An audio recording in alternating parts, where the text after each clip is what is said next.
Hyvää huomenta kaikille.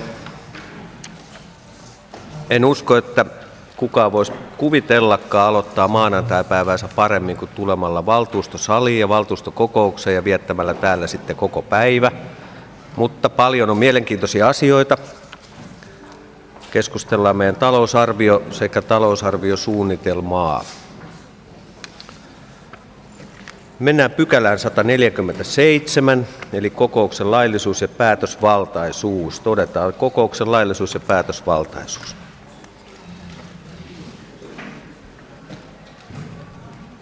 Ykkönen plus kakkonen.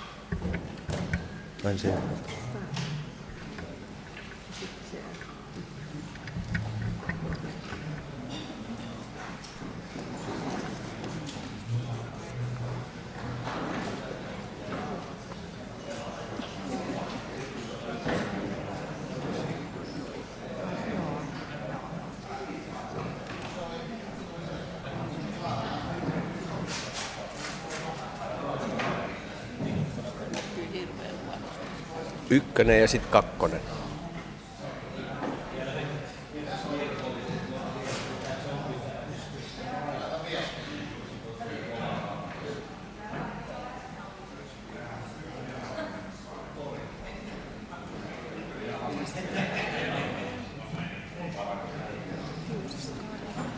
Noniin. Tää on jännä kohta aina.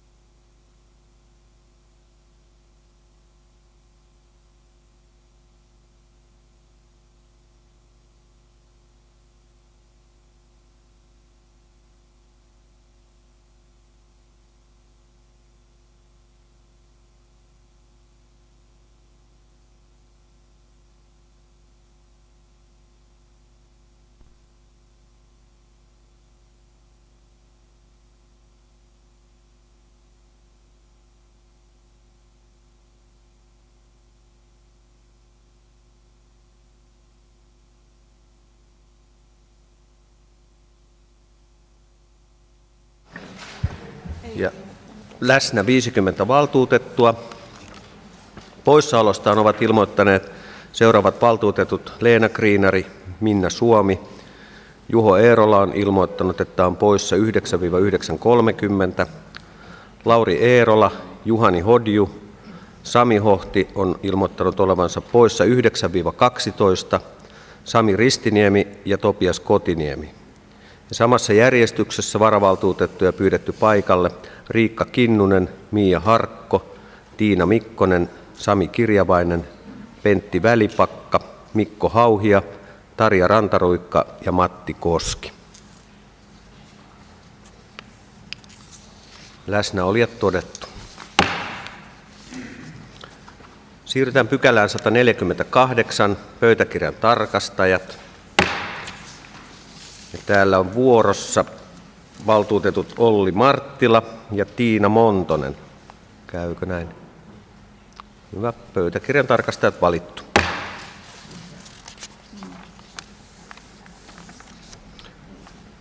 Ja siirrytään pykälään 149, eli käsittelyjärjestys. Ehdotus on, että hyväksytään listan mukaisena. Avaan keskustelun. Ei pyydettyjä puheenvuoroja, sen verran itse avaan omaa keskusteluani tässä kohtaa, että kun me pidämme ensin kansliapäällikön viran täyttämisen vaalin, niin sen jälkeen pidämme tauon, jossa ryhmien puheenjohtajat kokoontuvat. Ja nyt en osaa vielä sanoa, että mihin me mennään kokoontumaan, mutta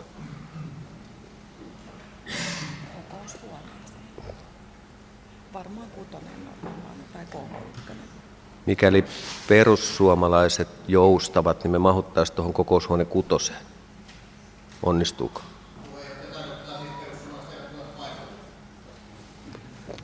Siis Samuli Sibakov on muistaakseni teidän puheenjohtaja Samuli, muistanko oikein? Hyvä. Eli hyväksytään käsittelyjärjestyslistan mukaisena. Ja seuraavaksi otetaan vaaleissa hieman harjoitusta. Kansliapäällikön viran täyttäminen, pykälä 150. Tässä meillä on ollut 3 pätevää hakijaa ja haastatteluryhmä on haastatellut kaikki hakijat ja toivon mukaan ovat myöskin sitten tehneet yhteenvedon ryhmilleen siitä, että mitkä ovat heidän näkemyksensä hakijoista. Päätösehdotus on paperisen listan sivulla 9, eli valtuusto toimittaa kansliapäällikön virkavaalin. Kaikille on jaettu äänestysliput ja nyt suljen mikrofonia ja kysynkin tästä naapurista, että mitenkä toimitaan. Hetkinen.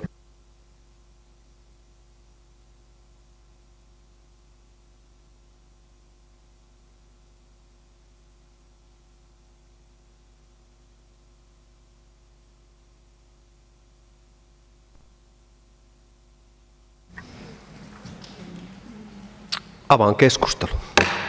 Valtuutettu Posti, Pekka, ole hyvä. Arvoisa puheenjohtaja, hyvät valtuutetut, hetken päästä raapustetaan nimiä tai numeroita tuohon lappuun ja varmasti me osataan kansliapäällikkö valita tässä huoneessa, mutta lähinnä tästä menettelytavasta, että kun se tuotiin valtuustolle, mikä on tietysti valtuuston tehtävä tässä tapauksessa, niin olisi ollut kohtuullista, että me oltaisiin pystytty vaikka Teamsin välityksellä nämä ehdokkaat näkemään, kysymään niitä asioita, joita mahdollisesti se haastatteluryhmä ei ole kysynyt. Hivenen jäi vajaaksi minusta tämä asia. Niin kuin äsken sanoin, että varmasti me osataan päättää tämä asia, mutta olisin toivonut, että meillä olisi ollut mahdollisuus heitä jollain tavalla niin kuin kysyä asioita ja ehkä nähdäkin. Se on intuitio, joka monta kertaa ratkaisee aika tärkeitäkin asioita, ei muuta. Seuraava puheenvuoropyyntö, valtuutettu Brask. Niina, ole hyvä. Kiitos arvoisa valtuuston puheenjohtaja, hyvät valtuutetut. En lähde toistamaan tuota samaa, mitä valtuutettu Posti juuri äsken kertoi, mutta näin valtuutetun näkökulmasta se, että luen paperilta ansioluettelon enkä pääse itse käsittelemään ja keskustelemaan asioista, pidän erittäin huonona toimintatapana silloin, kun asia kuuluu valtuustolle. Näin suorat kysymykset ja niihin vastaukset, se käyttäytyminen siinä haastattelutilanteessa olisi ollut äärimmäisen tärkeää, mutta päätös kyllä pystytään tekemään, mutta näin vastaisuuden varalle, jos valtuusto tekee päätöksiä, niin mun mielestä silloin myös tavataan nämä näinkin korkeassa virka-asemassa olevat henkilöt ihan kasvotusten.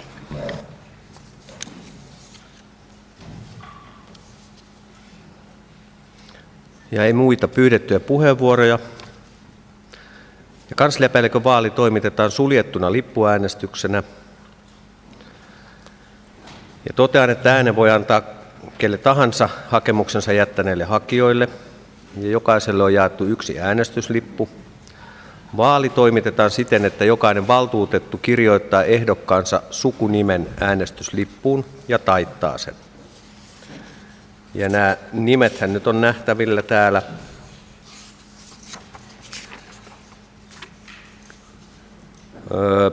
Sivulla 6, eli täällä on 3 nimeä, Lönnfors, Määttä ja Rönnholm.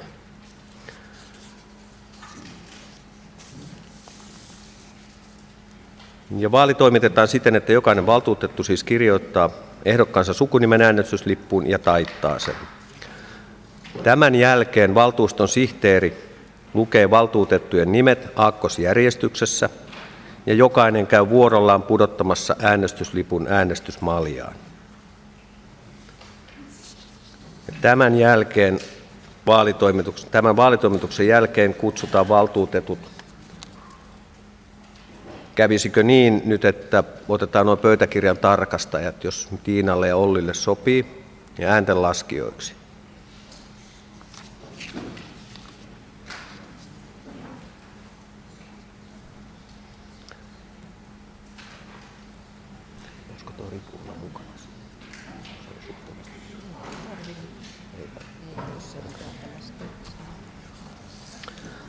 Suoritetaan vaali. Jokainen siis kirjoittaa oman ehdokkaansa sukunimen äänestyslippuun, jonka jälkeen sihteeri kutsuu kaikki aakkosjärjestyksessä yksitellen sitten tuohon äänestysmaljaan pudottamaan oman ehdokkaansa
Jos mulla on tuossa kirjoitusvirhe, niin ne samat kirjoitusvirheet hyväksytään kyllä sitten siinä äänestyslipussakin.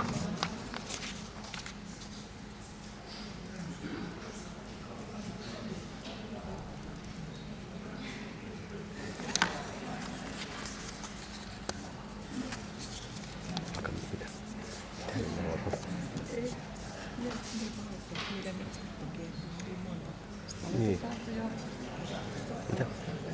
Aloitetaan vaan. No niin, aloitetaan äänestyslippujen palautus. Sitten kun olette tuon oman lipun.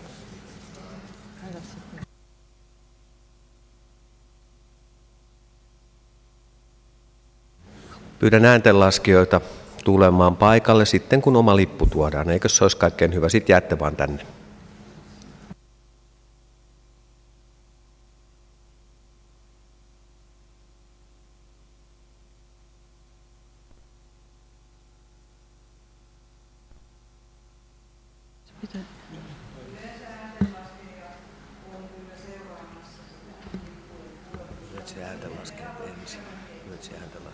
Ei niitä aikaisemminkaan pyydetty ensin, mutta saahan ne tulla.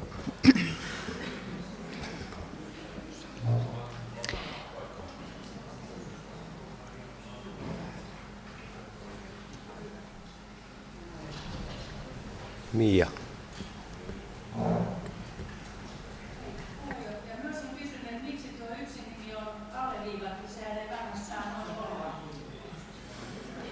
Siinä on kirjoitusvirhe. Se johtuu siitä, että en ole mun Wordissä käyttänyt ennen tuota sukunimeä, niin se ei tunnistanut tuota tekstiä.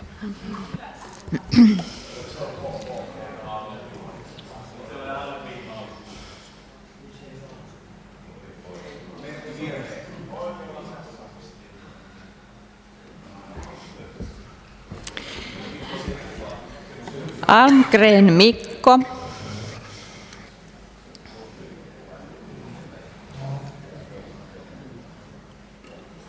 Pardi Johan.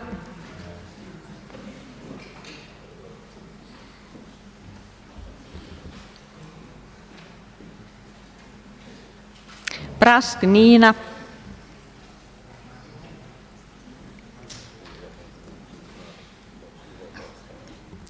Brufors Riina.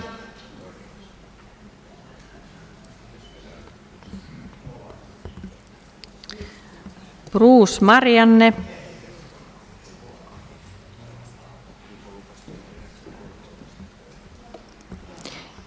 Elo Jari.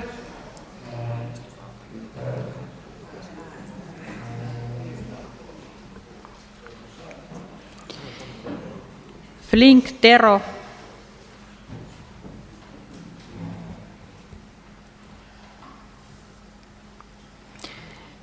Frilander Paavilainen Eeva-Liisa.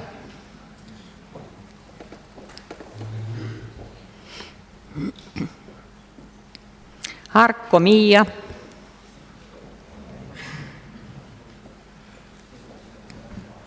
Hasu Johanna.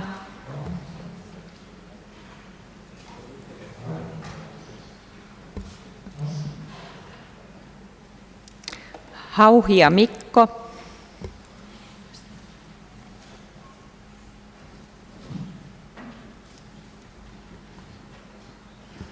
Heikkilä Anne.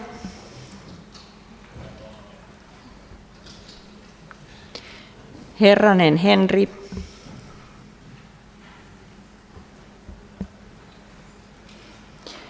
Hirvonen Pasi.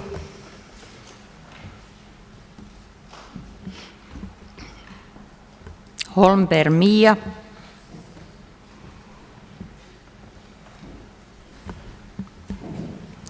Hurtta Pia.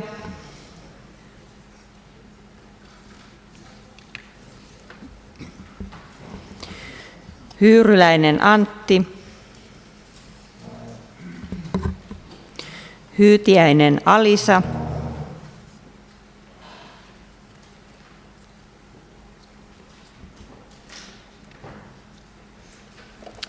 Iivonen Tommi.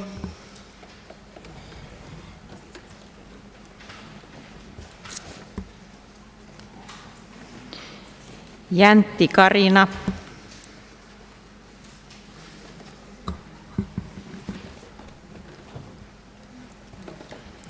Järvikangas Noora.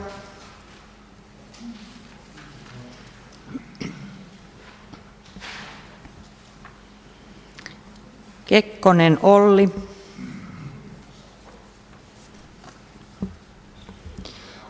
Kinnunen Riikka.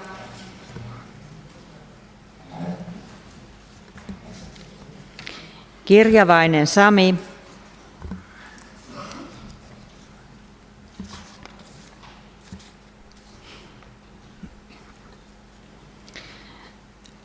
Klami Arttu-Petteri.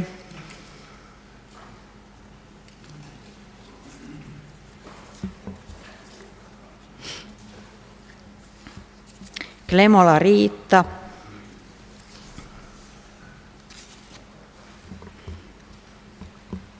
Koski Matti.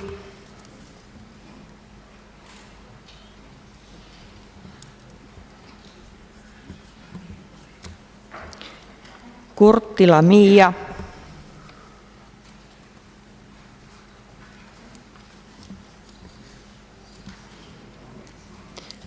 Lopperi Jukka.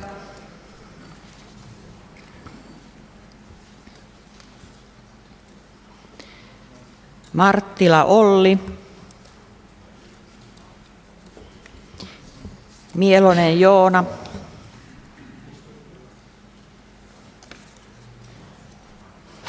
Mikkonen Tiina.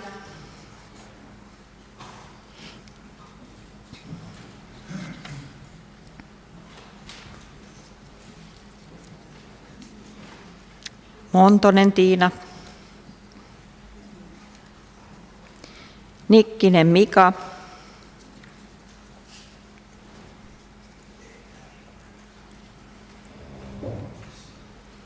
Paananen Jani.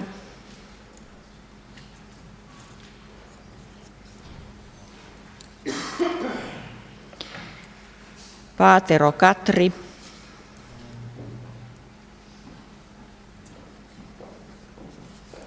Paatero Sirpa.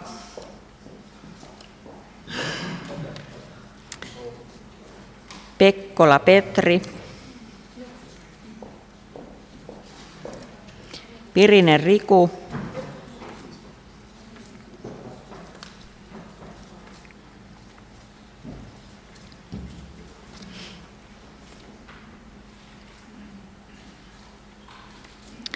Pirtilä Päivi.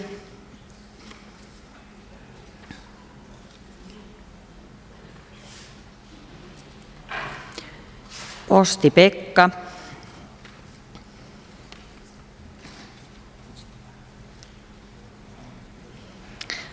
Pauns Mikael.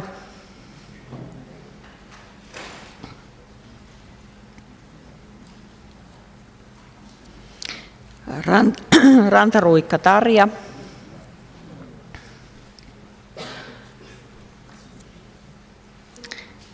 Rauhala Jouko.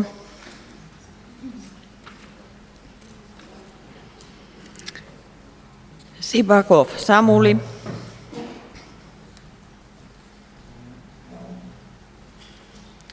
Suores Kim.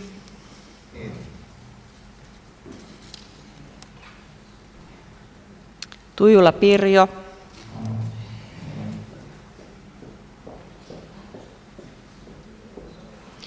Van der Steen Ilari.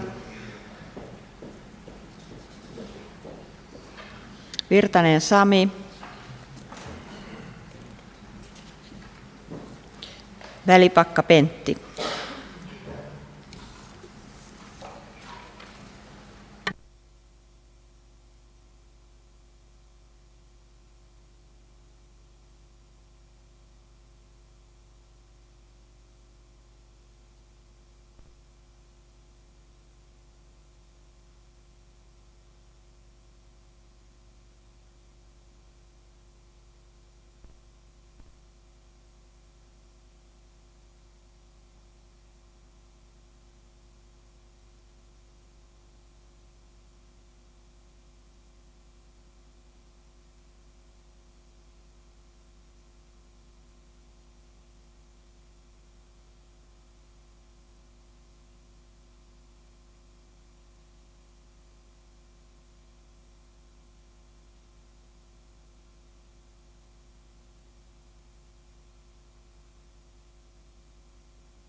Kansliapäällikön vaalissa on annettu 50 ääntä ja äänet ovat jakautuneet seuraavasti.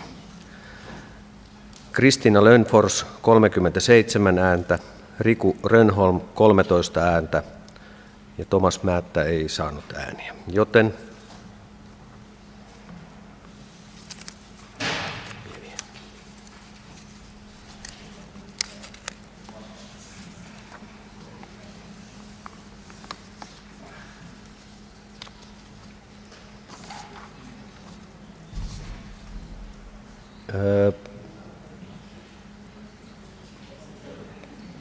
koska päätösehdotushan on niin, että suoritetaan vaali, ja vaalien lopputulos on se, että Kristiina Lönnfors sai eniten ääniä, tulee Kristiina Lönnfors valituksi Kotkan kaupungin seuraavaksi kansliapäälliköksi.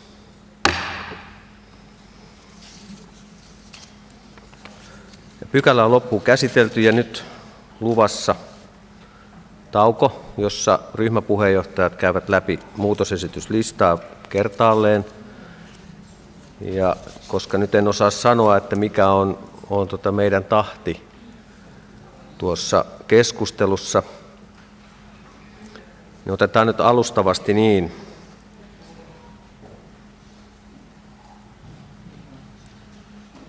Otetaan nyt ensin puoli tuntia.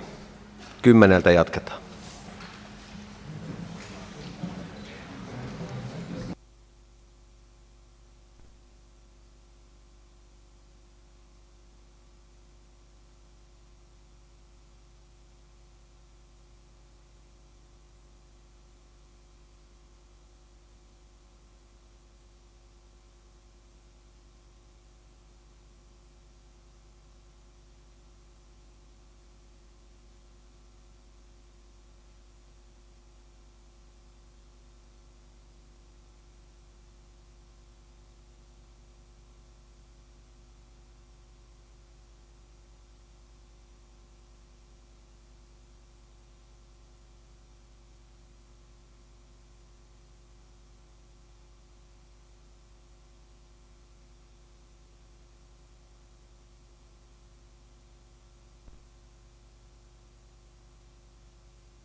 No niin, valtuuston kokous jatkuu.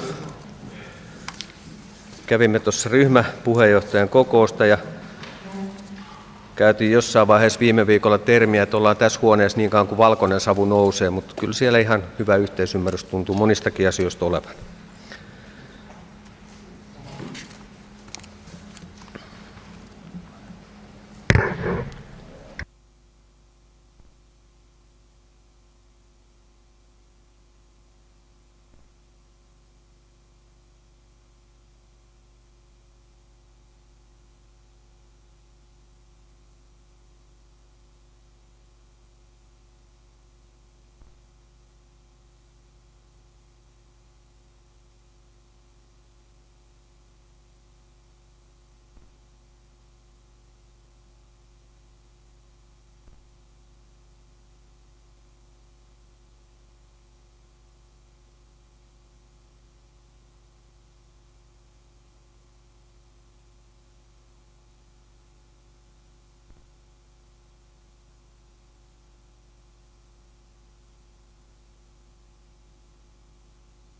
Seuraavaksi otamme käsittelyyn pykälät 151, 152 ja 153.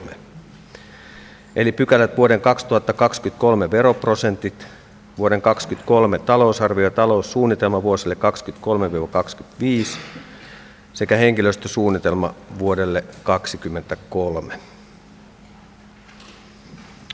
Ja aloitamme ryhmäpuheenvuoroilla. Ja ensimmäisen puheenvuoron annan kaupunginhallituksen puheenjohtaja Sami Virtaselle. Sami, ole hyvä.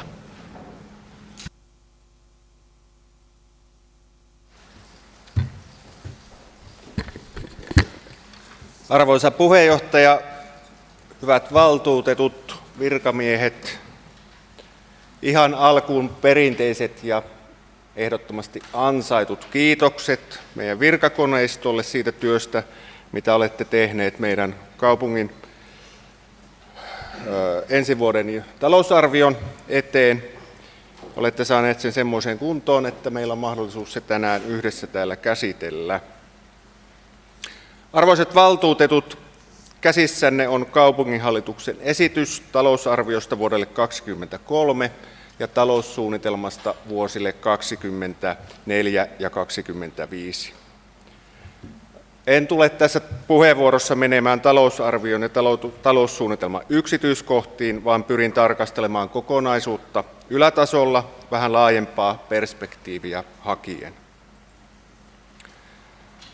Nyt tässä hetkessä ollessamme päättämässä vuoden 2023 talousarviosta ja vuosien 2024-2025 taloussuunnitelmasta korostuu se, miten olemme onnistuneet hoitamaan aiempina vuosina talouttamme. Erityisen tärkeää tulevien vuosien kannalta on myös se, kuinka onnistumme tämän vuoden osalta. Ja ehkä ei ole liioiteltua korostaa sitä, että erityisen tärkeää on se, kuinka Kymsote selviää nämä vuoden viimeiset viikot. Ja tässä hetkessä ei voi muuta toivoa kuin sitä, että Kymsote pysyy vähintään siinä ennusteessa, minkä varaan on tämän vuoden ennusteemme laadittu. Ja koska tämän vuoden ennuste meidän talouden toteutumasta on vahvasti talousarvion ja taloussuunnitelman pohjana, niin tämä on ensiarvoisen tärkeää. Mikäli tulos on ennustetta huonompi, niin sillä tulee olemaan vakavia vaikutuksia tulevien vuosiemme talouden suunnittelun kannalta. Suora vaikutus tulee siitä, että jokainen ennusteen ylimenevä euro pienentää taseeseemme kertynyttä ylijäämää ja on vastassamme ensi vuonna, kun laadimme talousarviota ja taloussuunnitelmaa tuleville vuosille.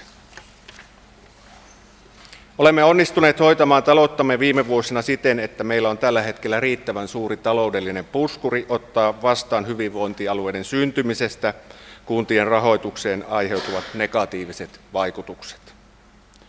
Pieni pelko ja rehellisesti sanottuna ei ihan niin pieni pelko on olemassa siitä, millaisina toteutuvat eri puolilla Suomea tämän vuoden sote-menot. Sitä emme tässä hetkessä tänään, kun päätämme talousarviota, tiedä, mutta vakava uhka on olemassa siitä, että nykyinen voimassa oleva paras arvio tulee ylittymään ja sillä tulee olemaan iso negatiivinen vaikutus ja merkitys tulevien vuosiemme valtionosuuksiin. Kuten jokainen meistä on voinut huomata talousarvioehdotuskirjaa lukiessaan, vuosien 24 ja 25 luvuista niin tulee taloutemme niiden vuosien osalta olemaan nykyisillä arvioilla vahvasti negatiivinen. Näiden vuosien valtionosuuksien määräksi on arvioitu tämänhetkisen arvion mukaan noin 20 miljoonaa euroa vuodessa, kun se taso pitäisi olla meidän lukujemme mukaan noin 28 miljoonan euron tasoa, jotta taloutemme olisi tasapainossa vuosina 2024-2025. Ei siis soisi yhdenkään lisäeuron menetystä valtionosuuksiin, siihen puskurimme eivät enää riitä. Kestävän ja tasapainoisen taloutemme suunnittelua ei uhkaa pelkästään epävakaa kuva hyvinvointialueiden syntymisestä. Toinen uhkaava tekijä on talouden yleinen epävarmuus, koronan ja Venäjän hyökkäyssodasta aiheutuvat mullistukset maailman ja sitä kautta koko Suomen ja meidän paikallistalouteen näkyvät jo meidän taloutemme suunnittelussa. Korkojen nousu, korkealle kohonneet inflaatioluvut, ennusteet talouskasvun hidastumisesta, jopa taantuman uhka ovat yllämme päättäessämme tänään meidän talousarviostamme. Se, missä suuruudessa mikäkin uhkakuva aikanaan toteutuu, on arvoitus, joka ei ole tänään meidän käsissämme.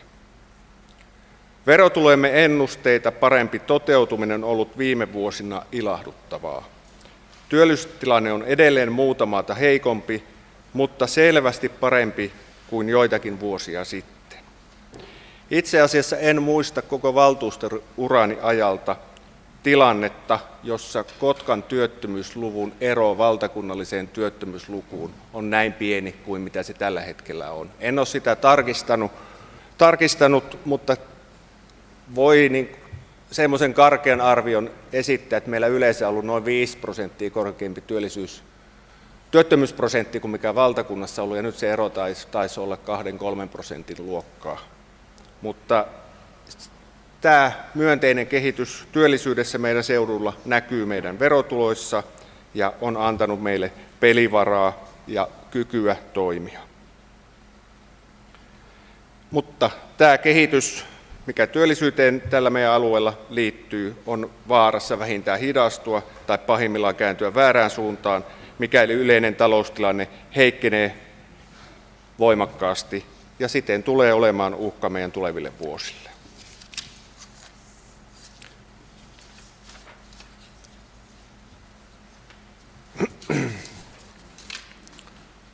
Arvoisat valtuutetut, hyvä puheenjohtaja, talousarvioehdotus pitää sisällään talouttamme tasapainottavia elementtejä, vaikkei niitä ole kirjassa erikseen sellaisiksi nimetty. Energiakulujen osalta talousarvion sisällä on muun muassa 1 miljoonan säästövaade vuosittain taloussuunnitelman vuosina. Ehdotuksessa on myös jätetty henkilöstökuluja lukuun ottamatta kustannuksiin kohdistuvat indeksitarkastukset tekemättä, mikä tarkoittaa taloussuunnitelmakaudelle tulevia säästötavoitteita. Lisäksi viimeisimmän valtuuston hyväksymän talouden tasapainotusohjelmassa päätettyjä taloutta tasapainottavia toimenpiteitä on jatkettu ja ne ovat taloussuunnittelun pohjana. Näiden lisäksi voi jo nyt todeta, että kaikki ennusmerkit näyttävät olevat siinä asennossa, jotka johtaa meitä kohti taloutta tasapainottavia päätöksiä ensi vuonna. Mikä on tarvittavan sopeuttamisen taso, selviää alkusyksyyn mennessä. Nykyistä tarkemmat alustavat arviot osataan varmaan laskea jo kesällä. Ja tähän on meidän päättäjien syytä henkisesti jo valmistautua. Virkakoneiston odotan ottavan sen verran etunojaa, että alkavat jo heti alkuvuodesta miettiä mahdollisia keinoja, vaikka vain listauksen omaisesti, jotta voimme alkaa poliittisesti pohtimaan jo heti alkusyksystä sopeuttamisen tason ollessa selvillä, että millä keinoin meidän talouttamme tasapainotamme. Syksyllä ei ole enää aikaa alkaa miettiä kohteita, vaan niistä on kyettävä päättämään nopeasti. Arvoisa puheenjohtaja, hyvät valtuutetut, kaupunginhallituksen esitys lähtee siitä, että kumulatiivinen ylijäämämme on taloussuunnitelmakauden lopussa vuonna 2025 noin 1,77 miljoonaa ylijäämäinen.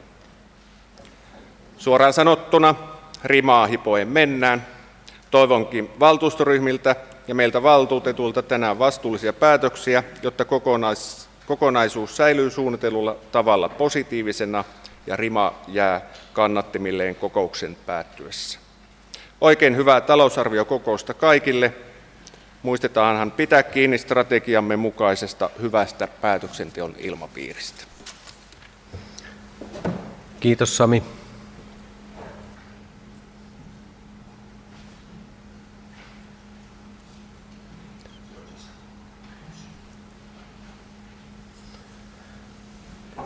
Ennen kuin päästän Tiinan seuraavaksi puhumaan, niin pieni huomio tämän päivän juoksutuksesta. Eli nyt kun valtuustoryhmät tulevat tekemään muutosesityksiä, ne käsitellään valtuutetulle jaetun ja pöytäkirjaan otettavan yhteenvedon mukaisessa järjestyksessä. Tätä muutoslistaa kävimme jo äsken läpi tuossa ryhmäpuheenjohtajan palaverissa ja se tulee sitten jossain kohti meille kaikille tulostettuna.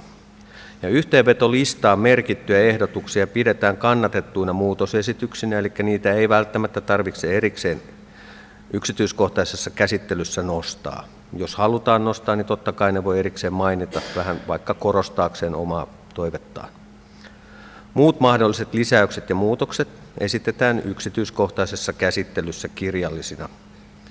Ja muutosesityksistä tai ehdotuksista tullaan äänestämään niin, että äänestysesitys on kaupunginhallituksen pohjaesitys on jaa ja muutosesitys on ei. Mikäli tulee samaan asiaan kaksi toisistaan poikkeavaa muutosesitystä, niin puheenjohtaja päättää kumpi on jaa ja kumpi on ei. Mielessäni mietin, että se joka on listalla, muutosesityslistalla ensimmäisenä, niin se on sitten jaa. Ja sitten jatkamme ryhmäpuheenvuoroja. Seuraavana vuorossa on suurimman ryhmän puheenjohtaja, eli Tiina Montonen. Tiina, ole hyvä.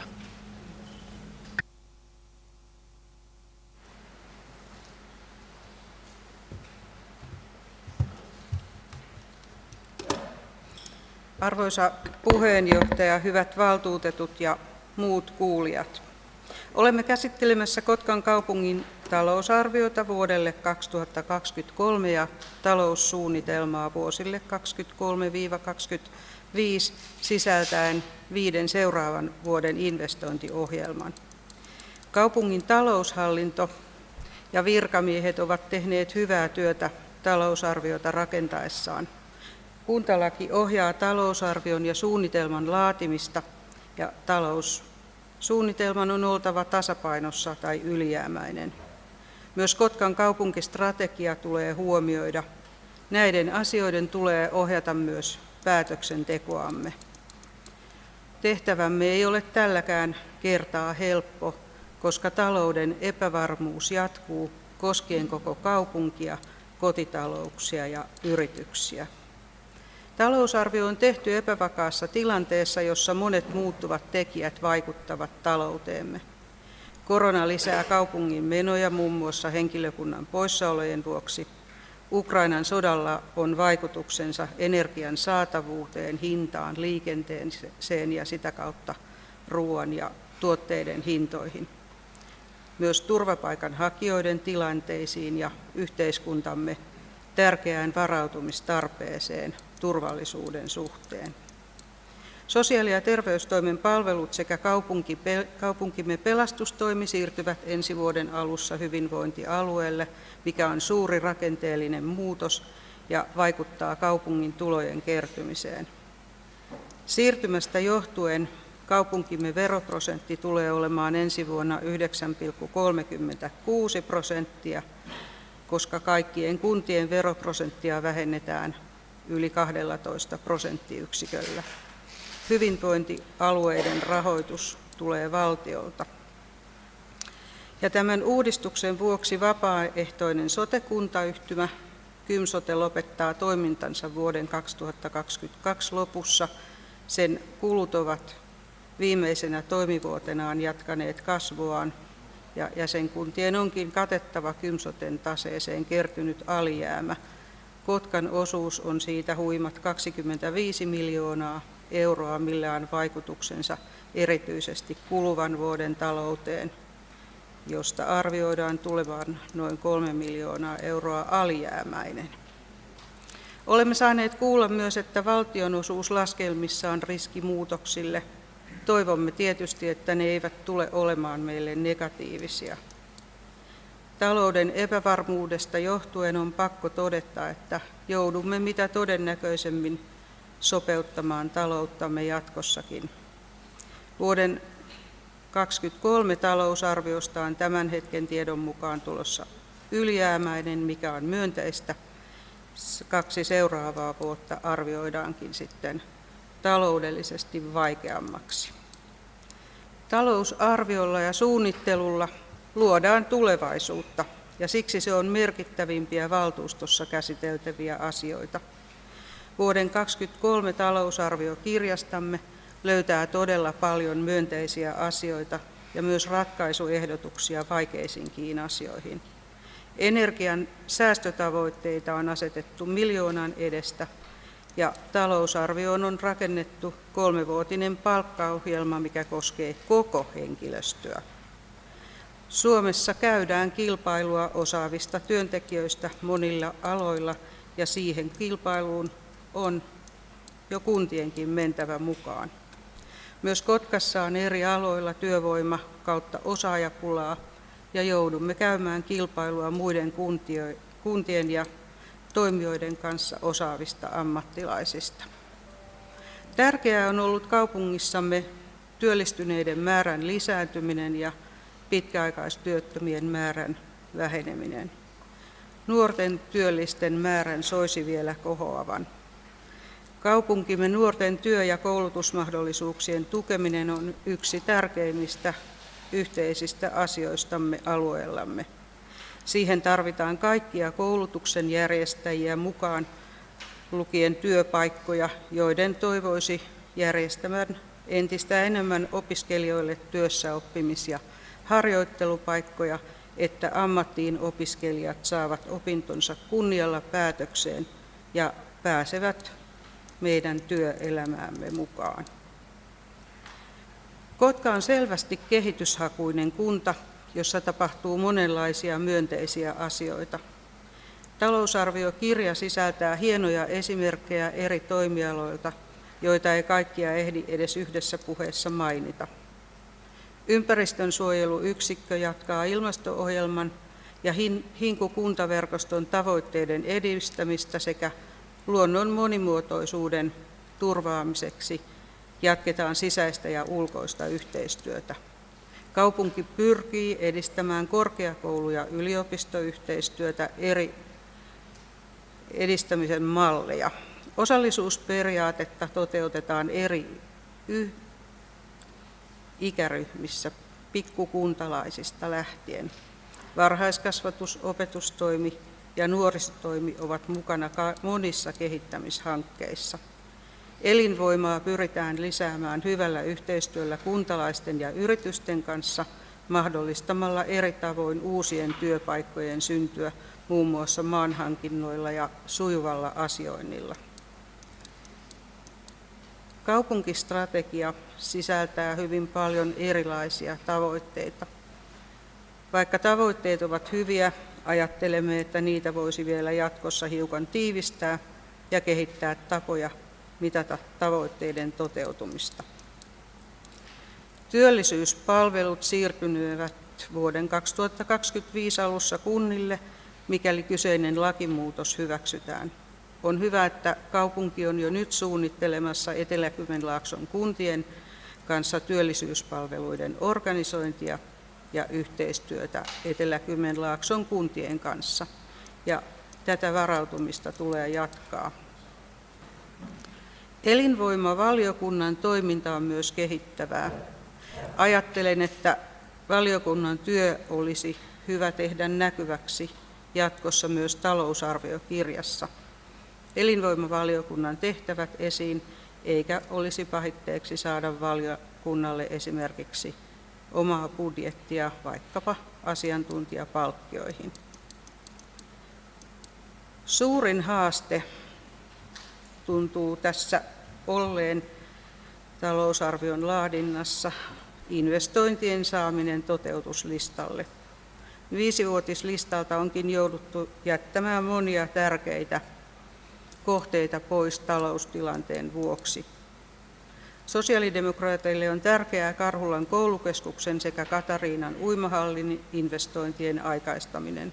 Siksi haluamme selvittää muitakin rakentamisvaihtoehtoja kaupungin taseinvestoinnille.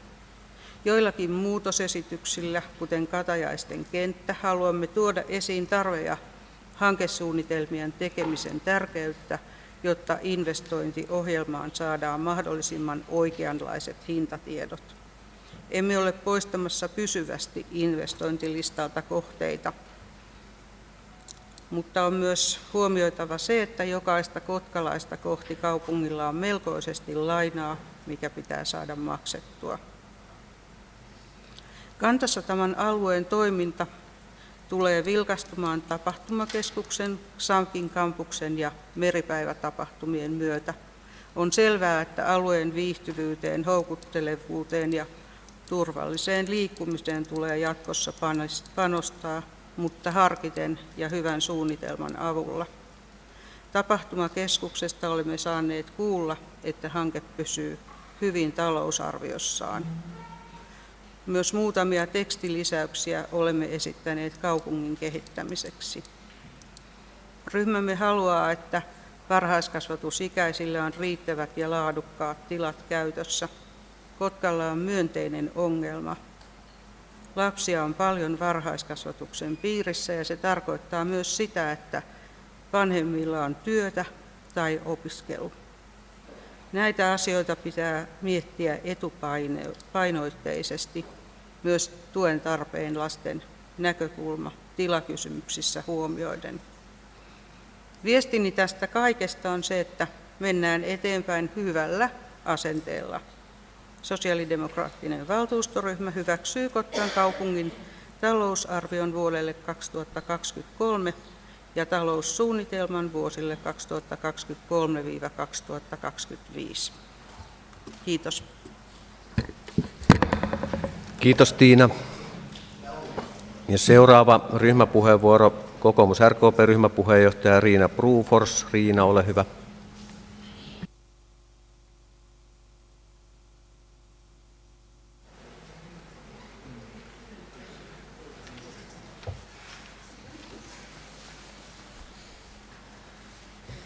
Arvoisa puheenjohtaja, hyvät kanssavaltuutetut, virkamiehet ja muut läsnäolijat.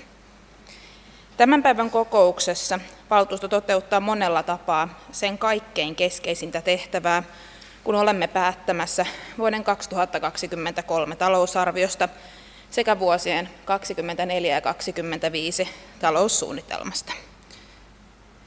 Tämä on nyt suuruus tai ehkä pienuusluokassaan ensimmäinen laatuaan hyvinvointialueiden alkamisen jälkeen. Talousarvioasiakirjassa määritetään suuntaviivat tulevien vuosien toiminnalle. Samalla annamme taloudelliset kehykset ja myönnämme tarvittavat rahalliset ja henkilöstöresurssit. Investointiohjelman osalta olemme viitoittamassa sitä, millaisena Kotkan kaupungin haluamme nähdä vielä pitemmälläkin tulevaisuudessa. Kokoomus RKP-ryhmä kiittää kaupunginjohtajaa, virkamieskuntaa ja lautakuntia talousarvion valmistelutyöstä. Erityisen kiitollisia olemme valmistelleet siitä vastuullisuudesta, jota he ovat osoittaneet investointiohjelmaa laadittaessa. Vielä tänä keväänä ensimmäiset vedokset investointiohjelmasta ylittivät reilusti sen investointitason, joka olisi kaupungin talouden tasapainon ja lisävelkaantumisen estämisen kannalta kestävää. Nyt tälle tasolle oli päästy, kun investointiohjelman pohjaesityksessä vuotuiset keskimääräiset investoinnit olivat 20 miljoonan euron tasolla. Samaa vastuullisuutta ja rohkeutta olisimme kuitenkin toivoneet enemmän käyttötalousbudjettia laadittaessa. Vaikka ensi vuoden yli 6 miljoonan euron ylijäämäinen tulos yksinään tarkasteltuna näyttää erinomaiselle, niin kehotan kaikkia kiinnittämään huomiota tuloskehityksen laskevaan trendiin. Vuosista 2024 ja 2025 odotamme hyvin haastavia, kun valtionosuudet ja verotulot arvioidaan tippuvan miljoonia. Kumulatiivinen ylijäämämme vuonna 2025 on ennustettu olevan enää alle 2 miljoonaa euroa, joka käytännössä tarkoittaa sitä, että siitä eteenpäin mentäessä meidän taloudelliset puskurimme on käytetty. Toivottavasti siis KYM-sote tai muut eivät enää aiheuta negatiivisia yllätyksiä vuoden 2022 tulokseen. Kokoomus-RKP-ryhmä olisi nähnyt tärkeänä, että edellisessä talousarviossa päätetty laajamittainen, täysimääräinen ja seurattavissa oleva talouden tasapainottamisohjelma olisi laadittu jo tämän vuoden aikana ja otettu käyttöön tulevana talousarviovuonna. Tämä onkin nyt laitettava ensitilassa 2023 työn alle, jotta emme jätä tästä kaikesta laskua maksattavaksi tuleville veronmaksajille, esimerkiksi vielä syntymättömille pikkukotkalaisille. Heidän pitää saada nauttia täällä jatkossakin laadukkaista palveluista, kauniista elinvoimaisesta kaupungista, ilman kohtuutonta vero- ja velkataakkaa. On meidän nykyisten päättäjien vastuulla, että emme aja kaupunkia taloudellisesti sellaiseen tilanteeseen, jossa olemme pakkoraossa ja leikkaukset tulisivat olemaan jo kohtuuttomia. Kokoomus RKP on tänään jättämissään muutosesityksissä pitänyt mielessään tiukasti talouden tasapainoisuustavoitteen. Kunnallisveroprosentti ensi vuodelle on käytännössä vahvistettu jo vuosi sitten, eikä siihen ole nyt mahdollisuutta vaikuttaa. Ryhmämme pohti vakavasti kaupungin kiinteistöveron alentamista tilanteessa, jossa yksityiset ihmiset ja yritykset ovat ajautuneet erittäin haastavaan tilanteeseen nousseiden energiakustannusten ja korkojen myötä. Kuitenkaan tätä esitystä emme pystyneet tekemään, koska vastaavan suuruisille menoleikkauksille ei olla saatu tukea ryhmämme ulkopuolella. Esitämme kuitenkin muun muassa henkilöstösuunnitelman osalta, että uusia virkoja kautta tehtäviä ei perustettaisi kulttuurin, nuorisotyön ja henkilöstöasioiden yksiköihin. Näitä kaikkia sinänsä tärkeitä henkilöstölisäyksiä tulisi arvioida vasta, kun tulevien vuosien tasapainotustarve on tiedossa, ja tekijät näihin tehtäviin tulisi ensisijaisesti löytää jo olemassa olevasta henkilöstöstä, esimerkiksi työtehtävien uudelleenorganisoinnin kautta. Ikäväksemme joudumme muistuttamaan, että kaupungin henkilöstömäärä ei voi loputtomiin jatkaa nousemista tilanteessa, jossa kaupungin väkiluku samalla laskee. Nyt olemme pisteessä, jossa kaupungin henkilöstön vahvuudesta poistuu ensi vuonna 15 virkaa tai tehtävää hyvinvointialueiden alkamisen myötä. Mutta samanaikaisesti uusia perustetaan 16 kappaletta. Näin ollen kokonaismäärä tulee nousemaan 1. Myöskään nyt päättyvästä edellisestä talouden tasapainottamisohjelmassa asetetut tavoitteet kokonaishenkilöstömäärän laskemiseksi eivät ole toteutuneet. Päättäjänä kuitenkin meidän tehtävä on katsoa vahvasti tulevaisuuteen, tehdä päätöksiä pitkän tähtäimen tavoitteet mielessämme. Työllisyyden hoito ja siinä menestyminen on tärkeää taloudellisesti Kotkan kaupungille, mutta myös inhimillisesti ja sosiaalisesti työttömyydestä kärsiville ihmisille. Kaupunki maksaa ensi vuonna työttömyyden sakkomaksuja lähes 7 miljoonaa euroa, ja kun vielä TE 2025 muutos on kovaa vauhtia etenemässä ja tuomassa työllisyyden hoitoa kaupungin vastuulle, olisi Kotkaan tehtävä ensitilassa aktiivisia toimia siihen valmistautuakseen. Tämän takia esitämme, että kaupunki rekrytoisi jo tulevana vuonna työllisyyden hoidosta vastaavan henkilön, eli työllisyysjohtajan tai päällikön. Henkilöstöön liittyen todettakoon vielä, että kokoomus RKP-ryhmä on tyytyväinen siitä, että palkkaohjelma on sisällytetty mukaan talousarvioon. Kilpailukykyinen palkkaus on välttämättömyys, kun halutaan houkutella parhaat osaajat viemään kaupunkia ja organisaatiota eteenpäin. Kotkan yksi tärkein elinvoimahanke on Kantasataman kehittäminen. Jotta alue saadaan siihen loistoon, mitä siellä käyvät vierailijat, yritykset ja operaattorit odottavat, on oikein, että tapahtumakeskuksen ja kampuksen ympäristöön satsataan talousarviossa ja investointiohjelmassa myös rahallisesti. Kaiken tämän rahapuheen keskellä on kuitenkin muistuttava, että kaupunki on ensisijaisesti asukkaitaan varten. Ja ilman panostuksia heille tärkeisiin asioihin ja palveluihin ei meillä ole hyvinvoivia ja tyytyväisiä kuntalaisia, eikä toisaalta näin vetovoimaista kaupunkiakaan. Karhulan koulukeskus ja Katariinan uusi uimahalli ovat Kotkalle erittäin mittavia investointeja. Kuitenkin kokoomus RKP-ryhmä näkee ne niin tärkeinä perheiden, aluekehityksen tai terveyden edistämisen kannalta, että olemme mukana esittämässä tänään koulukeskuksen aikaistamista aloitusvuoteen 2024 sekä uimalan nostamista vuoden 2027 investointiohjelmaan. Tiukka ehtomme sille, että pystyimme tukemme näihin antamaan, oli ryhmien välillä saavutettu yhteisymmärrys siitä, että Karhulan koulukeskus ei tule mahtumaan perinteiseen investointiohjelmaan, vaan hanke on toteutettava vuokra- ja elinkaarimallilla. Sama tulee pätemään todennäköisesti myös Katariinan uimalaan. Vaikka nämä rasittavat käyttötalouttamme tulevina vuosina, eikä vaihtoehtoinenkaan rahoitusmalli tee hankkeista kaupungille kevyttä kannettavaa, on kyseessä samalla tervetullut muutos suhtautumisessamme rakentamisen rahoitukseen ja uusien kiinteistöjen hoitamiseen ja ylläpitoon. Kaikkia vuoden 2022 talousarviossa sovittuja asioita ei ole toteutettu tämän vuoden aikana. Näistä esimerkkinä talouden tasapainottamisohjelma sekä kiinteistöjen perusteellinen uudelleensalkutus. Kuitenkin toivon ja uskon, että se, mitä tämän päivän päätteeksi on tulevaan talousarvioon hyväksytty, tulee myös pitämään.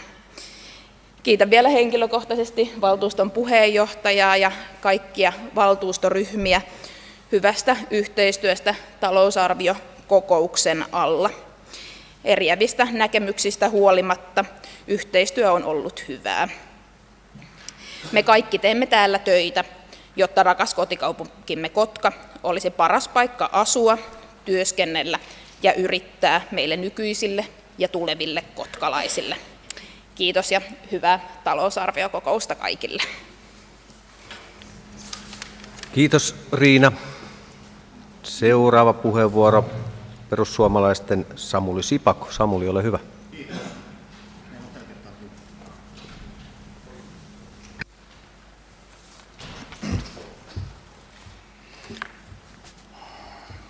No niin, arvoisa valtuusto ja virkamiehistö, joka on harventunut siinä päivän aikana, on siellä muutama. Valtuustotoverini, eduskunnan toinen varapuhemies Juho Eerola, sanoi aikoinaan, että ryhmäpuheen tulee olla ryhmäjohtajan näköinen. Niin on tämäkin. En puhu pitkään, lupaan.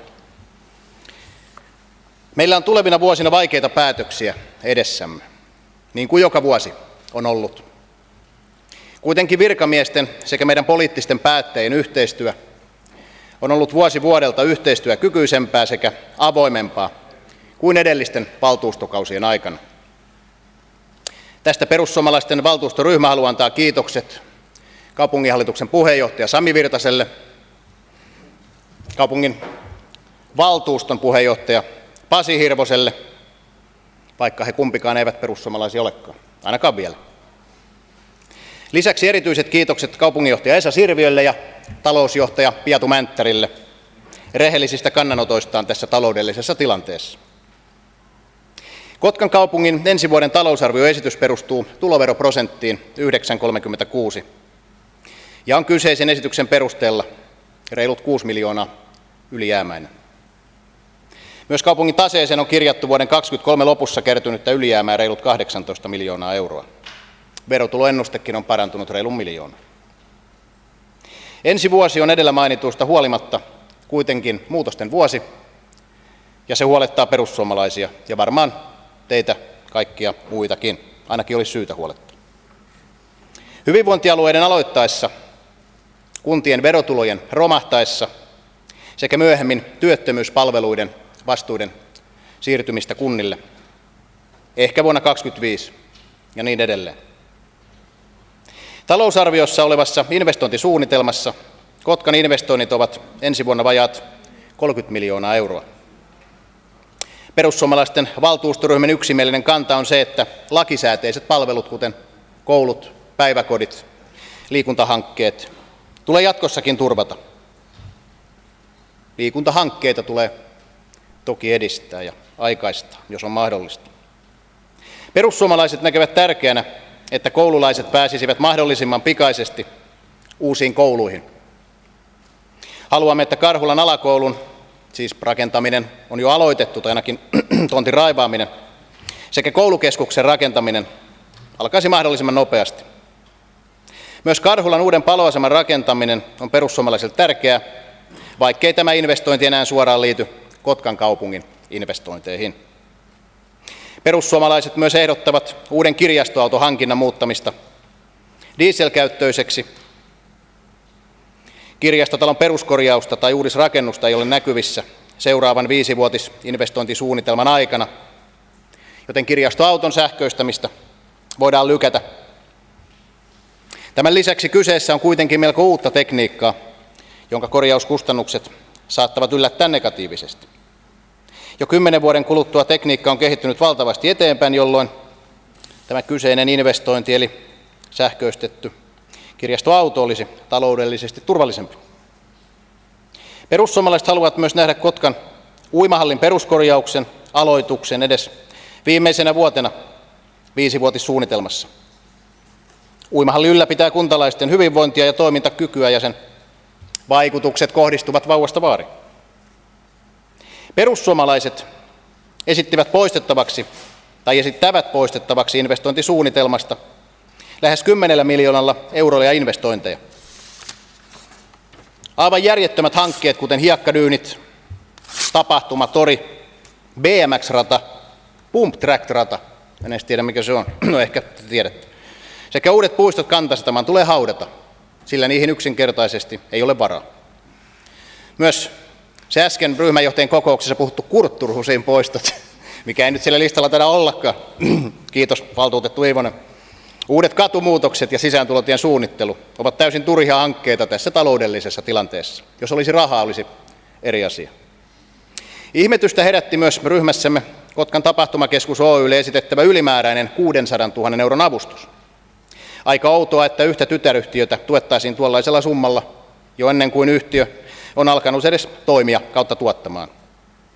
Eikö kaikkia tytäryhtiöitä tule kohdella yhdenvertaisesti, eli tukea jokaista samalla summalla, johon todellakaan ei ole varaa. Myös Kantasataman katettu pysäköinti lähinnä huvitti. Kaikki eivät taida muistaa, kuinka oli onni, että Kotka pääsi eroon tappiollisesta toriparkista vuosia sitten. Luen Kymen Sanomista pienen otteen. Kotkan kaupunginvaltuusto päätti vuonna 2016, että kaupunki myy Kotkan toriparkki Oyn koko osakekannan. Osakkeiden myynnillä kaupunki luopui tappiollisesta toiminnasta, sillä yhtiö ei olisi pystynyt suoriutumaan kaikista veloistaan. Vuonna 2006 valmistunut toriparkki oli tehnyt tappiota lähes koko olemassaolon ajan. Perussuomalaiset haluavat Kotka-lisän takaisin.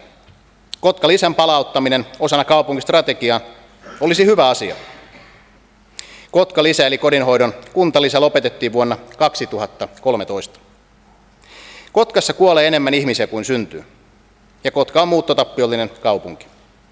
Kotka-lisän palauttaminen olisi konkreettinen teko Kotkan vetovoiman lisäämiseksi lapsiperheille.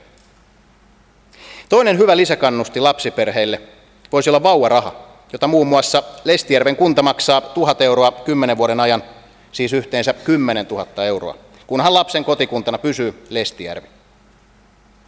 Kaiken kaikkiaan kaupungin taloudenpito vaatii jatkossakin tarkkuutta, huolellista suunnittelua sekä seurantaa ja valvontaa.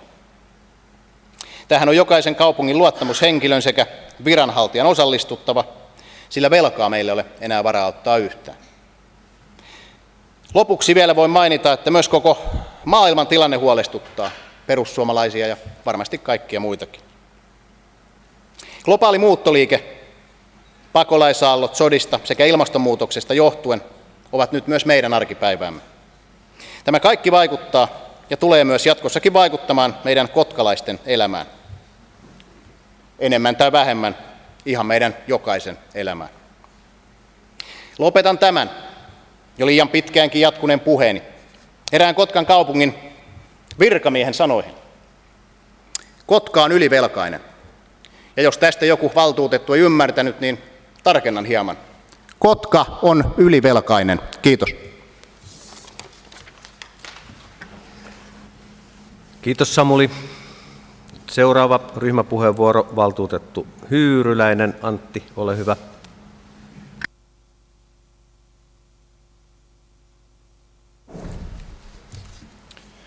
Kiitos arvoisa puheenjohtaja, hyvät valtuutetut, läsnäolijat ja etäyleisö. Tämän vuoden talousarviokokous on monella tapaa poikkeuksellinen. Ensinnäkin maailman tilanne, kuten edellä todettu, niin sota Euroopassa, energiakriisi, ilmastonmuutos kuin inflaatiokin on omiaan kasvattamaan epävarmuutta ja jopa pelkoa ihan meissä kotkalaisissakin. Tilastokeskuksen vuodesta 1995 mittaama kuluttajien luottamusindikaattori ei ole koskaan historiansa aikana ollut yhtä alhaisissa luvuissa kuin tänä syksynä. Näillä odotuksilla on taipumus synnyttää negatiivinen noidankehä, joka voi näyttäytyä yritysten pienentyneenä investointeina, työttömyytenä ja jopa suoranaisena talouslamana. Tilannetta ei helpota se, että koko kansakuntamme on vasta toipilasvaiheessa koronapandemiasta. Toisaalta kuntakenttää muokkaa nyt historiallinen hyvinvointialueuudistus, jonka vuoksi Kotkankin kaupungin talouden koko pienenee alle puoleen tämänvuotisesta niin tulojensa kuin menojensakin suhteen. Edellä mainittuun liittyen kaupunginjohtajan talousarvioesityskin on aiempiin vuosiin verrattuna poikkeuksellinen.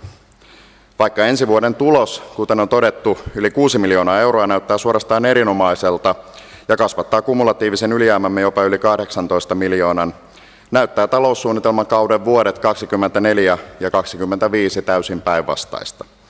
Ja ylijäämänsäkin osalta ne jäävät vain alle 2 miljoonaan. Toki pahempiakin aikoja on tässä mielessä nähty vielä vuonna 2016. Kotkan alijäämä oli lähes 50 miljoonaa euroa. Joka tapauksessa talouden suunta pidemmällä tähtäimellä näyttäisi tällä hetkellä negatiiviselta, vaikka taloussuunnitelmakauden ennusteisiin lieneekin syytä suhtautua suurella varauksella. Tästä epävarmuudesta ja kielteisistä odotuksista johtuen moni onkin kiirehtinyt vaatimaan talouden tasapainottamista mieluummin ennemmin kuin myöhemmin. Myös se on poikkeuksellista, että tänään puolueiden muutosesityslistalla on verrattain vähän tulevien vuosien käyttötalouteen kohdistuvia talousarviomuutoksia, ja sen sijaan eniten keskustelua tänä syksynä ovat herättäneet suuret investoinnit, kuten Karhulan koulukeskus ja Katariinan uimahalli.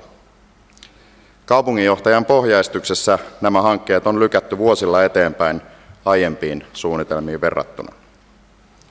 Arvon valtuutetut, yksi kiistatta merkittävimmistä 1900-luvun taloustieteilijöistä oli John Maynard Keynes. Hänen mukaansa yksityinen sektori ei kykene pitämään yksinään yllä talouskasvua ja työllisyyttä, ja kapitalistisen rahatalousjärjestelmän keskeisenä ongelmana on sekä tulojen että varallisuuden epäoikeudenmukainen ja jopa sattumanvarainen jakautuminen.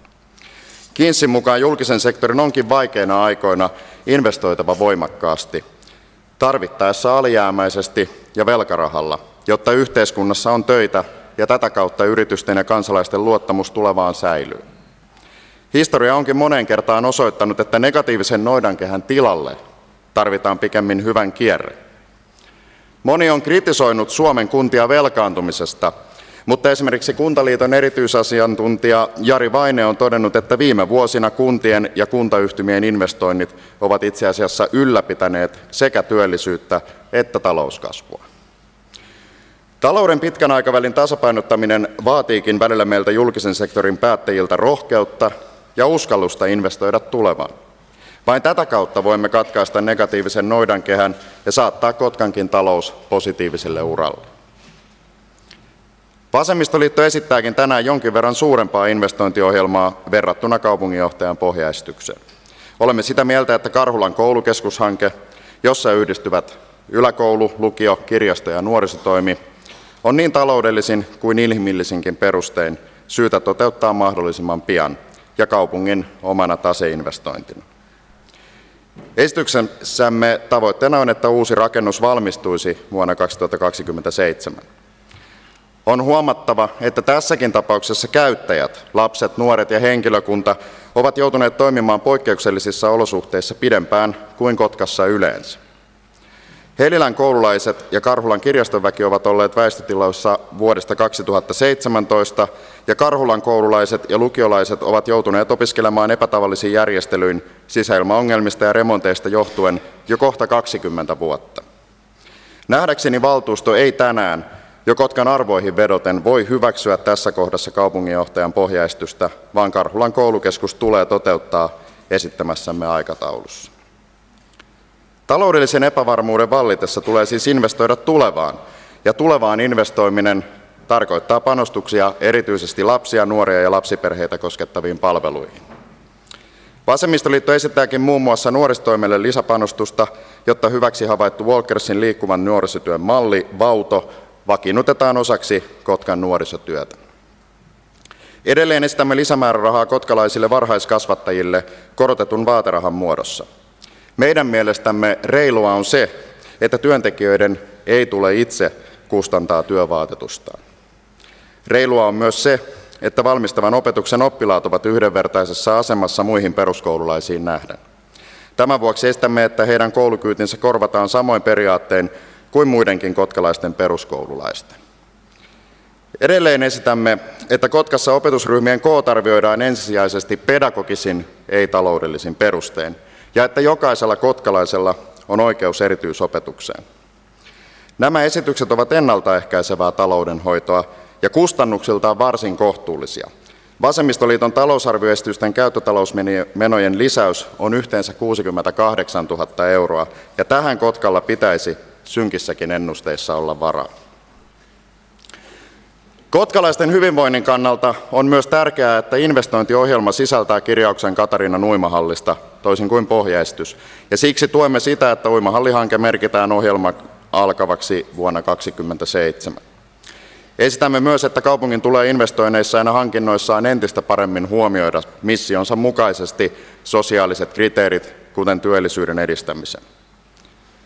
Ympäristön suojelu saattaa epävarmassa tilanteessa jäädä vähemmälle huomiolle, jonka vuoksi esitämme, että Saksalan Metso-metsäkohteen hakemus tehdään jo kevään 2023 aikana, ja toisaalta, että kaupunki päivittää oman inventaarionsa Kotkan alueen suojelukohteista ja luonnonmuistomerkeistä. Hyvät valtuutetut, kotkalaisten hyvinvoinnin ja palvelujen turvaaminen on meidän ensisijainen tehtävämme. Valamalla uskoa ja luottamusta tulevaisuuteen voimme saada aikaan hyvän kierteen, joka loppujen lopuksi näkyy positiivisena myös talouden kuivissa numeroissa. Talous on vain väline, ei päämäärä. Kotkan vasemmistoliiton valtuustoryhmä myös esittää talousarvion 2023 ja taloussuunnitelman vuosien 2024-2025 hyväksymistä. Kiitos. Kiitos Antti. Ja seuraava ryhmäpuheenvuoro on vihreiden Tommi Iivonen. Tommi, ole hyvä.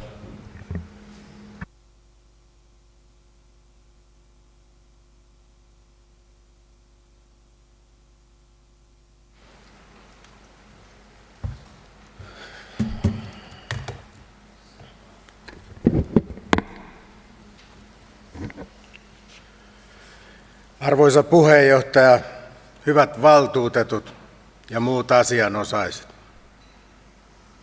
Aivan ensimmäiseksi pitää kiittää valtuutettuja ja varsinkin ryhmien puheenjohtajia, että tähänkin saliin on saatu keskusteleva ja neuvotteleva ilmapiiri, joka helpottaa huomattavasti yhteisistä asioista päättämistä. Toki kiitos kuuluu myös valmisteleville virkamiehille ja kaupunginjohtajalle. Mutta jotta ei ihan lähdetä kiitoksien myötä lentoon, niin on aihetta ruusujen lisäksi myös risuille, jotka tässä yhteydessä ojennetaan lähinnä kokoomukselle ja demareille. He runnoivat läpi lisämiljoonat tapahtumakeskukselle tilanteessa, jossa koulujen ja uimahallin tarve olivat kyllä jo kaikkien tiedossa, ja siksi me niitä lisämiljoonia silloin vastustimme. Mutta koska se tapahtumakeskus siellä nyt on, niin vihreä valtuustoryhmäkin on valmis sijoittamaan vähän rahaa sen ympäristön parantamiseen, kunhan siinä sitten mietitään harkiten, miten ne käytetään. Ääneen täytyy ihmetellä myös sitä, että kokoomus ei antaisi rahaa suorittavalle tasolle, eli virkoja nuorisotyöhön, kulttuuriin ja henkilöstöasioiden yksikköön, mutta olisi kyllä innokas palkkaamaan lisää päälliköitä ja johtajia. Tilanteessa, jossa ei vielä tarkasti edes tiedetä, mitä tulevaisuus tuo tullessaan työllisyyskoordinaation työkentällä.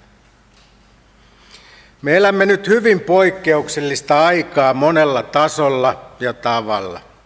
Se tarkoittaa, että nimenomaan suorittavaan tasoon ja kentälle pitää laittaa työvoimaa. Siksi vihreä valtuustoryhmä esittääkin lisärahoitusta nuorisotyöhön, koska meidän lapsemme ja nuoremme eivät tämän muuttuvan maailman keskellä voi hyvin.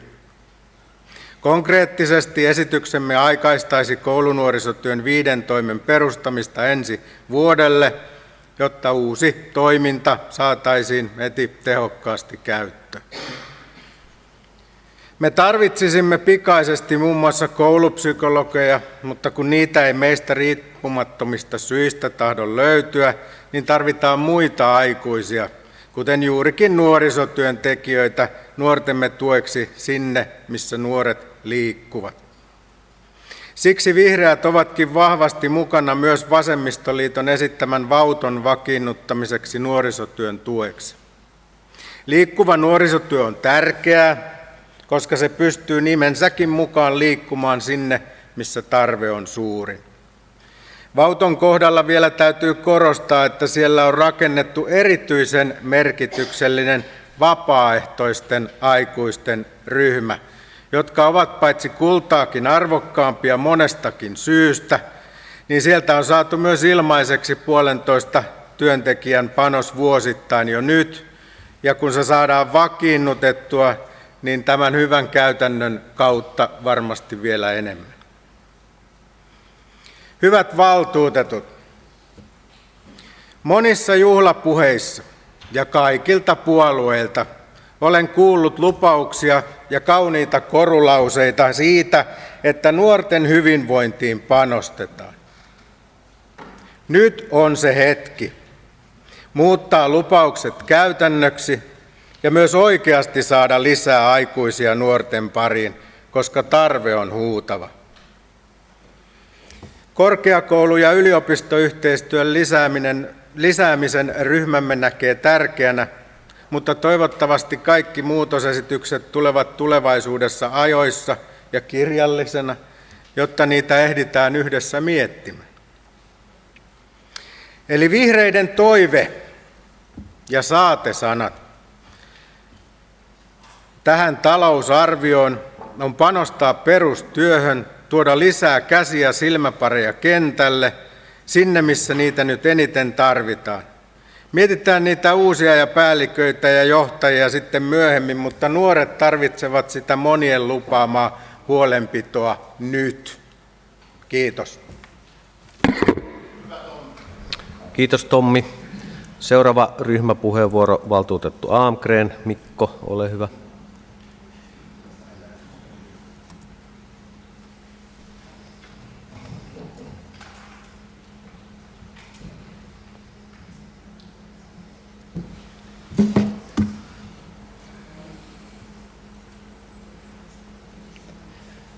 Kiitos arvoisa puheenjohtaja, hyvät valtuutetut, viranhaltijat ja muut läsnäolijat.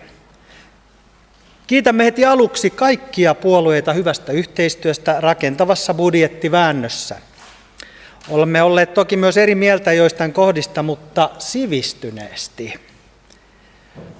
Kiitos myös kaupungin talousarviota valmistelleelle virkakunnalle hyvästä ja kattavasta työstä. Olette kiitoksenne ansainneet.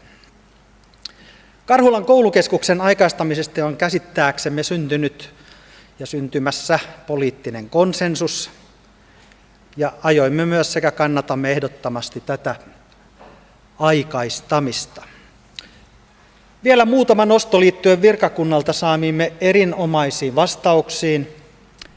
Muun muassa kiristyvästä energiatilanteesta johtuen kysyimme ympäristökeskukselta, miten alueellista energianeuvontaa tuetaan ja kehitetään tulevana vuonna. Hyvä uutinen on, että ympäristötoimessa jo olevan kestävän kehityksen asiantuntija lisätään mukaan ohjaamaan energianeuvonnan toimintaa ja kehittämään neuvonnan kohdentuvia painopisteitä myös kaupungin ilmastotyön näkökulmasta. Huolemme on, että nykyresurssit henkilökunnan ja välineistön puolesta eivät riitä kohdekohtaiseen arviointiin. Energianeuvontaan panostus lähitulevaisuudessa toisi kuitenkin investoidut rahat pitemmällä tähtäimellä varmasti takaisin korkojen kera. Tahdoimme tai emme, elämme viestintä- ja työskentelykulttuurin suuressa ennennäkemättömässä muutoksessa. Ja niinpä Kotka-brändi on erittäin tärkeä ja kysyimme myös siitä. Vastaus oli kattava, mutta huoli nousi, eli lainaus. Ostoihin, markkinointiin, mainontaan varattu summa on budjetissa pieni. Monikanavaista mainontaa ei kyetä tekemään parhaalla mahdollisella tavalla. Budjetissa tulisi olla mahdollisuus myös lisärahoitukseen. Eli jos me ei markkinoida, niin se on huono signaali. Sen täytyy olla jatkuvaa, tehokasta. Laitetaan reilusti tavoitteet korkealla Kotka-brändin kehittämisessä, ja tämä maksaa myös ajan tullen itsensä takaisin. Kyberturvallisuudesta.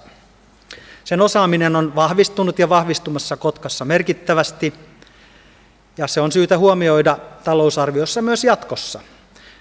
Näin toimintakykymme voidaan säilyttää muuttuvissa uhkissa ja tilanteissa. Todella toivomme, että kaavailtu kyberturvallisuusarkkitehdin rekrytointi voi toteutua ensi vuonna. No, kysymykseemme hotellihankkeesta saimme positiivisen signaalin. Eli vaikeasta hotellisuhdanteesta huolimatta Cursor on edistämässä hotellilaivan tuomista määräaikaisesti Kantasatamaan. Hotelli on mielestämme tapahtumakeskukselle aivan siis keskeinen ja välttämätön asia. No, yksi vetovoimatekijä on merellisen asumisen mahdollistaminen, rannikot ja saaret. Ja tämähän pystytään tekemään nykyteknologialla ympäristö- ja turvallisuusseikat huomioiden. Ja olemme iloisia, että mahdollisia kohteita on tunnistettu, ominaisuuksia ja kaavataloutta ollaan selvittämässä päätöksentekoa varten, ja meidän toivomus on, että valtuusto pääsisi edistämään näitä jo tulevana vuonna. Kuntalaisia puhuttava valaistus, kysyimme siitäkin. Käsityksemme mukaan kaupungin valaistusta ei aleta vähentämään suunnitelmallisesti tulevana talvikautena. Eri asia on sitten, jos tulee näitä pakollisia sähkökatkoksia, joille emme voi mitään. Ja tämä yleisvalaistus kaupungissa, se on erittäin hyvä uutinen, sillä viimeksi kun näin tehtiin, kärsi kuntalaisten turvallisuus ja turvallisuuden tunne. Opetustoimesta puhuttelee tuo perusopetuksen valmistava opetus. Se on merkittävässä kasvussa. Lokakuun lopulla se oli 96 oppilasta. Ja meidän on valtuutettuina edelleen hyvä tiedostaa, että pakolaispaineen kasvaessa Euroopassa saattaa ensi vuonna paine kasvaa myös Kotkassa. Opetustoimen johtajan arvio oli, ottaen huomioon nykytiedot Ukrainan sodan kehittymisestä, että valmistavan opetuksen tarve kasvaa. Valmistava opetuspalvelu on hyvä muistaa, että se palvelee myös muualta maailmasta tulevia muuttajia. Näitä virtoja on vaikea, jopa mahdoton ennustaa, kuten ehkä talousarviotammekin on aika hankala ennustaa. Kulttuuri- ja tapahtumapalveluista Kotkan kristillisdemokraatit haluaa pitää Kotkan pääkirjaston sekä musiikkiopiston tilat edelleen agendalla. Pääkirjasto toimii, palvelee edelleen nykymuodossaan kuntalaisia. Hyvä näin. Ei unohdeta, että kirjaston peruskorjausta ja uudisrakennuksen suunnittelua varten on olemassa vuonna 2020 valmistunut hankesuunnitelma. Investointiohjelmassa ei ole tähän varausta. Musiikkiopiston tilanne on osittain surkea. Opisto joutui aikanaan poistumaan siitä kirjastotalon yhteydessä olevista tiloistaan pahojen sisäilmaongelmien myötä ja toimii nykyisellään hajautettuna. Haminassa taitaa toimia ihan hyvin, mutta Kotkan puolella huonommin. Kysymys kuuluu, haluammeko me musiikkikaupunki Kotkassa luoda tulevaisuudessa hyvät edellytykset ja puitteet laadukkaalle musiikin opetukselle? Se on vähän sama, että tapa lapsen musiikkiharrastus ostamalla hänelle huono soitin. Kulttuurijohtajan mukaan opisto näkee Kotkansaaren vanhalle sairaalalle sijoittuvan opetustoiminnan hyvänä vaihtoehtona. Edellyttäen, että sen tilat ovat käyttäjälle asianmukaiset ja terveelliset. No, tämä Kotkansaaren vanha sairaala, niin jos siinä on mitään mahdollisuuksia turvallisesti, niin se kannattaa kyllä selvittää nyt pikaisesti. Varhaiskasvatuksesta lapsiin ja lapsiperheisiin tulee satsata Kotkassa. Tämän ikäisenä hyvin ymmärtää, että heissä on Kotkan kaupungin tulevaisuus. Tiedä, vaikka tuo Riinan syntymätön lapsi olisi vielä kaupunginvaltuuston puheenjohtaja joskus. Varhaiskasvatusjohtajan viesti oli, että sijaisista on ollut kova pula. Henkilöstövajeen vuoksi on tullut joitakin tilanteita, jolloin päiväkoti on jouduttu sulkemaan aiemmin, huoltajia on jouduttu pyytämään hakemaan lasta aiemmin pois varhaiskasvatuksesta henkilöstövajeen vuoksi. Aika hankala tilanne huoltajalle, joka on töissä. Ja käsitykseni mukaan ilmeisesti joskus myös aamulla ei ole voitu avata ovia heti määräaikana. Ja näin ei saisi olla, että siellä lapsi ja vanhempi odottaa eikä pääse päiväkotiin tai varhaiskasvatukseen, esiopetukseen. KD kannatamme ehdottomasti vakinaisten varahenkilöiden lisäämistä varhaiskasvatukseen. No, liikuntapalvelut, uimahallipalvelut, se on sydämen asiani, ne tulee säilyttää Kotkassa. Tämä on tärkeä asia, sillä se tukee kuntalaisten hyvinvointia ja terveyttä ja hyvin laajasti vauvasta vaariin. Liikuntapalveluista tuli seuraavanlainen kommentti. Jos uimala Katariina ei pysty palvelemaan suunnitellun investointisuunnitelmakauden loppupuolella asti, niin päättäjät ovat asian äärellä suunniteltua aikaisemmin. Ja sitten tehdään joku hätäratkaisu, eikö niin? Ja rahaa palaa. Ja on hyvä muistaa, että Karhulan uimahallillakin on määräaikansa. Voisi olla, että se toimii 90 vuotta vielä ihan ongelmitta, mutta ettei vaan käy niin, että vielä on aikaa. Ei käy niin, että kohta meillä ei sitten muutaman vuoden päästä uimahallia ollenkaan. Se olisi vähän noloa. Sitten täytyisi käydä Haminassa ja Kouvolassa uimassa. Ja lopuksi pyörät pitää kyllä pitää pyörimässä. Liiallinen toimintojen alasajo ei tätä edusta eikä edistä. KD on kyllä valmis hyväksymään tulevan talousarvion, kunhan nyt hieman vielä vääntelemme muutamasta yksityiskohdasta. Kiitos. Kiitos Mikko. Ja viimeisen ryhmäpuheenvuoron tulee pitämään valtuutettu Klemola. Riitta, ole hyvä.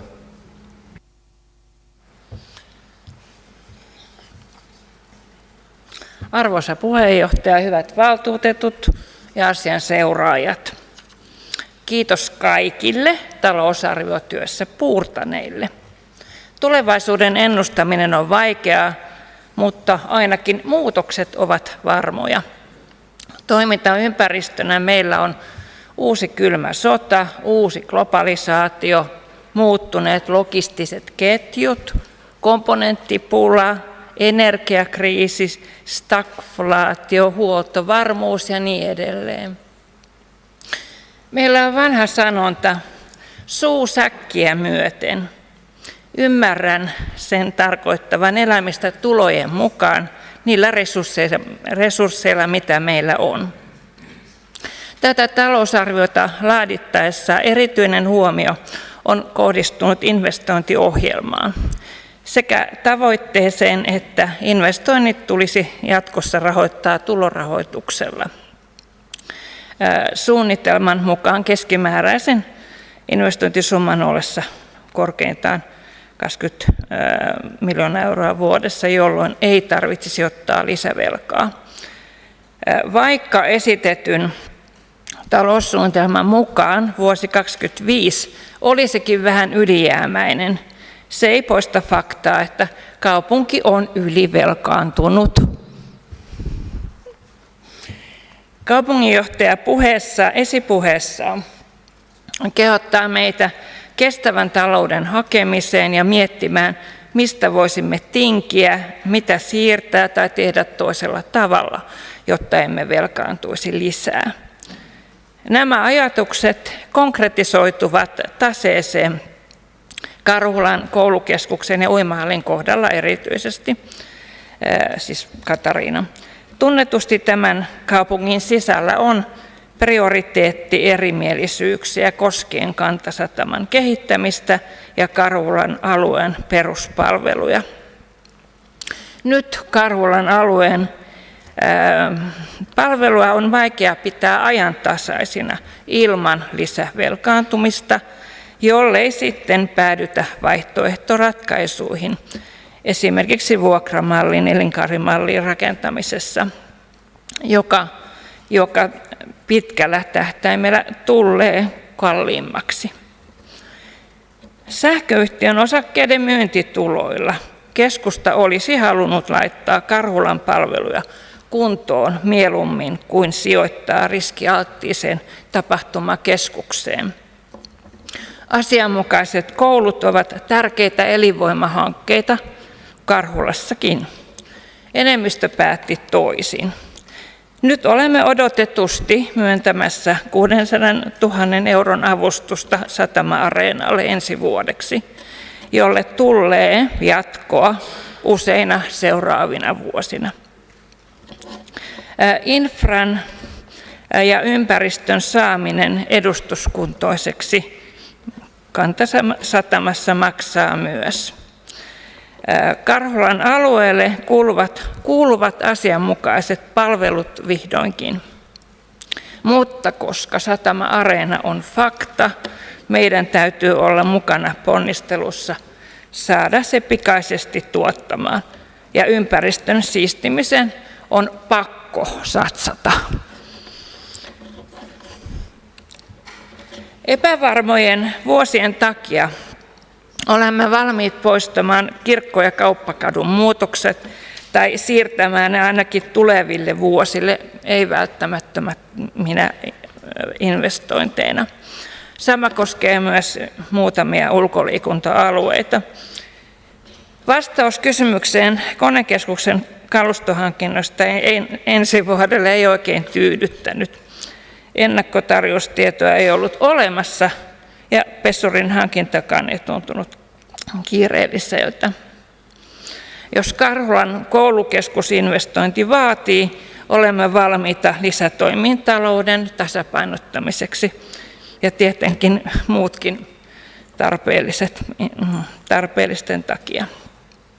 Huoli kohdistuu myös suureen määrään pitkäaikaistyöttömiä, vaikka ne ovatkin vähentyneet, ja työttömyyden sakkomaksuihin, joiden pienentämiseen tarvittaisiin tehostettuja keinoja. Kotka on viimeisimmässä kuntabarometrissa Suomen 3. paras yrittäjyyskaupunki. Kotkassa halutaan kehittää parempaa kasvuympäristöä yrityksille yhdessä yrittäjien ja elinkeinoelämän kanssa. Tästä esimerkkinä syksyn hankintasuunnittelupäivät ja laatupisteyttäminen. Laatupisteyttäminen on myös keino parantaa työllistymistä paikkakunnalla. Hyvä tietysti olisi, jos myös sosiaaliset kriteerit olisivat helpottamassa työllistymistä. Merikaupunki Kotka ei ole pystynyt koronavuosien takia antamaan opetussuunnitelman mukaista uimaopetusta nykyisille 4-luokkalaisille. Tämän asian korjaamiseen esitämme yhteisenä vanhempainyhdistyksien toiveena määrärahaa. Koululaisten uimaopetuksen ja yleisen terveyden edistämiseen tarvitaan 2 kunnossa olevaa uimahallia. Katariinan uimahallin uusimiseen on hyvä varautua viimeistään investointikauden lopussa. Tulevaisuus vaikuttaa ennustettavammalta veroprosentin suhteen, mutta riski piilee valtionosuuslaskelmissa tulevina vuosina. Hyvinvointialueiden rahoitus tulee verottamaan valtionosuuksiamme. Sivulla 26 talousarviossa ilmenee Kuntaliiton asiantuntijan kanta, että tasauselementeistä siirtymätasaukseen sisältyy koko valtakunnan tasoisia laskentaelementtejä, joten yksittäisen kunnan on mahdotonta laatia tarkempaa laskelmaa. Huomioitavaa olisi muun muassa, että sote-alueiden palkkaharmonisointi, joka tehdään tulevina vuosina valtion varoista muilla hyvinvointialueilla, otettaisiin huomioon meillä, joka on tehty jo kuntien maksuosuuksilla. Tämä oikeudenmukaisuus tässä toteutuisi. Olemme valmistautuneet hyvin uusiin teollisuusyrityksiin maanhankinnalla. Haluamme kehittää uusia aloja, akkuteollisuutta, kyberturvallisuutta ja tapahtuma-alaa. Olen omalla verkostollani saanut tukea yliopistokeskuksen perustamiseksi Kymenlaaksoon. Tässä talousarviossa on taloussuunnittelukaudella pieni määräraha yliopistoyhteistyöhön. Mennään askel askeleelta eteenpäin tässäkin. Keskustan valtuustoryhmä hyväksyy veroprosentit ja talousarvion 23 ja taloussuunnitelma 2325. Kiitos Riitta. Ryhmäpuheenvuorot on nyt pidetty. Ja ennen kuin avaan yleiskeskustelun asiasta, niin annan määräysvallan valtuutettu Mia Holmbergille. Mia, ole hyvä.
Kiitos Mia.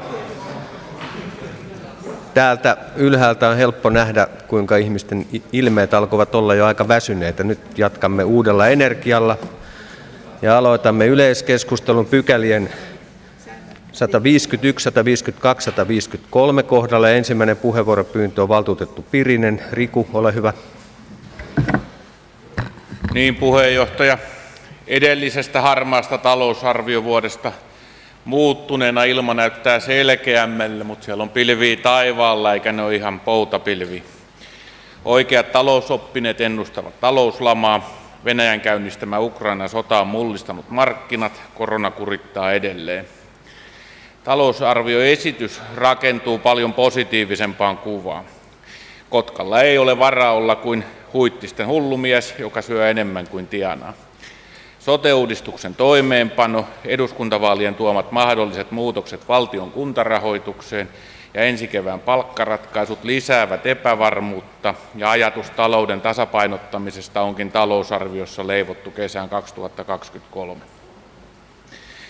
Edellä mainitusta johtuen en ymmärrä tavoitetta alkaa toteuttamaan palkkaohjelmaa jo heti ensi vuonna sillä talousarviossa varatuilla rahoilla. Ongelmia voi Kotkan palkkarakenteessa olla, mutta ei mitään johdon palkkakuoppaa tai merkittävää jälkeenjääneisyyttä. Kunta-alan TES-ratkaisu viime keväänä oli tasoltaan hyvä, kiitos työntekijöille ja työnantajille. Näköjään rauta taipuu, kun sitä tarpeeksi takoo ja pisarakin tekee kiveen kolon. Sama vaikutus on johdon pitkäaikaisella vaikutustyöllä omiin palkkoihinsa. Liki 900 000 euron vuosittainen vaikutus on rankka, eikä sitä pidä tehdä ilman varmuutta, voiko sitä toteuttaa. Rahan tarvetta on muuallakin, esimerkiksi kaavailtu uimahallin vuotuinen poisto on samaa luokkaa palkkaohjelman kanssa, eli liki 1 miljoona. Riski siihen, että vain johto saa ja muut jäävät ilman, on todennäköinen, ja tämähän on voinut olla joidenkin tarkoitus. Jos palkkaohjelma runtataan läpi taloustilanteesta riippumatta, ei erilaisia negatiivisia vaikutuksia voi välttää. Johdon kannattaa nyt pitää huolta, ettei tarvitse loppupelissä itse mennä kassan kautta. Jätän henkilökohtaisen valtuustotoiven asiaan liittyen ja huomioon otettavaksi yksityiskohtaisessa käsittelyssä. Sivulla 19. Palkkaohjelman mahdollinen toteuttaminen ja toimeenpano arvioidaan 30.6.2023 osavuosikatsauksen käsittelyn jälkeen. Kiitoksia. Kiitos Riku. Seuraava puheenvuoropyyntö valtuutettu Brask. Niina, ole hyvä. Ja hyvät valtuutetut, monen mielessä on ollut kiusaus nyt sortua asettamaan vastakkain tapahtumakeskushanke ja kaupungin muut investoinnit. Nyt on kuitenkin kyettävä katsomaan eteenpäin ja menneistä virheistä tulee ottaa myös oppia. Tehty mikä on tehty, näinkin olen kuullut sanottavan. Muistutan kuitenkin sen verran, että kouluinvestointien määrä on ollut sangen korkea jo vuosia ja mitä enemmän aikaa kuluu, sen enemmän investoinnit tulee maksamaan. Joten nyt on aika satsata kunnan peruspalveluihin, jotta kotkalaiset lapset ja nuoret saavat elinympäristön, jossa kasvaa ja elää, terveellistä ja oppivaa elämää. Edellytys on terveet ja asianmukaiset koulutilat. Stop siis kaikille näille väliaikaisille koulutiloille. Tehdään se tehtävä, mikä kunnalle tosiaan kuuluu. Tässä Karhulan koulukeskuksen, kuten myös Karhulan alakoulun investoinnissa, on kyse ihan myös yhteiskunnallisesta asiasta. Karhulan kaavoitus on merkittävä asia ja se vaatii kaverikseen palveluita, niitä mitä kuntalaiset tosiaankin tarvitsevat. Kehittyvä kunta huolehtii niin pienistä lapsista ja nuorista, kuten työikäisistä ja seniori-ikäisistä, ihan meistä kaikista. Kehittyvä kunta tarvitsee kirjastoa ja nuorisotilaa, jolla tuomme yhteiskuntaa kohti sivistystä ja hyvinvointia. Muistutan, että kunnan perustehtäväksi jää nimenomaan tämä ehkäisevä terveydenhuolto ja siihen satsaaminen, ja tämä on yksi osa sitä. Yhteisymmärryksessä on päädytty kirjaukseen, jossa Karhulan koulukeskus toteutetaan vuokra- tai elinkaarimallilla. Olen aina jotenkin ehkä vähän skeptisesti suhtautunut näihin malleihin. Olen pitänyt tätä niin sanotusti köyhän miehen tai naisen osamaksumallina. Mutta pohdinnan ja vertailun jälkeen, ja kuten aika on vähän tehnyt tehtävänsä, olen samaa mieltä, että investointien merkittävä määrä ja tarve on pakottanut meidät palauttamaan asioita perustasolle. Nyt investointitasot ovat jo korkeat ja muut rahoitusmallit ovat perusteltuja ja tutkittavia. Mutta se paluu asiaan, josta on otettava opiksi. Mikäli valtuusto tänään päättää toteuttaa Karhulan koulukeskuksen elinkaarimallina, tulee kaupungin nyt tosiaan satsata ehdottomasti tähän valvontaan ja täysin ammattitaitoiseen projektipäällikköön, joka ottaa ohjatakseen tämän kokonaisuuden. Joten jotta ei enää munita hankkeita veivaamalla niitä edestakaisin, kuten eräässä kaupungin meneillään olevassa hankkeessakin on muutaman kerran nähty. Kannatan Karhulan koulukeskuksen aikaistamista vuodelle 2024 ja stop kaikelle parakkiopiskelulle. Pidetään huolta meidän koululaisista. Kiitos Niina. Seuraava puheenvuoropyyntö valtuutettu Mielonen. Joona, ole hyvä. Kiitos puheenjohtaja. Arvoisat valtuutetut, hyvät läsnäolijat ja kuulijat. Talouden suuresta linjasta muutamia kommentteja. On äärimmäisen hienoa, että meillä on tällä hetkellä esittää näinkin ylijäämäinen talousarvio ja on myöskin tärkeää, että meillä löytyy sitä puskuria, sillä lähivuosien muutokset, kuten valtuutettu Pirinen sanoi, niin luovat jonkinnäköisiä mustia, arvaamattomia pilviä taivaalle. On myöskin hyvä huomata, että viime vuonna tässä salissa tehdyt päätökset luo pohjaa tälle nykyiselle talousarvioesitykselle. Viime vuoden veroprosentin korotus näyttelee äärimmäisen tärkeää osaa siitä, että meillä on tämä tilanne ja että ensi vuodeksi voidaan laatia ylijäämäinen talousarvio, koska kuten kaikki täällä tietää, niin tänään me emme voi veroprosenttia kajota. Eli hieno päätös meiltä vuosi sitten. Toinen päätös, josta ehkä taas voi kritisoida ylipäätään Kymenlaakson kuntakenttiä, liittyy Kymsoteen. Tämän vuoden näkymiin vaikuttaa vahvasti se, että minkälaisen tuloksen Kymsote tekee. Ja nyt näyttää, että alijäämät tulevat olemaan valtavia ja riippuu täysin meidän tulos siitä, että minkälainen osuus meidän tulee kattaa Kymsoten alijäämästä. Kunnat löi liinat kiinni tarvittavan rahoituksen turvaamisessa ja voi sanoa, että kokoomuksen ryhmäri Bruforsin mainitsemat Kymsoten talouden negatiiviset yllätykset eivät kyllä varsinaisesti tullut itselle hirveän yllätyksenä. Viime vuoden yhtymävaltuuston leikkauspäätökset muun muassa omaishoitoon, kotihoitoon, hoivayksiköihin, lastensuojeluun on johtanut tavoiteltujen pienenevien menojen sijaan entistä pahempaan alijäämään.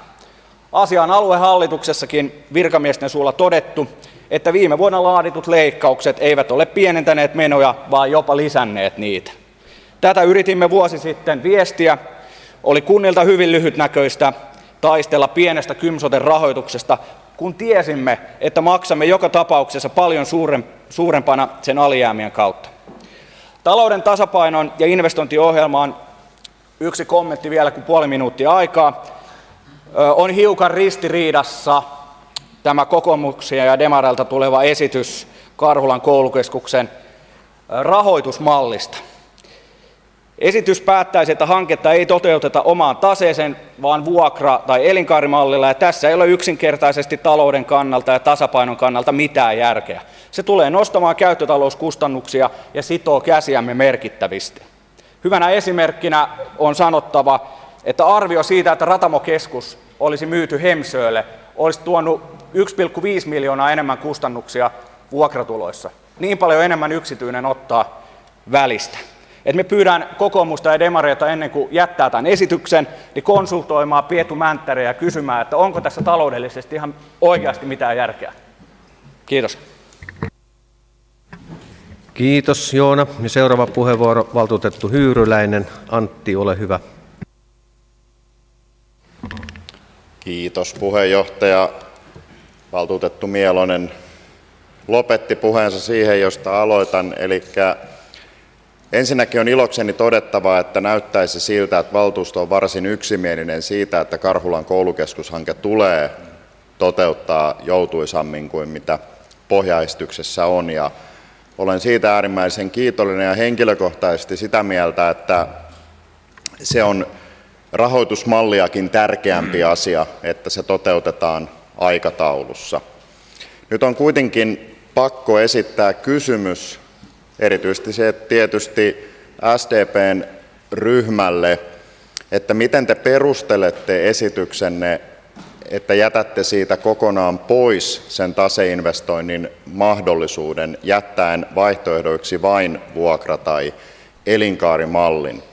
Tuossa kokoomus ryhmäpuheenvuorossaan peräänkuulutti taloudellista vastuullisuutta, ja käsittääkseni se olisi vastuullista taloudenhoitoa meiltä, että kartoittaisimme kaikki vaihtoehdot ja valitsisimme sitten niistä sen kuntalaisten kannalta kaikkein taloudellisimman vaihtoehdon. Nyt tässä valitettavasti haiskahtaa sellainen veronmaksajien vedätys, mutta kun en usko, että SDP haluaa vedättää veronmaksajaa, niin teillä on varmaan joitakin muita syitä, miksi taseinvestointi ei tule edes vaihtoehtona kysymykseen. Niin kuin valtuutettu Mielonen totesi, niin aiemmin tehdyissä selvityksissä vuokra- ja elinkaarimallit ovat olleet kalliimpia veronmaksajan ja kuntalaisen kannalta kuin taseinvestointina tehty, vaikka se tehtäisiin lainarahalla. Niin tämä minua hämmästyttää ja kummastuttaa, ja mielelläni kuulisin perusteita, miksi tällainen taseinvestoinnin poissulkeva esitys on tehty. Tämähän on se syy, miksi Vasemmistoliitto jätti oman esityksensä taseinvestoinnista edelleen tuonne muutosesityslistaan, vaikka toki yritimme neuvotella teidän kanssa yhteisymmärryksen näiden esitysten välillä. Kiitos. Kiitos Kiitos. Joo, kyllä. Seuraava puheenvuoron pyyntö valtuutettu Heikkilä. Anne, ole hyvä.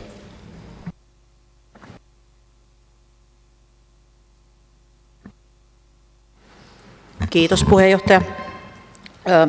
Arvoisa puheenjohtaja, hyvät valtuutetut ja muut kuulijat. Ihan ensimmäiseksi haluaisin toivottaa kaikille läsnä oleville hyvää lasten oikeuksien viikkoa. Kokoomusryhmä esittää nuorisotoimen uusien vakanssien poistoa. Nuorten pahoinvointiin pitää puuttua nyt, ei sitten kun on niin sanottu oikea hetki. Nimittäin sellaista oikeata hetkeä ei koskaan tule. Edellisen valtuustokauden aikana hyvinvointilautakunnassa saimme nuorisotoimen johtajan tekemään yhteenvedon eri kaupunkien ja kuntien käyttämistä määrärahoista nuorisotoimeen. Saimme silloin nähdä, että Kotka käytti nuorisotoimeen lähes vähiten koko Suomessa rahaa tässä samankokoisten kaupunkien kohdalla. Tämä kaikki heijastuu siihen, että miten meidän nuoriso voi ja miten meidän kuntalaiset kokee esimerkiksi turvallisuuden tällä hetkellä tässä Torin ympäristössä tai Sibeliuspuistossa.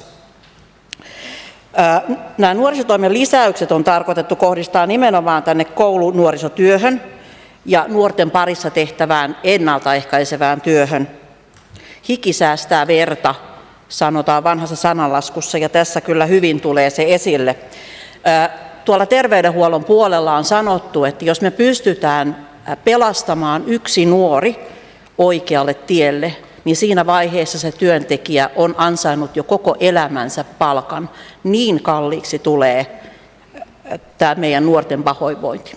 Kiitos. Kiitos Anne. Seuraava puheenvuoropyyntö valtuutettu Frilander Paavilainen. Eeva-Liisa, ole hyvä. Puheenjohtaja, hyvät valtuutetut. Tässä oppimisympäristöjen kehittämisessä, kun koulukeskuksista keskustellaan, niin olen havainnut vanhaa sisäistä keskustelua eri kaupunginosien välillä. Ja minusta se ei ole niin kuin tervettä ajattelua. Kotka tarvii 2 lukiota, vaikka on myöskin sellaisia puheenvuoroja kuullut, että 1 riittää. Karhulan puolelle tulee tätä akkuteollisuutta ja voi ajatella niin, että siellä on myöskin tonttimaailmassa kapasiteettia varmaan luoda uusia tontteja, joten tämä akkuteollisuus ja uusi koulukeskus varmaan ovat hyvä yhteistyökumppani keskenään, jotta perheet hakeutuvat Kotkaan uusiin oppimisympäristöihin. Täällä on todettu jo kaikki nämä kirjastot ja nuorisotilat ja niin edelleen, joka on erittäin hyvä tässä. Kulttuuripalvelujen vastuualueella niin tässä kirjassa todetaan, että kulttuuristrategia ja ohjelma päivitetään. Haluan todeta sen, että kulttuurisuunnitelma on voimassa vuoteen 2025 asti, joten tässä ollaan nyt vähän niin kuin etulyöntiasemassa, kun sitä halutaan nyt niin kuin päivittää. Tämä päivitys halutaan tehdä yhteistyössä kaupunkikonsernin kulttuurilaitosten kanssa, ja haluan tässä jo todeta, että kun sitä päivitetään, niin on otettava huomioon niin eri kulttuurilaitosten identiteetti ja tehtävä ja myöskin tavoite laadulliseen korkeaan tasoon. Että siinä suhteessa niin tämä päivitys yhteistyössä niin on oltava rakentavaa ja ei toisia syrjivää. Kaupunginsairaalan hyödyntäminen kulttuuritoiminnassa on mulle ollut todellinen tällainen niin kuin yllätys, koska tunnen sairaalan historian ja vieläkään ei ole, no siinähän tutkitaan niitä sisätiloja, mutta toivottavasti siinä ei tuhlata kaupungin resursseja, koska se talohan on huonossa kunnossa. Sitten tästä koulutuksesta, mikäli täällä mainitaan tässä budjettikirjassa niin sana inkluusio, ja satuin olemaan niin tällaisessa koulutustilaisuudessa, jossa täällä kasvatuksen ja koulutuksen lautakunta järjesti inkluusiosta, ja on siellä mielestäni se koulutus niin, keskittyi hyvin pitkälti niin tällaisiin sairauskeskeisyyteen ja diagnoosipohjaiseen oppimisympäristöjen järjestämiseen luokissa. On todettava kuitenkin kaikki tilastot, joita Kotkan lapsista ja nuoristakin on, että resurssit kaikilla oppimistasoilla on inkluusiossa sitten turvattava. Se on hallinnollisesti erittäin helppo ottaa käyttöön, mutta ruohonjuuritasolla niin kohdataan näitä todellisuutta. Jo nyt niin nuorissa on ongelmia, joihin inkluusio varmaan vielä niin kuin heikentää niin kuin tätä. Lopuksi haluan vielä sanoa, että nuorisopsykologian professori perjantai-dokkarissa totesi, että kun digitalisaatio korostetaan tässä budjettikirjassa, nuorten henkinen tila on huono, ja hän totesi, kun hänellä on lukioikäinen nuori, että opintojakso per yksi kirja riittää pitämään tämän päivän nuoren hyvässä tilassa. Kiitos Eeva-Liisa. Hieman meni yli, mutta painavaa asiaa. 3 minuuttia on nämä yleiskeskustelun puheenvuorot. Seuraava puheenvuoro, pyyntövaltuutettu Elo. Jari, ole hyvä. Kiitos puheenjohtaja, valtuutetut sekä muut läsnä olevia. Karhulan koulukeskuksen investoinnin aikaistaminen on Karhulan pitovoiman kannalta tärkeä asia. Helilän yläaste on joutunut olemaan vuosikausia parakeissa. On aika saada heille sekä lukiolle että Karhulan yläasteelle ja kirjastolle laadukkaat, turvalliset oppimisympäristöt. Kalliiksi ne on tullut ne parakitkin, missä ne on joutunut olemaan vuosikaudet. Meillä on syntynyt semmoinen niin kuin parakki yläastekouluporukka sinne. En lähde vastakkain asettelemaan meneviä lainausmerkeissä Kankkulan kaivoja. Meneviä Kankkulan kaivoinvestointeja tehköö sen muut, ja sen kyllä on tässä olisi jo muut tehnyt. Korostan, yksi kaupungin tärkeimmistä tehtävistä on tarjota terveet, laadukkaat, turvalliset oppimisympäristöt tuleville veronmaksajille sekä ehkä päättäjille. Toivon, että tulevat teolliset investoinnit menevät maaliin ja luovat sitä hyvää meille kaikille työpaikkoja. En halua olla muistuttamatta tätä UPM:ää, mikä surullisen kuuluisasti loi meille kaikille uskoa tulevaisuuteen sekä työpaikkoja myös itsellenikin Ehkä sen jälkeen on pessimistisyys vähän iskenyt, kun kaikki uskottiin ja töitä tehtiin yhdessä lujassa vuodesta 2017 eteenpäin, että nyt mä saadaan työpaikkoja. Mutta toivotaan. Yhteiskunnat pärjää työllä ja siitä tulevalla toimeentulolla. Senhän me kaikki tiedetään, mutta se pitää aina muistuttaa. Onhan meitä tietysti taivarannan maalareetkin tuolla jossain, mutta työtekijänsä palkitsee. Kiitos.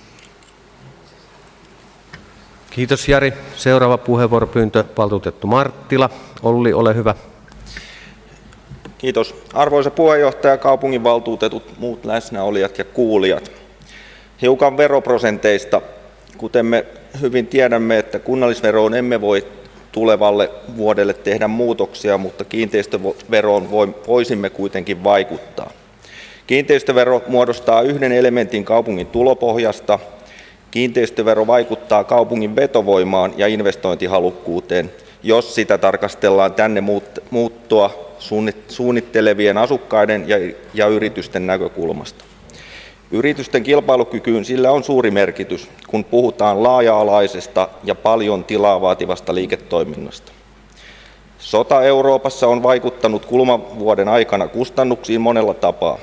Inflaatio ja energiahinnan nousu rokottavat asukkaita ja yrityksiä ennennäkemättömällä tavalla. Lopullista hintalappua emme edes vielä tiedä. Verotuksen keventäminen edes kiinteistöveron osalta olisi kädenojennus kuntalaisia ja täällä olevia yrityksiä kohtaan. Kokoomus RKP:n valtuustoryhmä vakavasti harkitsi muutosesitystä kiinteistöveroon, yleisen kiinteistöveroprosentin ja vakinaisten asuinrakennusten osalta.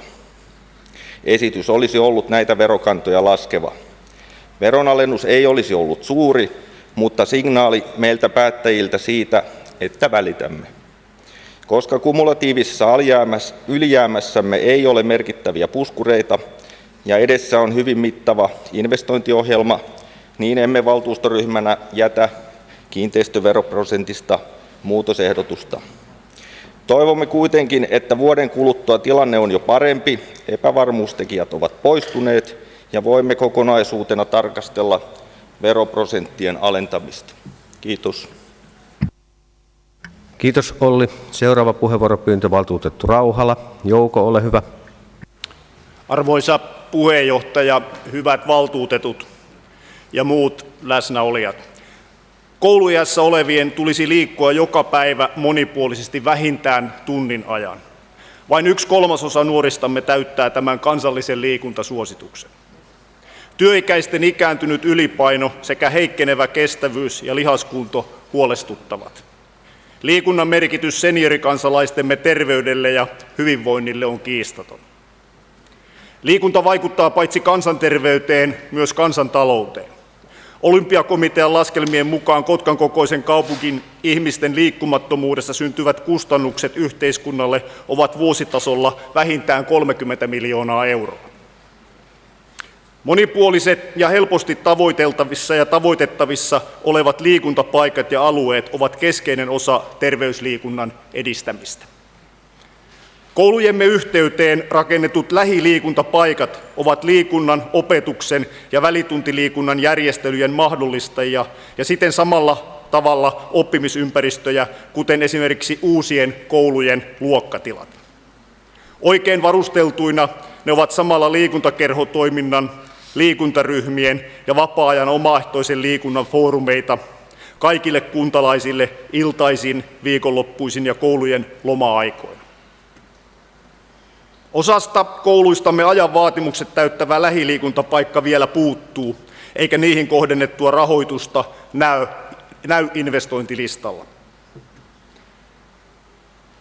Vaikka kysymyksessä ei kilpailu olekaan, ajanmukaisten kuntoportaiden osalta olemme esimerkiksi Virolahteen verrattuna takamatkalla lukemin 2-0. Kokoomus RKP-valtuustoryhmä tulee esittämään investointisuunnitelmasta vuodelta 2024 puuttuvaa rahoitusta lähiliikuntarakentamiselle. Kuten olemme tänään jo kuulleet, ilmassa on myös halukkuutta poistaa suunnitelmista lähiliikunnasta erillisinä hankkeina valmistellut Katajaisten kentän sekä Arto Tousa-areenan takakentän kunnostus. Tätä emme voi hyväksyä.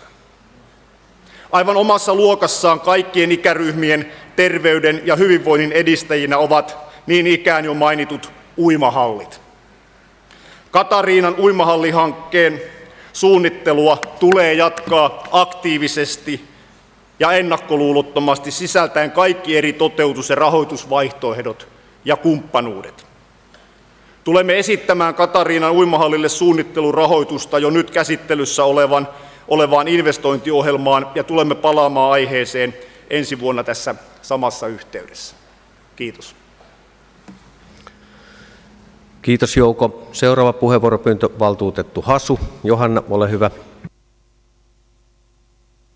Valtuutetut virkamiehet ja läsnäolijat täällä paikalla ja virtuaalisesti. Aiheena työllisyys ja työttömyys. Vertailua Etelä-Kymenlaaksossa syyskuussa 2022. Suurin työttömyysaste oli Kotkassa, eli se oli 11,9% ja matalin Pyhtäällä. Koko maan työttömyysaste oli 8,8%,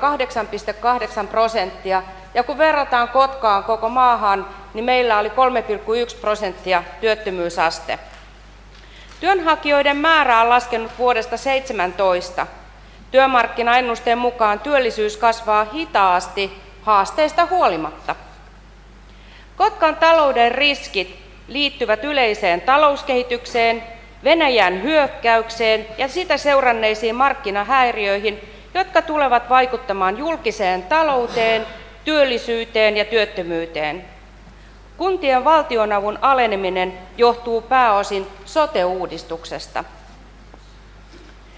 Meidän tulee suunnitella tulevaa valtakunnallista toimenpano-ohjelmaa, tai oikeasti voisi sanoa ohjelmia. Eli TE25, josta olemme paljon kuulleet, ja Koto 24 muutosta, joissa palvelut tuodaan lähemmäksi asiakasta. Pääosin nykyisin TE-toimistojen vastuulla olevat henkilöasiakas, työnantaja ja yrityspalveluista siirtyy kuntien vastuulle tuolloin vuonna 2025. Lisäksi näiden palveluiden hankinnan tehtävät siirtyy ELY-keskuksista kunnille. Valtio vastaa työllisyyden hoidon järjestelmästä ja sen valtakunnallisesta toimivuudesta. Vuosi 2025 tulee nopeasti. Tulemme vielä tästä yllättymään ja tulemme yllättymään vielä siitä, kuinka laajoja nämä tulevat uudistukset ovat. Henkilöstöä on arvioitu siirtyvän 70–90. Mutta tällä hetkellä meillä on palkattuna työllisyyskoordinaattori. Kokonaisuuden laajuuden ja kiireellisyyden vuoksi tulisi työllisyyskoordinaattorin lisäksi palkata työllisyysjohtaja tai päällikkö.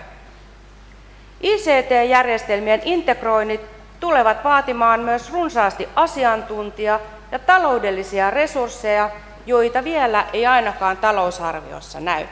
Kiitos. Kiitos Johanna. Seuraava puheenvuoropyyntö valtuutettu Kurttila. Mia, ole hyvä. Kiitos puheenjohtaja, arvoisat valtuutetut ja muut valtuuston kokousta seuraavat läsnäolijat. Kotkan toimintaa ja taloutta haastavat tällä hetkellä monet muutos- ja epävarmuustekijät, kuten olemme tänään monessa puheenvuorossa jo kuulleet. Yksi asia kuitenkaan ei muutu, ja se on kunnan lakisääteinen tehtävä edistää hyvinvointia ja terveyttä. Muutos haastaakin meitä kunnassa miettimään, miten tätä hyvinvoinnin ja terveyden edistämisen työtä tehdään, kun sosiaali-, terveys- ja pelastustoimen palvelut jäävät vastuualueeltamme valtion tehtäväksi siirtyvinä. Tätä työtä tehdään paitsi hyvinvoinnin ja terveyden vastuualueella ja hyvinvointijohtajan johtamana, mutta sitä tehdään myös poikkihallinnollisesti kaikilla kunnan hallinnonaloilla, lisäksi järjestöjen, oppilaitosten, seurakuntien ja yksityisen sektorin kumppanuudessa. Kaikkia talousarviokirjaa kuvattuja tavoitteita, hienoja sisältöjä ja hallinnonaloja en tässä puheenvuorossa ehdi mainita, joten toteankin, että Kotkas poikkihallinnollinen ja monialainen hyvinvointijohtaminen on vahvaa. Kuntalaisten hyvinvoinnin tavoitteen edistämiseksi meillä on kirjattu yhdeksi strategiseksi tavoitteeksi olla hyvän tuulinen kulttuurin ja tapahtumien kaupunki ja pyrkimys panostaa monipuoliseen ja saavutettavaan kulttuuriin ja tapahtumiin. Lisäksi on laadittu Kymenlaakson ikääntyvän väestön kulttuurihyvinvointisuunnitelma. Näiden toteuttamiseen meillä tulee olla osaamista, riittävät resurssit ja toimivat välineet, ja näiden niin sanottujen pelimerkkien jakamisesta olemme täällä tänään valtuuston kokouksessa päättämässä. Kuluvana vuonna hyvinvointilautakunta on saanut kysymyksiä kirjaston toimintaan ja kirjastoauton toimintaan tai ajoittain toimimattomuuteen liittyen. Ja kuullut kirjastotoimen johtajan vastauksia muun muassa kirjastoauton toteutuneista ajoista. Haasteita on ajoittain ollut auton toimintakunnossa ja toisaalta henkilöstön riittävyydessä. Meillä onkin hankinnassa uusi, moderni, sähkökäyttöinen kirjastoauto, jonka käyttö edellyttää ja mahdollistaa uusia toimintatapoja ja uudenlaista osaamista vastatakseen kuntalaisten muuttuviin tarpeisiin. Kulttuurin monipuolisuuteen ja saavutettavuuteen liittyen haluan nostaa esille kulttuuri- ja tapahtumatoiminnan mukaan lukien Lasten kulttuurikeskuksen sekä meidän monipuoliset kulttuurilaitokset, Maretarium, Kaupunginteatteri, Kymi-sinfonietta ja Merikeskus Vellamo.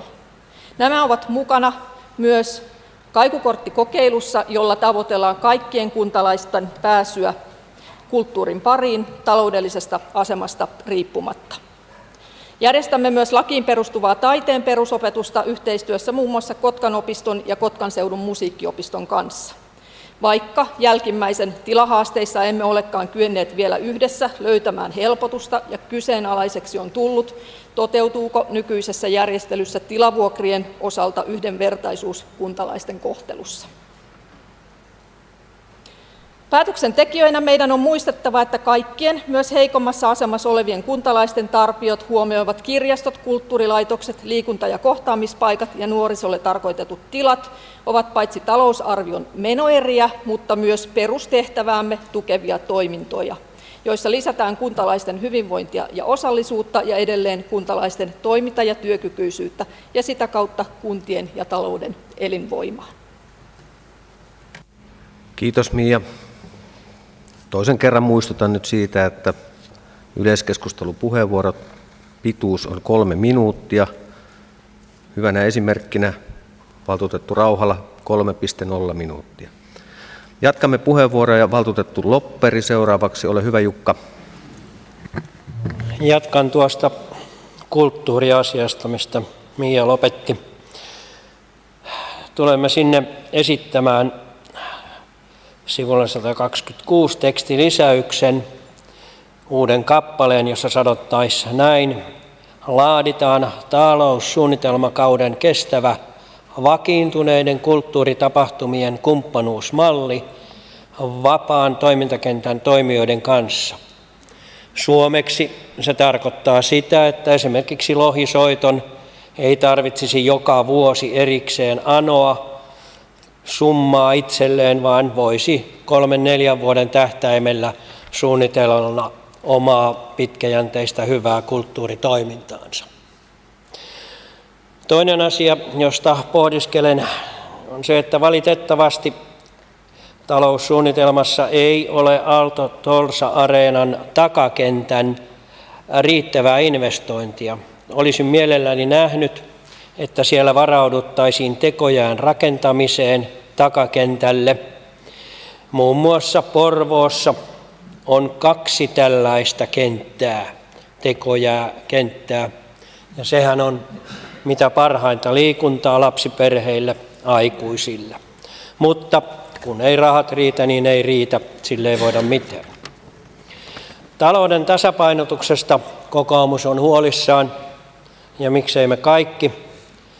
Itse aina ajattelen, että mistä saisimme lisää tuloja ilman veronkorotuksia, niin se on, että meillä olisi uusia työpaikkoja ja sitä kautta yrityksiä.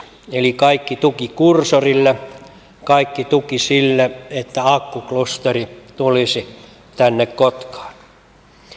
Sitten tästä kiinteistöverokorotuksesta. Kuten sanoin eräässä yhteydessä, että faktaa on se, että me menetämme 1 000 000 euroa. Fiktiota olisi se, mitä se muu vaikutus olisi. Ja joku vuosi sittenhän teimme yrityksille kaupungin taholta kyselyn, että onko kiinteistöveroilla suuri merkitys niiden sijoittumisella kuntaan. Muistaakseni tulos oli, että ei ollut suurta merkitystä. Kiitos. Kiitos Jukka. Seuraava puheenvuoropyyntö valtuutettu Pardi. Juuhan, ole hyvä. Kiitos puheenjohtaja. Arvoisat valtuutetut ja muut kuulijat. Venäjän aloitettua hyökkäyssodan Ukrainaa vastaan Suomi on menossa puolustusliitto Naton jäseneksi. Turvallisuuspoliittinen asemamme, talousympäristömme ja ulkomaankauppammekin on kokonaan uudelleen organisoitumassa. Maassamme tullaan kuitenkin nyt, niin kuin aikaisemminkin, tarvitsemaan kielitaitoisia kansalaisia yhä enenevässä määrin toisen kotimaisen ja vieraiden kielien osaamista ulkomaankaupan, matkailun ja puolustuksenkin tarpeisiin. Varhaiskasvatuslain 8 pykälän mukaan kaupungin on huolehdittava siitä, että lapsi voi saada varhaiskasvatusta lapsen äidinkielenä olevalla suomen tai ruotsin kielellä. Edelleen lain mukaan varhaiskasvatusta suunniteltaessa, järjestettäessä tai tuotettaessa ja siitä päätettäessä on ensisijaisesti huomioitava lapsen etu. Kotkan kaupungin strategiaa elävästä, kansainvälisestä ja eteenpäin katsovasta veto- ja pitovoimaisesta yhteistyökykyisestä yhteisöstä edellyttää, että kaupunki jo päiväkoti- ja varhaiskasvatustoiminnasta alkaen panostaa sekä ruotsin että englanninkieliseen päivähoitoon ja varhaisopetukseen. Kotkan tulee panostaa sekä päiväkoti- ja varhaiskasvatustoiminnan ohella myös korkeatasoiseen perus- että lukio-opetukseen koko kaupungin alueella. Maamme menestys ja hyvinvointi perustuu yhä enemmän pienten ja pk-yritysten ja niiden koulutetun ja osaavan henkilökunnan varaan. Yksinyrittäjyyden lisääntyminen on työelämän 2000-luvun merkittävimpiä trendejä. Yksinyrittäjistä noin puolet toimii osakeyhtiömuotoisena ja 46% on toiminimiyrittäjiä. Yksinyrittäjistä peräti 52% ovat korkeakoulutettuja. Julkisen sektorin eli Kotkan kaupungin olennainen tehtävä on luoda elinkeinopolitiikallaan yrityksille alustoja menestyä ja kasvaa. Voisin tätä jatkaa, mutta ajan loppuessa niin tässä oli nämä tärkeimmät. Kiitos. Kiitos Juuhan. Seuraava puheenvuoropyyntö valtuutettu Bounds. Mike, ole hyvä. Kiitos puheenjohtaja, hyvät valtuutetut. Meidän tärkein tehtävä itse vanhempana ja sitten isovanhempina, jos on ja olette ja sisaruksina, on pitää omista huolta. Ja meidän tässä huoneessa on tärkein pitää kotkalaisista huolta. Ja täten ei voida jatkaa lasten ja nuorten laiminlyöntiä toissijaiseksi laittamista ja luottaa siihen, että kyllä ne lainausmerkeissä jaksaa ja kyllä ne kestää vielä. Me ollaan väistetty tämän vastuun ottamista jo liian kauan ja nyt meidän pitää siihen tarttua kiinni. Kohta se on jo liian myöhäistä ja laskut kasvaa sen myötä aivan liian suuriksi. Meidän täytyy ymmärtää se, että se on investointi tulevaan ja nimenomaan Kotkaan ja kotkalaisiin. Kun meillä on hyvinvoivat lapset ja nuoret sekä fyysisesti että henkisesti, se edesauttaa myös meidän vanhempien ja aikuisten hyvinvointia. Tämän myötä vihreän valtuustoryhmän muutosesitys 5 koulunuorisotyön palkkaamisesta välittömästi edesauttaisi tätä ongelmaa roimasti ja päästäisiin oikeaan suuntaan sen myötä. Kiitos. Kiitos Mike. Otetaan tähän vielä Petrin puheenvuoro ennen lounastaukoa. Valtuutettu Pekkola, ole hyvä. Kiitos Arvoisa puheenjohtaja, hyvät valtuutetut, hyvä nuorisovaltuutettu ja muut paikalla olijat. Kaupunkihan on iso työnantaja. Me ollaan niin kuin vastuussa meidän työntekijöistä ja siihen työhyvinvointiin työntekijöihin kannattaa panostaa aivan ehdottomasti. Tilastoissa me kuitenkin nähdään, että sairauspoissaolot on aika isoja, näyttää kasvavankin monessa noissa yksiköissä. Se on aina huolestuttava piirre. Toki ymmärretään, että koronapandemia on ihan poikkeustilanne, mutta ilman sitäkin niin täällä on aina ollut perinteisesti korkeat sairauspoissaolot. Sen takia se työterveyshuoltoon panostus on tärkeä asia muun muassa vajaakuntoisten työntekijöiden niin kuin auttamisessa, hoitamisessa. Ilokseni näin tilastosta, että työterveysneuvottelut on aika paljon, että semmoisia kokouksia, missä koitetaan yhdessä saada asiaa eteenpäin. Toisaalta sitten taas surullista on se, että uudelleen sijoituksia on hyvin, hyvin vähän, vaikka meillä on näin iso kaupungin organisaatio. Toivon vaan oikeastaan, että työterveyshuollon kustannuksissa ei lähdetä säästämään. Kiitos. Koska meillä on vielä aikaa yhdelle puheenvuorolle, niin valtuutettu Mielonen saa sen pitää. Ole hyvä, Joona. Joo, kiitos puheenjohtaja, kiitos puheenjohtajalle joviallisuudesta, että joudun tuossa Safkiksen jälkeen lähtee Lappiin työkeikalle. Tämä on tätä freelancerin arkea. Mutta olisin puhunut vielä hiukan meidän opetustoimeen liittyvistä muutoksista. Ensinnäkin on todettava, että tässä pohjassa on hienosti otettu huomioon meidän Hyyryläisen tekemä talousarvioesitys OPO-koordinaattorin palkkaamisesta, mutta tuossa keväällä tekemääni talousarvioaloitteeseen erityisopetukseen liittyvistä huolista, niin tähän vastaukseen en hirveän tyytyväinen ja lopputulemaan ollut. Erityisopettajien huoleen pienryhmien määrästä ja työtaakasta jostain syystä ei tässä aloitevastauksessa otettu tosissaan. Huolta on nostettu muun muassa tukipäätöksien hidastelusta ja myös toisaalta resurssipulasta ja työmäärästä.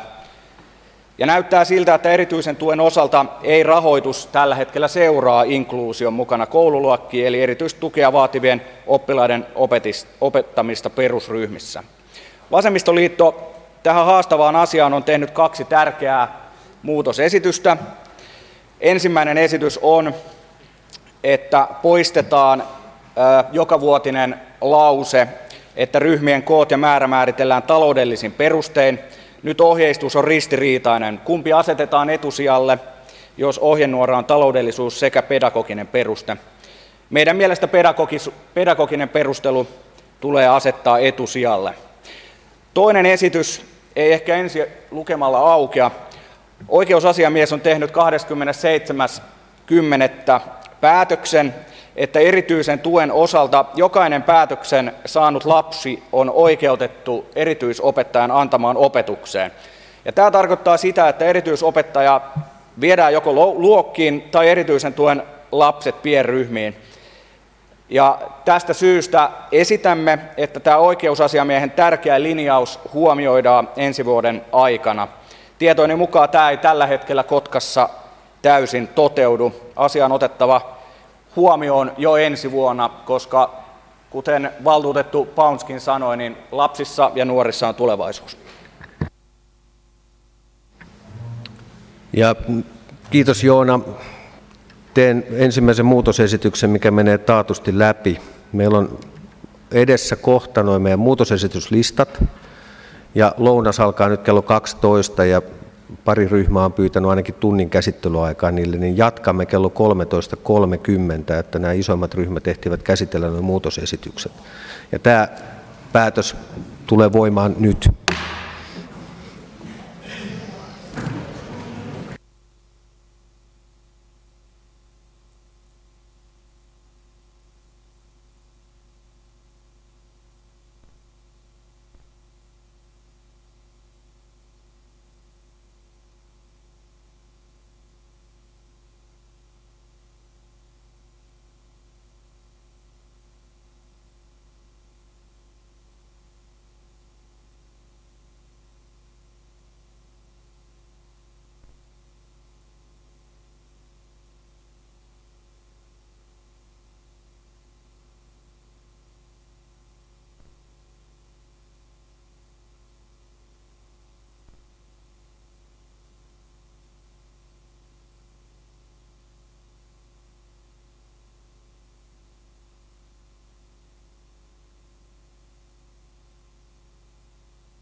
No niin, pirteinä lounaan ja ryhmäkeskustelujen jälkeen jatkamme valtuuston kokousta yleiskeskustelulla pykälien 151, 152, 153 kohdalla.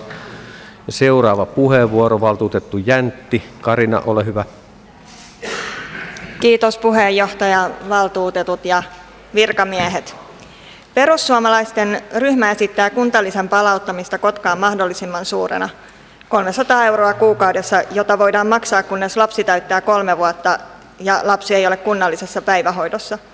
Yksi alle 3-vuotias lapsi päivähoidossa maksaa kunnalle 2 628 € kuukaudessa.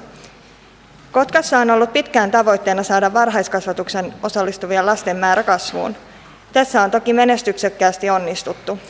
Varhaiskasvatuksen maksuja on alennettu tuntuvasti, mikä on tuonut helpotusta etenkin työssäkäyvien vanhempien arkeen. Onko kuitenkaan lapsen etu aloittaa päivähoito jo alle 1-vuotiaana, jos perheessä on vakaat olot eikä ole tarvetta erityiselle tuelle tai kotoutumiselle? Perussuomalaisten ryhmä katsoo, että lapsen kehityksellisen kasvun kannalta on parempi, jos mahdollistetaan perheen yhteisen ajan lisääminen. Etenkin 3 vuoteen saakka lapsi hyötyy siitä, että varhaiskasvatuksessa vietetty aika olisi mahdollisimman lyhyt. Tämän jälkeen sosiaaliset suhteet toisten lasten ja aikuisten kanssa ovat merkityksellisemmässä asemassa. Kotka osoittaisi tällä toimenpiteellä esimerkillistä tukea lapsiperheille ja heidän hyvinvoinnilleen, lapsen etua ajatellen. Bonuksena poistuisi pahin paine päiväkotipaikkojen ja henkilöstön riittävyydestä varhaiskasvatuksen alueella. Kiitos. Kiitos Karina. Seuraava puheenvuoropyyntö, valtuutettu Rantaruikka. Tarja, ole hyvä. Kiitoksia.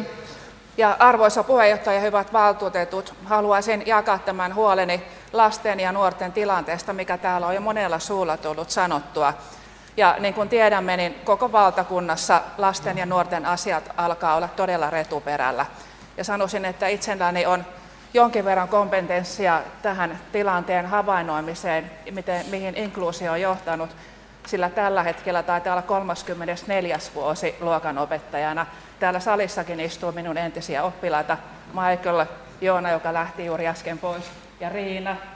Niin tässä on tullut nähtyä aika paljon näiden vuosien aikana. Ja inkluusio sinällään ei ole mikään huono asia, mutta se, että siihen ei ole resursseja. Erityisopettajista on valtava pula, ja niin kuin olemme lukeneet, niin oikeusasiamies on tehnyt tästä päätöksen, että mikäli emme noudata lakia, niin todennäköisesti voi tulla vaikka sakkoja siitä. No miten me voitaisiin asiaa parantaa? On se, että erityisopettajille järjestetään muuntokoulutusta. Jos kaupunki ryhtyisi tukemaan meidän omien opettajien muuntokoulutusta erityisopettajaksi, me saataisiin ihan täällä kaupungissa olevia opettajia erityisopettajaksi. Oma kolleganikin teki näin ja on tällä hetkellä Haukkavuoren koulun erityisopettaja. Ja lisäksi voisin sanoa, että mistä tämä pahoinvointi johtuu. Korona pudotti aivan hirvittävän monet normaalinkin perheen lapset pois kaikista harrastuksista, jonka jälkeen he notkuvat tuolla koulujen pihoilla. Ja tämmöistäkin olen kuullut, että täysi-ikäiset tulevat sinne autojen kanssa ja myyvät alkoholia alakouluikäisille, jotka sotketaan sitten appelsiinimehu tölkkeihin ja juodaan niitä ja poltetaan sähkötupakkaa ja muuta. Niin todellakin niin tähän on saatava jonkinlainen muutos. He ovat tulevia työntekijöitä, tulevia maksajia täällä kunnassa. Niin nyt oikeastaan on ihan viimeinen hetki alkaa tekemään jotain, ja kun uusi sote-laki tulee voimaan, niin koulutushan tulee olemaan yksi meidän suurimmista alueista. Ja kohta alkaa olla liian myöhäistä tehdä sille mitään, että meillä on niin kuin käsissä aikamoinen ongelma, ja tämä on myös muualla.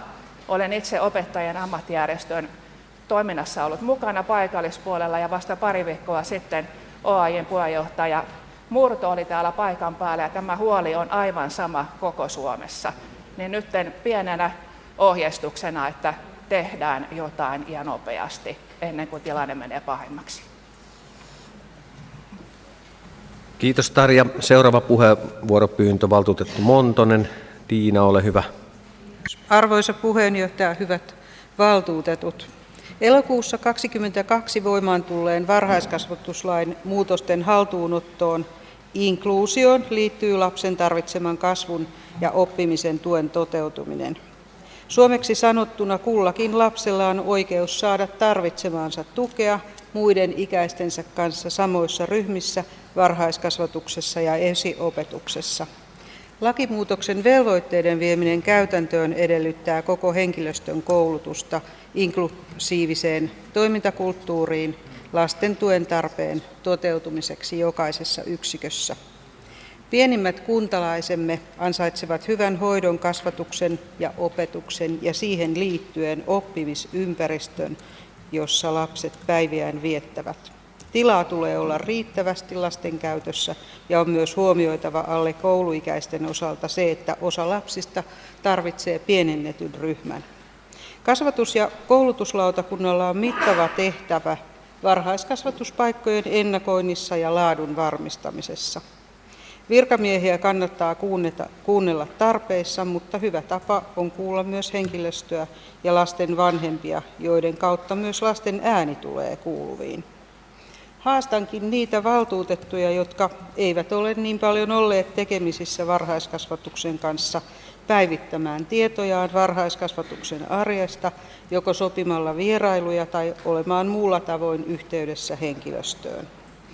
Valtuutettu Almgren toi puheessaan esiin varhaiskasvatuksen varahenkilöstön lisäämisen, mikä on todella tärkeää. Näin mahdollistetaan parhaiten varhaiskasvatuksen toimintavarmuus ja vanhempien työssäkäynti tai opiskelu. Ruotsinkielisen päiväkodin 200 000 euron avustus sisältyy ensi vuoden talousarvioomme. Yksityiset päiväkodit saavat jokaisesta lapsesta palvelusetelin, mihin sisältyy rakennusten kunnossapito. Tästä syystä odotan jatkossa valtuutettuna, että yksityiset päiväkodit hoitavat talouttaan niin, että tällaisia avustusanomuksia ei tarvitse tehdä. Mutta haluan tässä myös sanoa, että pidän hienona, että meillä on erikielisiä vaihtoehtoja varhaiskasvatukselle ja esiopetukselle. Siinä suhteessa päiväkodit tekevät hienoa työtä.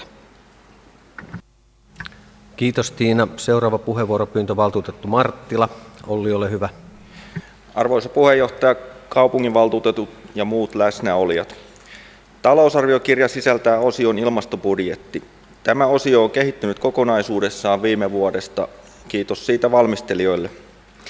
Kaupungin omat ilmastoinvestoinnit tulevalle vuodelle ovat noin 1 miljoonaa euroa ja muissa konserniyhtiöissä tehdään näitä ilmastoinvestointeja 2,7 miljoonan edestä, eli yhteensä 3,7 miljoonaa.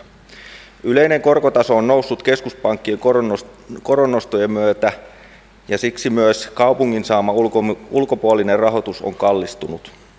Kuntarahoitus mainostaa verkkosivuillaan vihreää rahoitusta, jota kuvaillaan edullisena ja imagoa edistävänä. Tämä on vain yksi esimerkki, jolla ilmastoinvestointeja voidaan rahoittaa perinteistä lainanottoa edullisemmin. Kuntarahoituksen sivulta löytyy myös referenssilista, josta ilmenee kohteet, joilla vihreän rahoituksen elementillä on toteutettu. Kotkassa ei ole ihan lähiaikoina toteutettu. Edellinen taitaa olla vuodelta 2018, jossa Rauhalan alueen katuvaloja on uudistettu. Kannustankin kaupungin talousosastoa rohkeasti käyttämään ja hakemaan näitä rahoitusmalleja ilmastoinvestointeihin nousevien rahoituskulujen maailmassa. Ja näen myös, että jossain tilanteessa on perusteltua, että konserniyhtiö itse hakee rahoituksen vapailta markkinoilta ja kaupunki toimii tarvittaessa takaajana. Pääasia on ja viesti siitä, että koko konserni saa kokonaistaloudellisesti edullisinta rahoitusta investoinneille. Kiitos. Kiitos Olli. Seuraava puheenvuoropyyntö valtuutettu Hassu. Johanna, ole hyvä. Kiitos puheenjohtaja, valtuutetut ja kaikki muut täällä olijat. Teemana on tällä hetkellä kaupunkistrategian indikaattorit.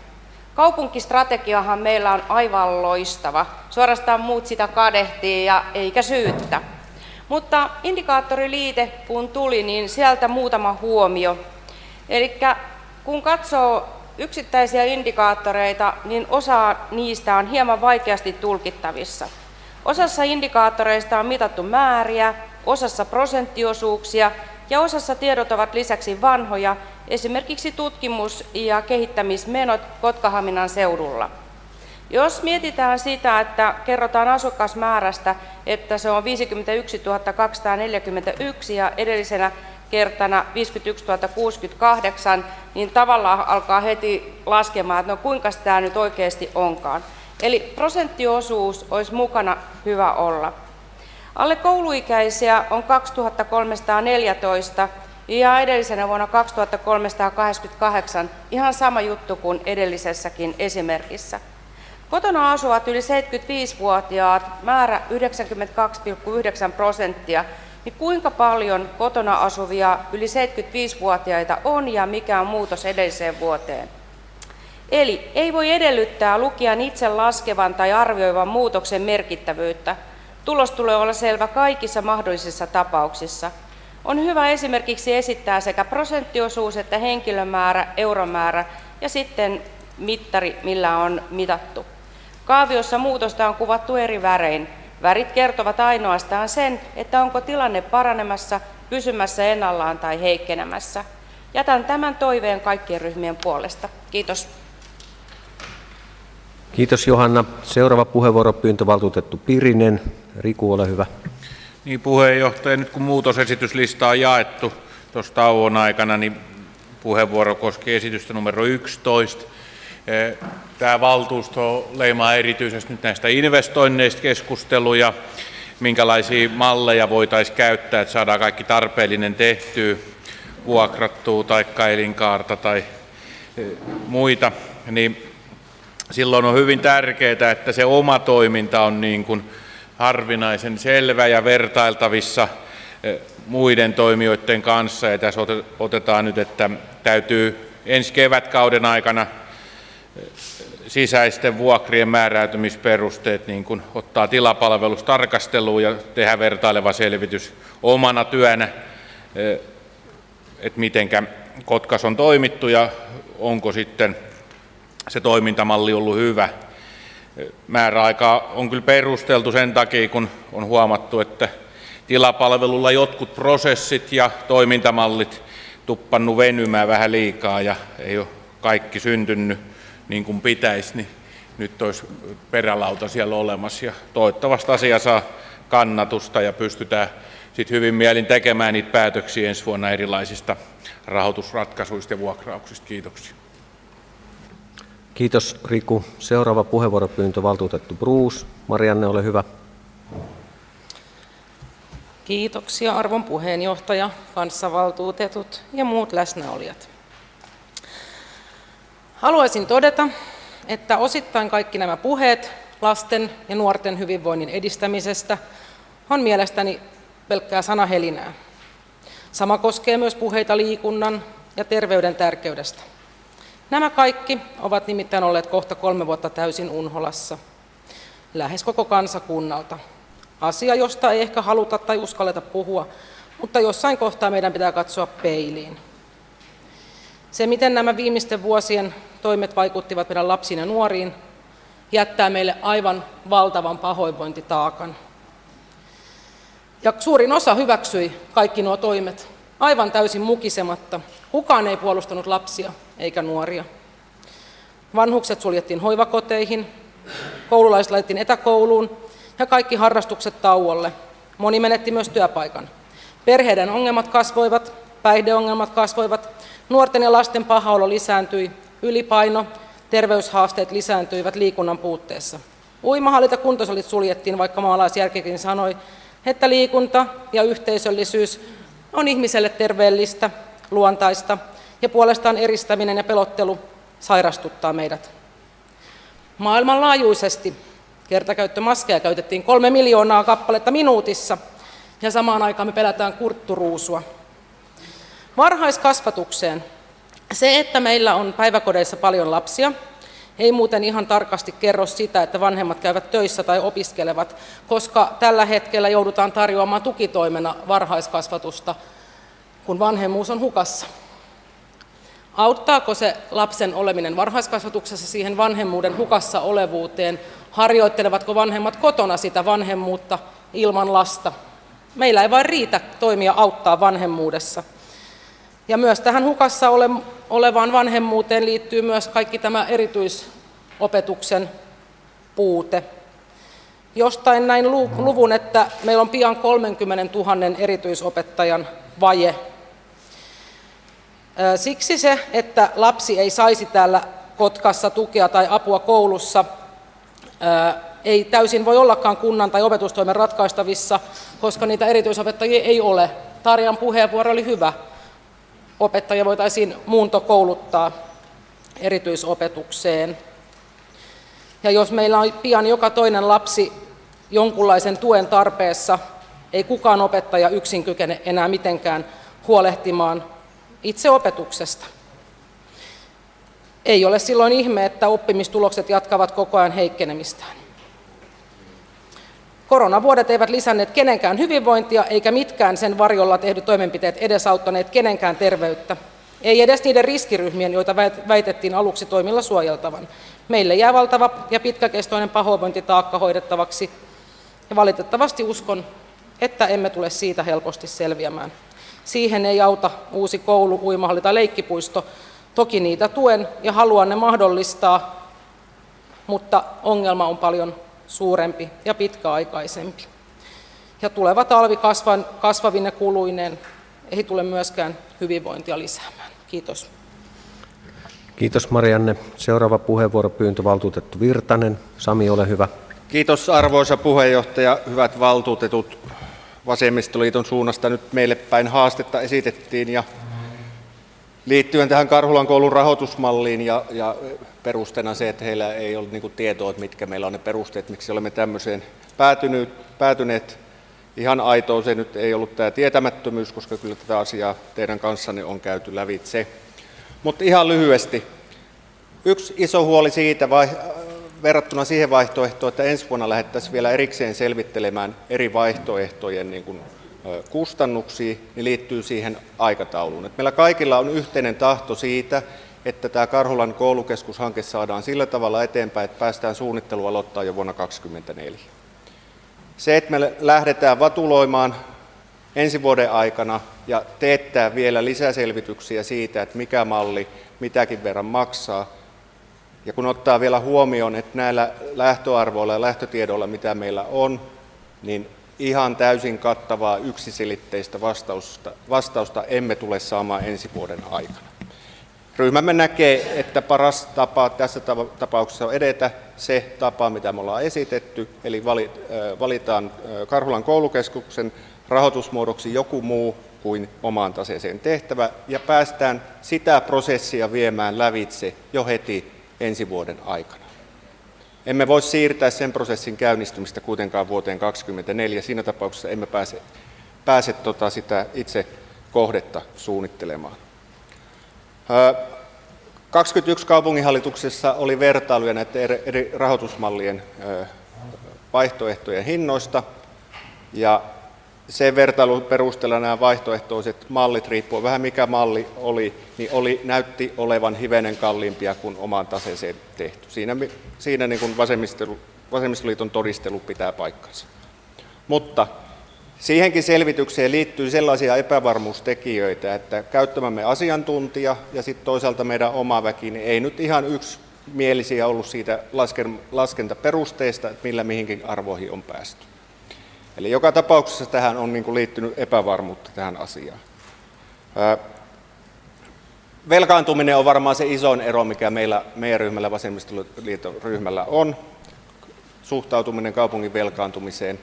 Kuten valtuustoryhmän puheenjohtaja Hyyryläisen ryhmäpuheenvuorossa kävi ilmi, niin heidän linja on ihan selkeästi se, että kaupunki voi velkaantua enemmän kuin mitä me olemme itse pitäneet sitä oikeana tasona, ja se on teidän näkökulmanne ja meidän näkökulma on toinen.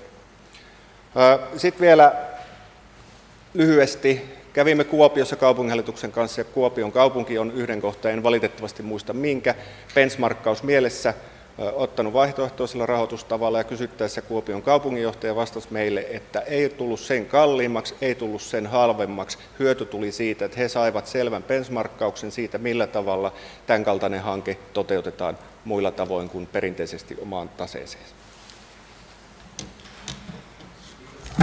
Kiitos Sami. Seuraavaksi puheenvuoron on pyytänyt valtuutettu Kekkonen. Olli, ole hyvä. Kiitos arvoisa puheenjohtaja. Hyvät valtuutetut, haluaisin vähän käydä tätä läpi, tätä muutosesityslistaa ihan selvyyden vuoksi. Tämä kohta 4 esimerkiksi täällä päätettiin, että lähdetään siihen mukaan ja tämä todennäköisesti tarkoittaa sitä, että koska täällä ei ole menolisäyksiä, niin ei ole summaa, niin tarkoittaa sitä, että siinä ei myöskään käytetä konsulttia ja tätä sitten vahditaan tässä. Sitten mennään kohtaan 5, siellähän on konsultti, se me otetaan pois. Meillä riittää täällä omaakin väkeä, joka valmistelee asioita. Me muistan aikoinaan, kun talouden tasapainottamista vaadittiin ja laitettiin virkamiehet töihin ja virkamiehet teki hirveän ison työn ja sitten me lytättiin ne kaikki säästöt, melkein kaikki säästöt ja otettiin kunnia itsellemme, että olipa tosi hienoa, että säästettiin nämä jutut, että näistä ei säästettykään. Me pystytään se tekemään ihan hyvin omana työnä. Ja sitten on tuo kohta 6, joka on sama kuin kohta 56, missä siihen haetaan rahoitusta, niin me ei lähtisi vielä mitään päällikköä tai johtajaa tuonne ainakaan vielä palkkaamaan, koska tässä on eduskuntavaalit edessä ja saattaa tulla ihan minkä näköinen hallitus eduskunta tahansa ja siellä saattaa tapahtua mitä vaan, niin tähän on vähän turha näin aikaisin lähteä, vaikka hyvä olisikin olla etukäteen siinä. Tuossa kohdassa 11 Pirinen painotti äsken, että omana työnä, mutta painotti myöskin sitä, että siellä on prosessit venynyt, että pidetään siitä huolta sitten, että se on omana työnä. Mitähän muuta täällä oli, hirveästi juttuja. Kohta 20, tämä opetustoimi huomioi oikeusasiamiehen tekemän päätöksen ja muuta. Se on sinänsä ihan hyvä huomio, mutta niin pitää se huomioida se siltikin, vaikkei se lukisi tuolla. Pitäähän lakia ja päätöksiä huomioida noissa asioissa. Toi kohta 23, siitä puhuttiin, että varhaiskasvatuksen työntekijöiden vaaterahaa, niin siitä tuli verovähennyksetkin jo puheeksi, että niistähän saa työvaatteesta verovähennyksen tällaisissa kohdissa. Ja aika on kohta loppumassa. Sitten meillä on täällä nämä hirveät määrät näitä poistoja tuolta Kantastaman luonta ja muuta. Mun mielestä niitä ei pidä puistoja sinne rakentaa eikä mitään muutakaan, vaan se pitää ensimmäisenä pitää parkkipaikkana. Ja sitten vasta kun tapahtumakeskus lähtee pyörimään, niin sitten rakennella sinne ja muualle sitä parkkipaikkaa. Päätän tähän, jatkan kohta. Kiitos. Kiitos Olli. Seuraava puheenvuoropyyntö valtuutettu Pardi. Juuhan, ole hyvä. Kiitos puheenjohtaja, arvoisat valtuutetut ja muut kuulijat. Kotkan kaupungilla on säännöllisiä tapaamisia Kotkan yrittäjien hallituksen kanssa ja myös avoimia kaikille yrityksille suunnattuja ajankohtaistilaisuuksia. Näitä tilaisuuksia on perusteltua jatkaa ja edelleen kehittää molemminpuolisen hyödyn saavuttamiseksi.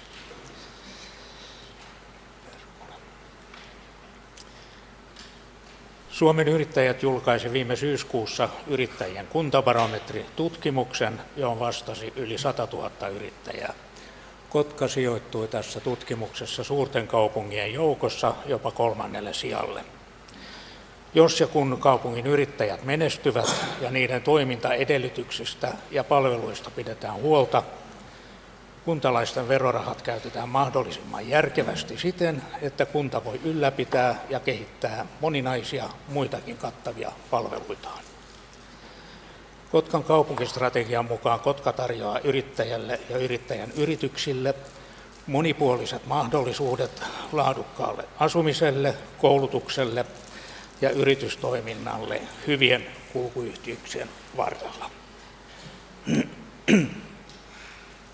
Logististen palvelujen toimivuutta ja tavaraliikenteen läpäisykykyä edesauttaa ja edustaa hyvin toimiva satama, ja sitä tulisi nykyistäkin paremmin tukea maan sisäinen liikenneinfrastruktuuri, raideliikenne siihen mukaan luettuna. Tulevaisuudessa Suomi ja maailmanmarkkinat tulee tavaroiden liikkumisen lisäksi siirtymään enenevässä määrin palvelujen liikkuvuuteen. Palvelujen maailmanmarkkinoille viemiseksi ei ensi alkuun osaamisen lisäksi tarvita muuta välttämättä kuin innokas yrittäjä ja läppäri. Olemme siirtymässä enenevässä määrin tietoyhteiskuntaan. Kotka on ollut ja tulee olemaan mukana tavoittelemassa Kymenlaaksoon ja Kotkaan yliopistokeskusta. Tilanne on ajoittain näyttänyt lupaavalta, mutta johonkin on pyhähtynyt muun muassa Aalto-yliopiston alkuinnostus.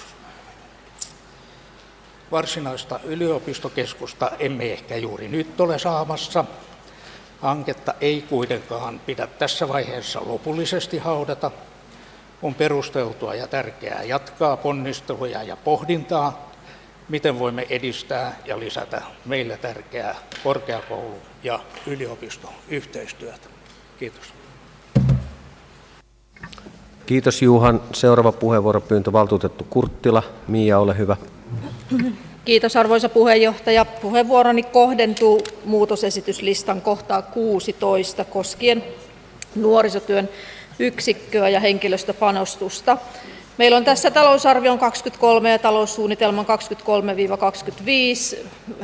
kytköksenä tai liitteenä myöskin käsiteltävänä myöhemmin henkilöstösuunnitelma. Ja henkilöstösuunnitelma on kirjattu nuorisotyön yksikölle vuodelle 2023 2 uutta vakituista työsuhdetta koulunuorisotyöhön ja harrastustoiminnan kehittämiseen ja edelleen vuosille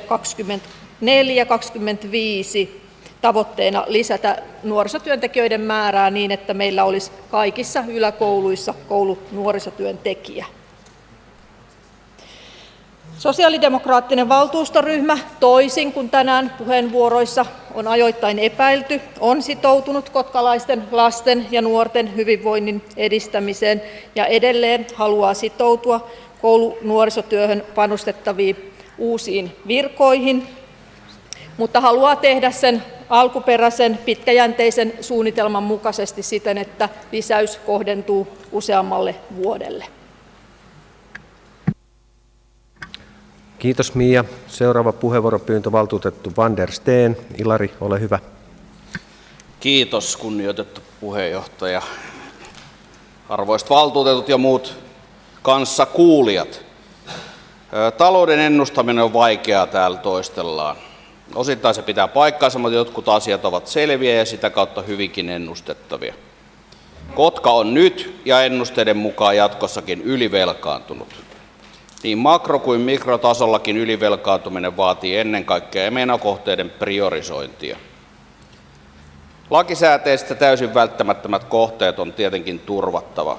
Esimerkiksi suunnitellut tapahtumakeskukseen liittyvät ennenaikaiset lisäsatsaamiset ja keskustan liikenneinfrat koulujen ja liikuntapaikkojen kustannuksella eivät ole oikeaa priorisointia eikä tarkoituksenmukaisuusarvioinnin mukaisia toimia. Sitten tuo valtuutettu Pirisen mainitseman palkkaohjelman arvioinnissa täytyy ottaa huomioon tutkittu tieto. Palkkamotivaatiotekijänä on ajan mittaan yllättävän pieni. Jos työolot eivät muuten kuin palkan osalta ole kunnossa, niin palkan veto- ja pitovoima on heikko, eikä täten ole ratkaisu käsillä olevaan ongelmaan. Kiitos. Kiitos Ilari. Seuraava puheenvuoropyyntö valtuutettu Nikkinen. Mika, ole hyvä. Kiitos arvoisa puheenjohtaja, hyvät valtuutetut ja muut läsnäolijat. Ilokseni olen saanut huomata, että valtuustossa on halua aikaistaa Karhulan koulukeskushanketta. Toisaalta olen ihmeissäni siitä, että on edes keskusteltu kouluhankkeen siirtämisestä eteenpäin. Koululaiset ovat jo vuosia olleet väistötiloissa. Olisi kohtuutonta, että tämä tilanne jatkuisi vielä vuosia ja siirtäisimme välttämätöntä hanketta. On myös esitetty, että rakentaminen olisi tulevaisuudessa edullisempaa. Tämä edullisuus perustuu vain arvioihin.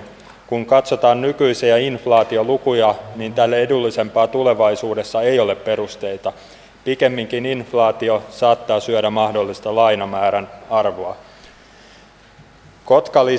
Kotkalisästä haluan sanoa myös, että näen tämän erittäin tervetulleena takaisin Kotkaan. Tämä helpottaa meidän varhaiskasvatuksen ylikapasiteettia sekä tämä on merkki lapsiperheille, että Kotka on lapsiystävällinen kaupunki. Kiitos. Kiitos Mika. Seuraava puheenvuoropyyntö valtuutettu Klami. Arttu, ole hyvä. Kiitos arvoisa puheenjohtaja ja arvoisat valtuutetut. Minun mielestäni nyt on ei-välttämättömistä investoinneista luovuttava, vaikka hanke olisikin hyvä ja kannattava, sillä pienistä puroista syntyy suuri joki. Esimerkiksi perussuomalaisilla on nyt noin 9 miljoonan euron edestä poistoesityksiä. Sellaisiakin poistoesityksiä, joista en itse haluaisi luopua. Mutta ajat vaativat rohkeita päätöksiä, jotta voimme taloudellisesti ja sekä vastuullisesti tehdä isoja ja välttämättömiä investointeja, kuten Karhulan koulukeskus. Poistaminen ei tietenkään tarkoita, etteikö niitä voisi tulevaisuudessa tehdä, kun kaupungin taloustilanne on parempi. Kiitos. Kiitos Arttu. Seuraava puheenvuoropyyntö valtuutettu Klemola. Riitta, ole hyvä. Arvoisa puheenjohtaja, hyvät valtuutetut. Kohdassa 13 muutoslistassa on väärä summa. Siellä on 60 000 euroa tähän uimaopetuksen velan korjaamiseen, mutta tästä on sovittu 50 000, että se on vain painovirhe. Ja tämähän on vanhempainyhdistysten yhdistyksistä kokouksista lähtöisin oleva vaatimus, että tämä uimavelka on korjattava ja valitettavasti heidän yhteistä kannanottoa nyt ei tähän ehtinyt, mutta jos ei mitään tehdä, niin sitten perheestä kuitenkin kuuluu, että he eivät halua luopua tästä perusopetussuunnitelman mukaisesta opetuksesta. Kiitos. Kiitos Riitta. Seuraava puheenvuoropyyntö valtuutettu Hyyryläinen. Antti, ole hyvä.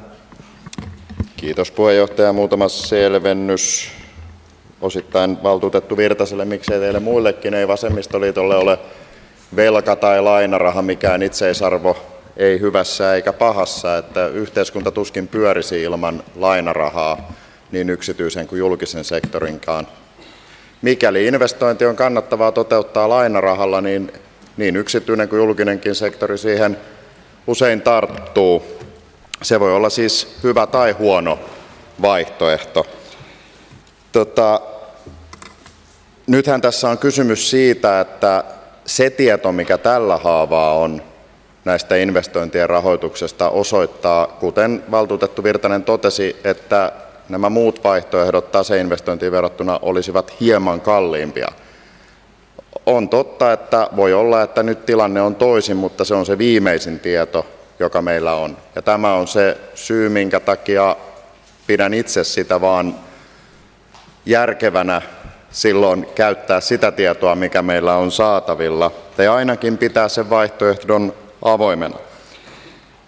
Jostain syystä nyt elinkaari- ja vuokramalli on sitten löytänyt tukea sillä tavalla, että ne olisivat halvempia vaihtoehtoja. Mutta tässä on syytä muistuttaa, että ei se, että saamme Karhulan kouluinvestoinnin pois sieltä investointiohjelmasta, poista sitä investointia, mikäli toteutamme sen elinkaari- tai vuokramallilla. Ihan samalla tavalla kotkalaiset veronmaksajat sen rakennuksen maksavat, riippumatta siltä, millä menomomentilla se meidän kirjanpidossa on. Eli se ei säästä senttiäkään, että meillä siellä investointiohjelmassa ei ole. Sitten se tarkoittaa käyttötaloudesta vastaavaa menoa, jonka yhtä lailla veronmaksajat maksaa. Ja tästä oli kysymys, että jos se lainan ottaminen ja investointiohjelmaan sisällyttäminen tekee siitä veronmaksajille ja kokonaistaloudellisesti pitkällä juoksulla Kotkalle kestävimmän ja kannattavimman vaihtoehdon, niin miksi ihmeessä emme sitä tukisi? Ja sitten jos haluaa välttää vatulointia ja vaihtoehtojen pyörittelyä, johon valtuutettu Virtanen tässä viittasi, niin kiitos Virtanen, että tuit sitten meidän esitystä siinä, koska meillä on vain yksi vaihtoehto, ei edes kahta elinkaari- tai vuokramallia, josta valita, vaan voi tehdä suoraan kannattamalla vasemmistoliiton esitystä, niin sisällyttää sen investointiohjelmaan, jolloin se tehdään taseinvestointina. Kiitos. Kiitos Antti. Seuraavaksi valtuutettu Kekkonen. Olli, ole hyvä. Kiitos arvoisa puheenjohtaja. jatkan nyt siitä, mihin äsken jäin, kun on vaan 3 minuutin puheenvuoro ja pidetään siitä kiinni. Olen itse asiassa ihan samaa mieltä Antin kanssa tuosta kouluinvestoinnista, että meidän pitää tietää, mitä se maksaa, saada se sinne investointeihin näkyviin, että ei voida mennä siihen, että sitten kun se on valmis, niin se maksaa meille jotakin joskus tulevaisuudessa, vaan meillä pitää olla niin kuin semmoinen suunnitelma siihen, että kuinka se rahoitetaan ja mitä se maksaa ja mitä se, jos se menee käyttötalouden puolelle, niin sitten me joudutaan sieltä käyttötaloudesta jostakin tinkimään ja se on oma juttuunsa. Mutta se, mihin mä äsken jäin, niin se oli Karina pyysi minua selventämään tätä Kotkalisän takaisin käyttöön ottoa. Siinä oli tuon rahoituksen kanssa ongelmia. Karinahan oli kysynyt tätä, mutta ei saanut vastausta, minkäännäköisiä laskelmia, että mitä tämmöinen tuottaisi.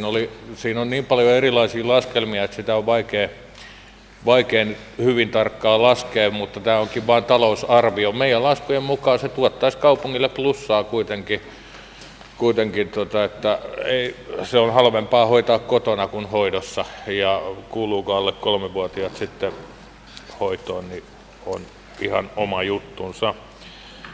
Sen verran halusin vielä noista ensimmäisistä pykälistä sanoa, että siellä on jonkun verran karsintaa henkilöstöstä ehdotetaan. Me ei varmaan lähdetä kuin korkeintaan tuohon kulttuuriin mukaan. Nuorisosta ja henkilöstöasian yksiköstä ei lähdetä tinkimään. Sitten yksi, mikä tämä meidän jokavuotinen juttu on, tämä kohta 14, kotoutumisen tukemisen avustukset 100 000, mitä aina keretään ihmetellä, että päätetään vaan antaa 100 000 kotoutumisen tukemiseen ja jaetaan ne eri yhdistyksille ja näin edelleen. Eikö me voitaisiin saman tien antaa 100 000 euroa vanhuksille, että yhdistykset jakaa vanhuksien niin kuin toimintaan tai lasten toimintaan tai vammaisten toimintaan, minkä takia se pitää olla nimenomaan maahanmuuttajien toimintaa.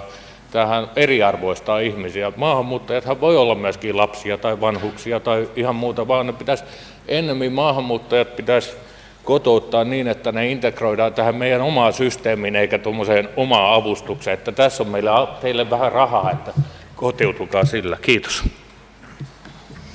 Kiitos Olli. Seuraava puheenvuoropyyntö valtuutettu Frilander Paavilainen. Eeva-Liisa, ole hyvä. Puheenjohtaja, oli pakko uudestaan ottaa, kun aika ei loppunut, tai aika ei riittänyt minun puheenvuorooni. Tästä nuorten liikunnan vähentymisestä niin haluaisin sen verran, että vanhemmat on pakko ottaa mukaan näihin keskusteluihin, koska ratkaisevaa on se, että kun aamulla katsoo koulujen edustoja, niin vanhemmat kuskaa omat lapsensa kouluun. Arvostamme ja vanhinta poikaa, kun lapset kysyivät, että millä menemme isä kouluun, niin hän sanoi, että teillä on 3 vaihtoehtoa, kävellen, pyörällä tai hiihtäen. Niin lapset liikkuu silloin, kun vanhemmat ottavat osaa myöskin tähän liikkuva kouluprojektiin omalta osaltaan. Sitten toinen asia, johon haluaisin vielä ottaa kantaa, kun oppimista olen nyt kuitenkin opiskellut jonkun verran omassa elämässäni, näin nuorten ongelmia, varsinkin lukiolaisten pahan oloon ja väsymiseen. Ja oikein sain herätyksen, kun tämä nuorisopsykologian professori niin siellä perjantai-dokkarissa kertoi, että tämä yksi kirja ja yksi opintojakso, kun meillä on budjettikirjassa digilisenssit ottamassa valtaroolin lukio-opiskelussa, mistä tulee lukiolaisille väsymys ja tämmöinen turhautuminen ja ehkä riittämättömyyden tunne, koska ajatushan on, että nuorilla on koko maailma käytössään lähdemateriaalina. No jos me ajatellaan itse koko maailmaa jonkun opintojakson lähdemateriaalina, niin sehän on aivan mahdoton ajatus. Siksi tämä digitaalisuushan on tuonut meille valtavasti niin lisäkustannuksia, on sitten kysymys sosiaali- ja terveysjärjestelmässä tai koulujärjestelmässä. Kun sen piti helpottaa, niin se aiheuttaa ihmisille ahdistusta niin terveydenhuollossa kuin koulumaailmassa, on sitten vanhemmat tai opettajat. Sitten mitä tulee sitten tähän yliopistokeskuksen perustamiseen, jossain puheenvuorossa vedottiin siihen, niin maakuntaliitossahan on käsitelty sitä asiaa ja yliopistoja ei ole löytynyt yhteistyökumppaneiksi ja näin ollen niin maakuntaliittohan on siis lopettanut tämän yliopistokeskuksen niin kuin rakentamisen niin kuin eteenpäin, että siinä uskossa, että tulisi yliopistokeskus Kymenlaaksoon, niin ainakaan näillä näkymin niin sitä ei vielä tule. Sitten vielä sellainen asia, että kun katsoo tätä budjettikirjaa ja esimerkiksi tämän kasvatuksen ja koulutuksen osalta sitä, niin siellä ei esimerkiksi ruotsinkielisen perus- ja tätä lakisääteistä koulutusta niin ei mainita ollenkaan, että se järjestetään ruotsinkielinen täällä niin lukio- ja peruskouluopetus. Ja sitten musiikkikasvatuksesta yhden sanan sanotaan lakisääteinen musiikkikasvatus, niin musiikkiopiston olisi voinut mainita niin vähän näkyvämminkin jossakin kohtaa täällä budjettikirjassa. Kiitos Eeva-Liisa. Seuraava puheenvuoropyyntö valtuutettu Iivonen. Tommi, ole hyvä. Kiitos arvoisa puheenjohtaja. Hyvät valtuutetut. Ihan vaan varmistelen vielä ja kohtaa 16, niin tässä meidän muutosehdotuksessa siinä näkyy nämä eurosummat vaan vuodelle 2023, mutta kyllä meillä niin kuin toiveena on se, että ne 5 uutta nuorisotyöntekijää jatkaa hamaa tulevaisuuteen. Kuten valtuutettu Heikkiläkin omassa puheenvuorossaan sanoi, niin meillä on poikkeuksellisen vähän nuorisotyöhön resurssoitu tähän asti ja sen kyllä kentällä ikävä kyllä näkee. Meillä taitaa, niin kuin jos Porvooseen verrataan, niin meillä taitaa olla yli 10 vähemmän mitä siellä on. Että kyllä me niin kuin halutaan tämä jatkuvan sit muinakin vuosina. Kiitos. Kiitos Tommi. Seuraava puheenvuoropyyntö valtuutettu Rauhala. Jouko, ole hyvä. Arvoisa puheenjohtaja, hyvät valtuutetut, ilmeisesti tämä on tarpeen sanoa vielä ääneen. Myöskin kokoomus RKP-valtuustoryhmä tunnistaa ja tunnustaa nuorison hyvinvointiin ja perusopetuksen järjestelyihin liittyvät ajankohtaiset ja pysyvät haasteet ja tarpeen reagoida niihin. Aivan kuten edustaja valtuutettu Rantaruikka omassa puheenvuorossaan aika hienolla tavalla minusta toi esiin. Valtuutettu Kurttilan puheenvuoroa sivuten, niin mekin haluamme reagoida, mutta haluamme reagoida hallitusti ja faktapohjalta. Mainittu asiakokonaisuuteen liittyvä suunnitelma on meiltä jäänyt epäselväksi. Ja sitä kaipaisimme. Toisin sanoen, mikä on se paras keino reagoida? Nuorisotyöntekijät, koulunkäynnin avustajat, resurssiopettajat, vaiko erityisopettajien muuntokoulutus tai joku muu. Tämä pelkistäen perusteena sille, että emme ole tässä kohtaa halukkaita lukitsemaan esitettyä ratkaisua. Selvitetään hivenen lisää, mutta nopeasti, ja palataan sitten tähän tärkeään asiaan. Mä nimittäin pelkään ja pelkäämme, että kaikkiin sinänsä hyviin keinoihin meidän resurssimme eivät riitä. Pitää siis panostaa niistä kaikista tärkeimpiin ja parhaiten toimiviin. Kiitos. Kiitos Jouko. Seuraava puheenvuoropyyntö valtuutettu Posti. Jukka, ole hyvä. Kiitos arvoisa puheenjohtaja, hyvät valtuutetut virkamiehet. Ensimmäinen asia, mihin haluaisin kiinnittää huomiota, on tähän Karhulan koulukeskuksen rakentamiseen. Se, että me toivotaan täällä, että me saataisiin, kun päätös on tehty ja suunnitelmat tehty, niin mahdollisimman tarkka talousarvio ja budjetti siihen, että mitä se maksaa, että oltaisiin sitten valmiina siihen.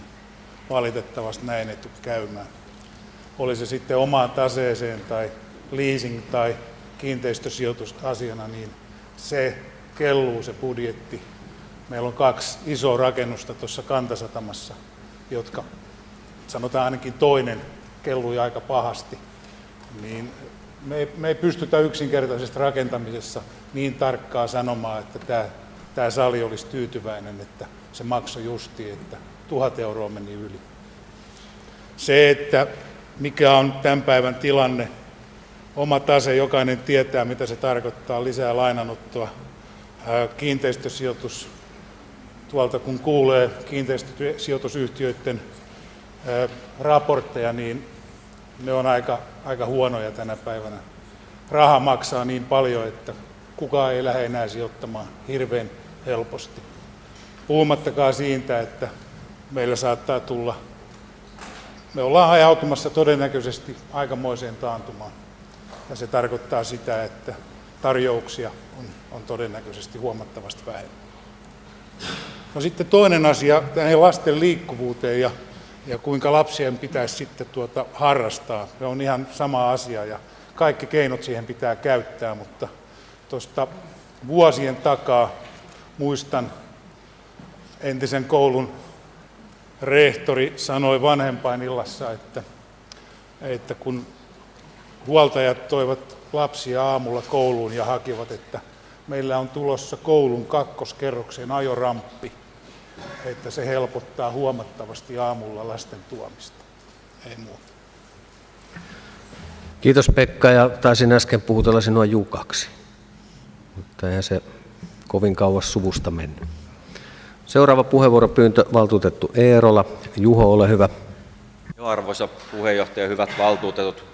Yritin, että osaanko olla tämän kokouksen käyttämättä yhtään puheenvuoroa, aika pitkälle onnistuinkin, mutta sitten valtuutettu Frilander Paavilainen piti niin erinomaisen puheenvuoron liittyen näihin koulumatkoihin ja miten ne koulumatkat voidaan toteuttaa, että se oli pakko niin kuin tavallaan alleviivata ja kehua sitä, että kyllä kuntoillen, tai kun koulumatkat käytetään pyöräille jalkaisin ja näin, niin se on hyvä asia. Siinä on aina yksi ongelma, että valtuutettu Frilander Paavilainen ja laajemmin ottaen vielä niin hänen puolueensa SDP, niin on ollut tässä kaupungissa aikaisemmin historiassa lopettamassa monia kouluja, muun muassa oman ala-asteen, vanhan ala-asteen Pernoon koulu, sitten Huruksela, Kymin koulu, Koivulan koulu, Tiutinen, tällaisia. Ja se on aiheuttanut sen, että osalla näistä lapsista, mitä meillä tänäkin päivän kouluun käy, niin koulumatka saattaa olla jopa yli 20 kilometriä.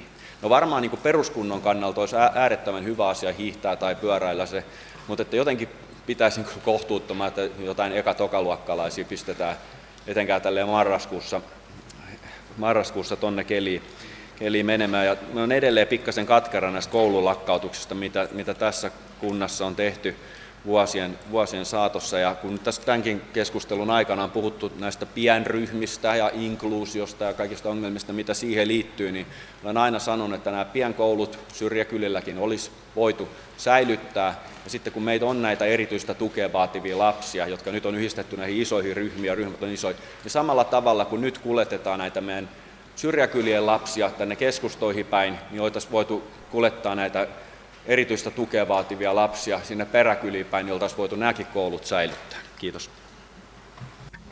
Kiitos Juho. Ja seuraava puheenvuoropyyntö, valtuutettu Koski. Matti, ole hyvä. Kiitos puheenjohtaja ja hyvät kollegat.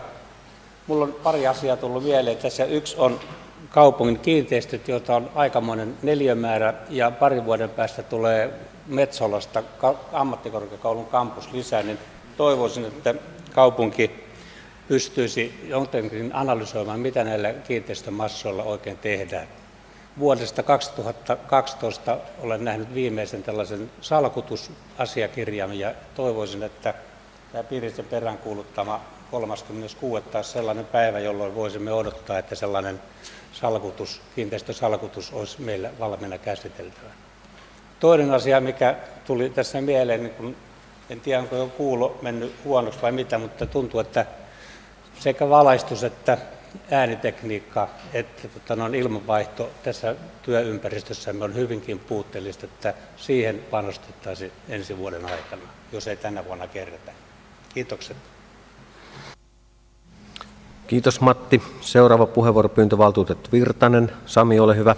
Kiitos arvoisa puheenjohtaja Tapanen. Ei ole ollut ruotia yksittäisiä ehdotuksia, enkä nyttenkään halua millään tavalla arvioida tai arvostella tehtyä esitystä, mutta esitys 23, varhaiskasvatuksen vaateraha, niin ihan vain informatiivisena tietona Siitä on meillä 4.10.21 tehty paikallinen sopimus, jossa se taso on määritelty. Sitten perussuomalaisten esitys tästä Kotka-lisästä. Jos mä oikein kuulin, niin se taso taisi olla 300 € per lapsi per kuukausi. Ja meillä on tällä hetkellä kotihoidon tuen piirissä, siis Kelan maksaman kotihoidon tuen, sen peruskotihoidon tuen piirissä on 322 lasta, niin huomautan, että myös he tulisivat saamaan sen 300 € Kotka-lisän. Pelkästään siitä syntyy 1 150 000 noin kustannuksia, lisäkustannuksia. Eli aika paljon saisi jäädä sitten myös nykyisiä lapsia, ketkä on kotihoidon tai varhaiskasvatuksessa tällä hetkellä, niin saisi sitten jää pois, jotta päästäisiin tuohon teidän laskemaan 100 000 €. Ja vielä sanon sen, että mä oon itse aikoinani kyllä puolustanut viimeiseen asti Kotka-lisää ja se pikkuhiljaa hiipui 10 kerrallaan alaspäin ja sitten kun se loppujen lopuksi poistui, niin ei sillä loppujen lopuksi ollut meidän varhaiskasvatuksen kustannuksiin mitään merkitystä. Kiitos Sami. Seuraava puheenvuoropyyntö, valtuutettu Iivonen. Tommi, ole hyvä. Kiitos arvoisa puheenjohtaja. Parit lyhyet kommentit vaan. Valtuutettu Rauhalalle on hienoa, että kokoomuskin herää nuortia puolustamaan. Sanoitte, että nyt ei ole se hetki. Käsittääkseni olette sanoneet niin aina. Milloin se hetki sitten tulee, kun siihen oikeasti rahaa annetaan? Ja sitten valtuutettu Posti. No nyt katkesi ajatus. Hyvänen aika. Niin, siis puhuit siitä, että meillä on Kantasatamas kelluva rakennuskompleksi, minkä raha on noussut. No nousihan ne, kun sinne annettiin lisärahaa. Jos olisi pidetty tiukka raami siinä, niin ei olisi päässyt pompsahtaa noin älyttömäksi. Et sen takia se projekti vähän kelluu. Kiitos.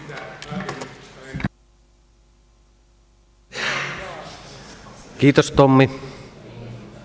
Ja seuraava puheenvuoropyyntö, valtuutettu Elo. Jari, ole hyvä. Kiitos puheenjohtaja. Onko viimeinen sana? Juholle. Minä en ole ollut yhtään koulua lopettamassa. Turpi on tullut ja sen kai yritetään elää. Kiitos. Näin Jari Elon sanoihin on hyvä päättää yleiskeskustelu pykälien 151-153 kohdilla. Ja nyt kun katson kelloa, niin me voimme kyllä aloittaa keskustelut pykälän 151, eli veroprosentit, ja siellä päätösesitys on sivulla. Paperisessa versiossa sivulla 20. Ja täällä sanotaan näin, että valtuusto päättää vahvistaa vuoden 2023 tuloveroprosentiksi 9,36 ja vuoden 2023 kiinteistöveroprosentit seuraavasti. Yleiseksi kiinteistöveroprosentiksi 1,35, vakinaiseen asumiseen käytettävien rakennusten kiinteistöveroprosentiksi 0,55, muiden kuin vakinaisten asuinrakennusten kiinteistöveroprosentiksi 1,15 ja voimalaitosten kiinteistöveroprosentiksi 2,85 sekä yleishyödyllisten yhteisöjen kiinteistöveroprosentiksi 0,5. Ja rakentamattomalle rakennuspaikalle ei esitetä erillistä kiinteistöveroprosenttia. Avaan keskustelun. Ei pyydettyä puheenvuoroja, joten keskustelu asiasta päättyy ja mainitsemani kiinteistöveroprosentit tulevat valtuuston päätökseksi.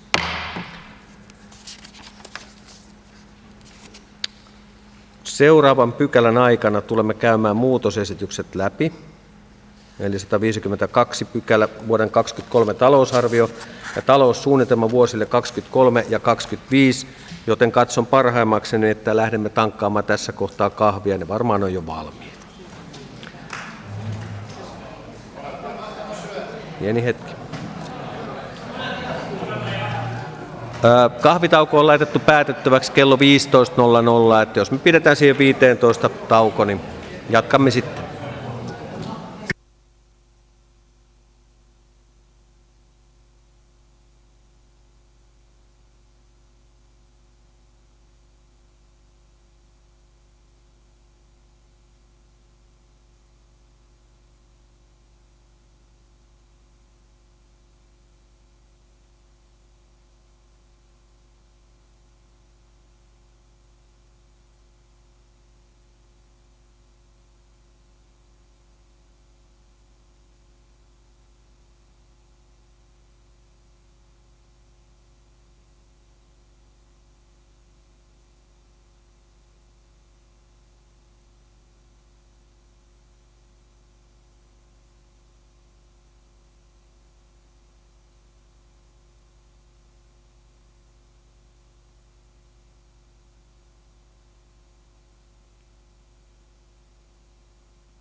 Harmi keskeyttää, varmaan oli hyvät jutut kaikilla menossa, mutta jatketaan kokousta. Ja jatkamme asioiden yksityiskohtaista käsittelyä ja siirrymme kohtaan 152, eli vuoden 2023 talousarvio, taloussuunnitelma vuosille 2023-2025. Ja aloitamme siitä ensin yleiskeskustelun, yksityiskohtaisen keskustelun. Avaan puheenvuoropyynnöt. Ei puheenvuoroja. Sen verran sain vinkkiä Mariannalta, että tähän kohtaan oli ilmeisesti tulossa jotain toivomuksia. Ainakin, jos en ihan väärin muista, niin Johanna Hasu, sulla oli yksi toivomus, niin voisitko esittää sen toivomuksen tässä ja tuoda kirjallisena? Ja oliko Riku Pirisellä myöskin toivomus? Okei, no, puheenvuoropyynnöt on avattu, eli ensimmäinen pyyntö, valtuutettu Pirinen. Riku, ole hyvä. Puheenjohtaja, nyt se oli tähän kohtaan 2 talousarvio ja taloussuunnitelman perusteet ja sieltä kohta 2.5 toimintakulut ja sivulle 19, että palkkaohjelman mahdollinen toteuttaminen ja toimeenpano arvioidaan 30.6.2023 osavuosikatsauksen käsittelyn jälkeen. Ymmärsin, että nyt tässä kohtaa saisi tämän esittää. Kiitoksia. Joo, saan varmaan kirjallisena.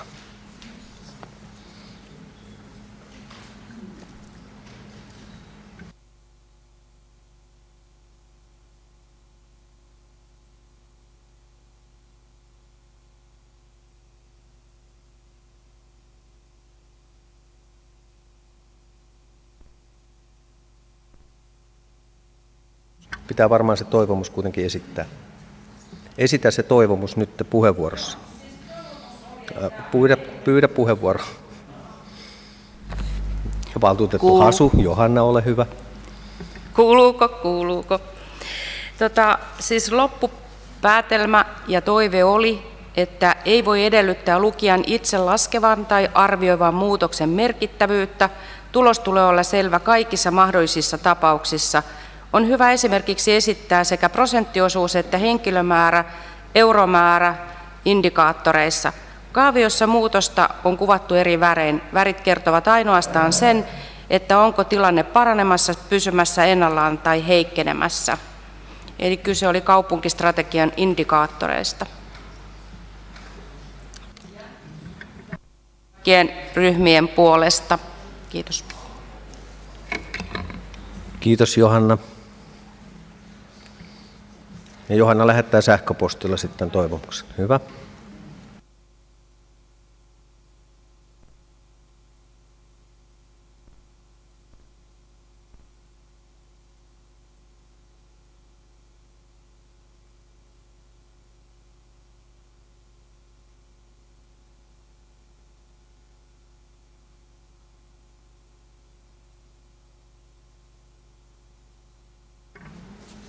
Mennään ihan kohta noihin äänestyksiin, mutta saisinko Tiina, olisiko sinulla mahdollisuus tulla piipahtamaan tässä näin? Yhden selvyyden haluaisin kertoa sulle, voit kysyä pikaisesti ryhmältä. Voitko tulla käymään?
No niin.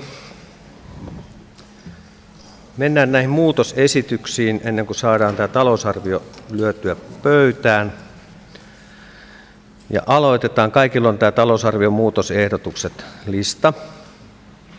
Ja aloitamme tästä kohdasta 1, joka koskee talousarviokirjan sivua 29 ja kulttuuria. Täällä on tämmöinen kokoomuksen RKP:n muutosesitys, jossa lukee: poistetaan kulttuurin vastuualueen henkilöstölisäykset verrattuna vuoteen 2022, eli +2 virkaa ja tehtävää, ja voidaan ottaa uudelleen käsittelyyn 24-25 talouden tasapainotustarpeen selvittyä. Ja tämän talousarviovaikutukset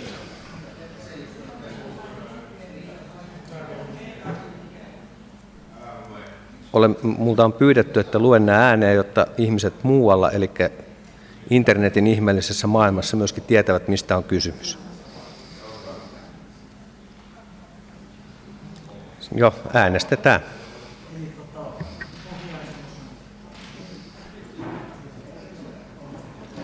Pohjaesitys on jaa ja muutosesitys on ei.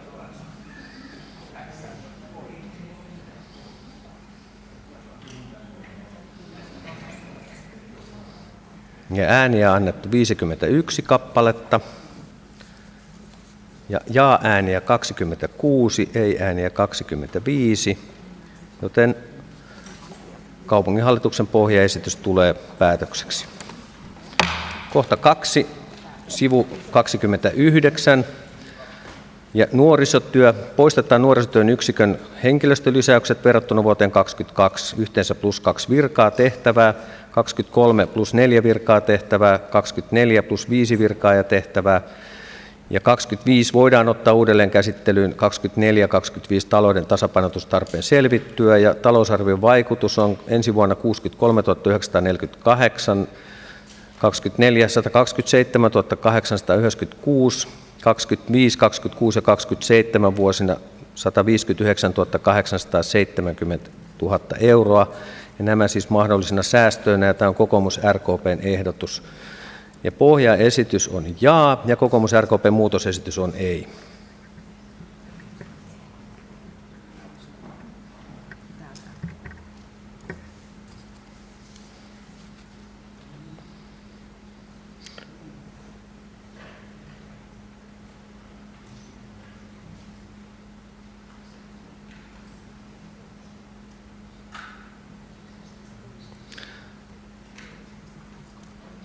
Se häviää niin nopeasti tuosta puolesta. Mikä se on? En minä nähnyt, jos monta se on. Ääni annettu 51 kappaletta, jaa-ääniä 38, ei-ääniä 13. Joten pohjaesitys on tullut valtuuston päätökseksi. Muutosesitys 3, henkilöstöä koskeva sivulta 29, poistetaan henkilöstöasioiden yksikön henkilöstölisäys verrattuna vuoteen 2022 +1 virka ja tehtävä. Voidaan ottaa uudelleen käsittelyyn 24-25 talouden tasapainotustarpeen selvittyä. Talousarvion vaikutus joka vuosi vähennyksenä -43 248 euroa. Ja tämä on kokoomus RKP:n muutosesitys, ja pohjaesitys on jaa ja muutosesitys ei.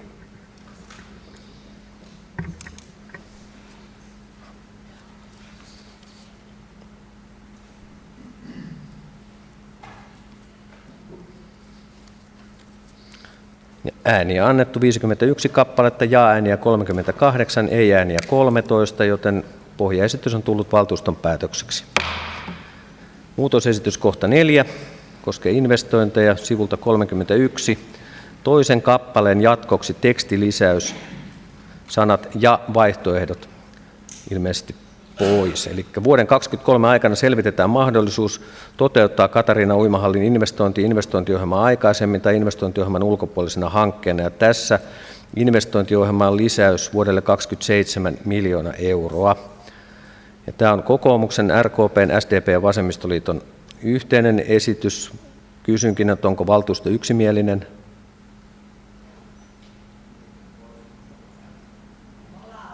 Vaikuttaa siltä, että on, joten muutosesitys tulee valtuuston päätökseksi. Kohta 5, älkää vielä kääntäkö sivua, kohta 5 tulee vielä Tekstimuutos täällä punaisella, kokoomus RKP muutosesitys, eli sivulla 5 kaupunginhallituskohtaan.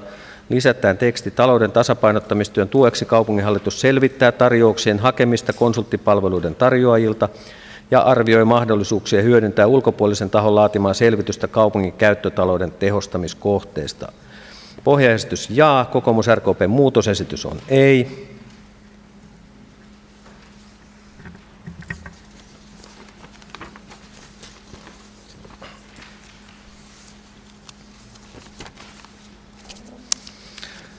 Ääniä 51 kappaletta, 38 jaa-ääntä ja 13 ei-ääntä, joten pohjaesitys on tullut valtuuston päätökseksi. Muutosesitys 6 koskee talousarvion sivua 45 ja kaupungin hallitusta. Täällä on asian erittely, siirretään kaupunginhallituskappaleen alle tekstimuutos. Tämä on tämmöinen lisäys. Kaupunginhallituksen toiminnassa 23 on keskeistä myös varautuminen uusiin työllisyyden hoitoon liittyviin velvoitteisiin organisaation kehittäminen siten, että lakisääteiset velvoitteet hyvinvoinnin työllisyyden edistämiseksi pystytään hoitamaan. Ja tekstilisäys, tämä sisältää myös työllisyyden hoidosta vastaavan virkamiehen, eli työllisyyspäällikön tai työllisyysjohtajan rekrytoinnin valmistelun. Pohjaesitys jaa, kokoomus RKP:n muutosesitys ei.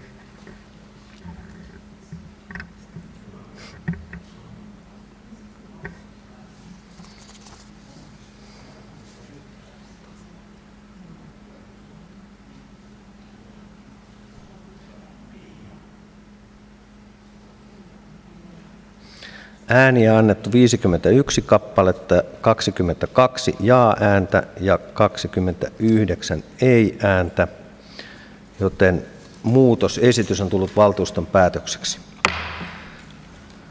Kohta 7, sivu 60 ja talous- ja tekstilisäys kohtaan talousyksikkö ja hankinnat. Vaikeassa työmarkkina-asemassa olevien työllistämisen laatukriteerin käyttöä hankinnoissa lisätään. Ja tämä on vasemmistoliiton ehdotus, pohjaesitys jaa, vasemmistoliiton muutosesitys ei.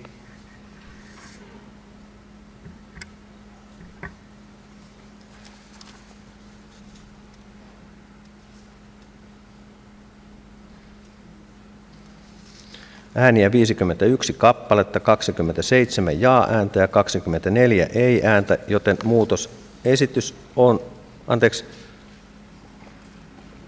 ei-ääniä 27 kappaletta. Mun täytyy pyytää anteeksi, nämä välähtää niin nopeasti tässä näin, mutta oliko näin?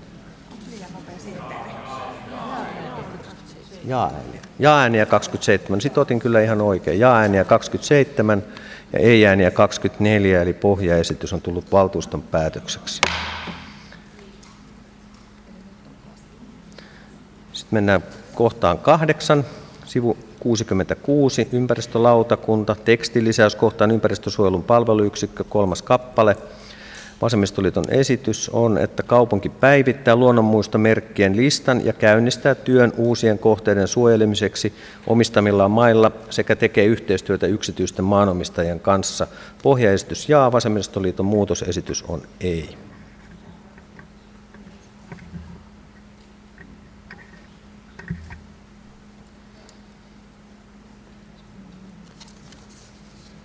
Ja 51 ääntä, ei-ääniä 26 ja jaa-ääniä 25, joten muutosesitys tulee valtuuston päätökseksi. Muutosesitys kohta 9, sivunumero 74, edelleen ympäristölautakunta. Tekstimuutos kohta upean elinympäristön kohta, strateginen tavoite ja kohta 3, strateginen toimenpide, panostamme monimuotoisen luonnon ja niin edelleen kohtiin toimenpide- ja tavoitetaso. Lisäys toimenpiteisiin Saksalan metsokohteen hakeminen ja lisäys tavoitetasoon Saksalan metsokohteen hakeminen kevään 2023 aikana. Vasemmistoliiton muutosesitys, pohjaesitys jaa, muutosesitys ei.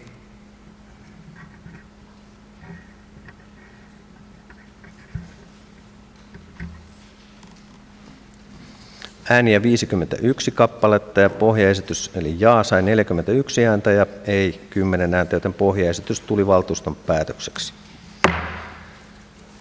Muutosesitys 10, sivu 75 ja KASU. Tekstilisäys kohtaan 2, upean elinympäristön Kotkan strateginen toimenpide. 3. Strateginen toimenpide, kehitämme kulttuuriperintökohteita ja niin edelleen tavoitetaso. Eli muutosesitys Kyminlinnan kaavaehdotus on käsitelty ja alueen avaamiseksi tarvittava valtion rahoitus on varmistettu.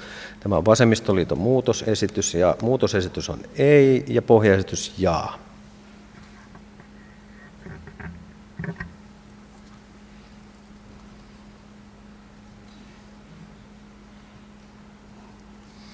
Ääniä annettu 51 kappaletta, ei-ääniä 32 ja jaa-ääniä 19, joten muutosesitys tulee valtuuston päätökseksi. Kohta 11, 96 sivulta uusi ranskalainen viiva. SDP-muutosesitys. Toteutetaan vertaileva arviointi sisäisten tilavuokrien määräytymisten perusteista suhteessa vertailukaupunkeihin ja toimitilahallintoa tekeviin julkisomisteisiin yrityksiin. Määräaika 30.6.23 mennessä. Pohjaesitys jaa, SDP-muutosesitys ei.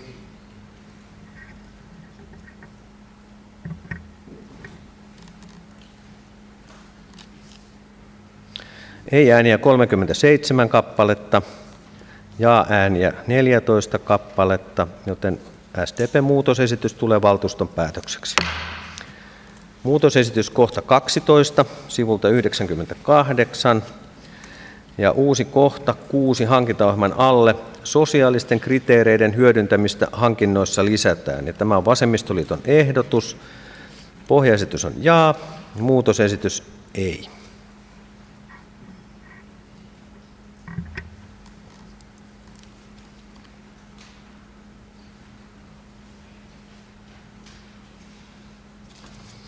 Ja ääniä annettu 51 kappaletta, ei-ääniä 26 kappaletta, jaa-ääniä 25 kappaletta, joten muutosesitys on tullut valtuuston päätökseksi. Siirrytään kohtaan 13. Talousarviokirjan sivu 107, hyvinvointilautakunta, uimaoppimisvelan korjaaminen, tämän hetken neljäsluokkalaisille sisältäen kuljetuskustannukset. Tekstimuutoksessa perustellaan asiaa. Vuodelle 2023 palkataan peruskoulun opetussuunnitelman mukaisen uimaopetuksen uimaoppimisvelan korjaamiseen toinen määräaikainen uimaopettaja sovitusti terveyden ja hyvinvoinnin vastuualueelle. Kasvatuksen ja koulutuksen vastuualue määrittelee tarvittavan uimaopetuksen tuntimäärän per oppilas. Opetus voitaisiin toteuttaa myös yhdessä paikallisen uimaseuran kanssa, ja jos kaikilla ei vielä ollut tiedossa, niin tässä on alun perin ollut summa 60 000, joka on nyt pienennetty summaan 50 000. Tämä on keskustan esitys. Pohjaesitys on jaa ja keskustan muutosesitys on ei.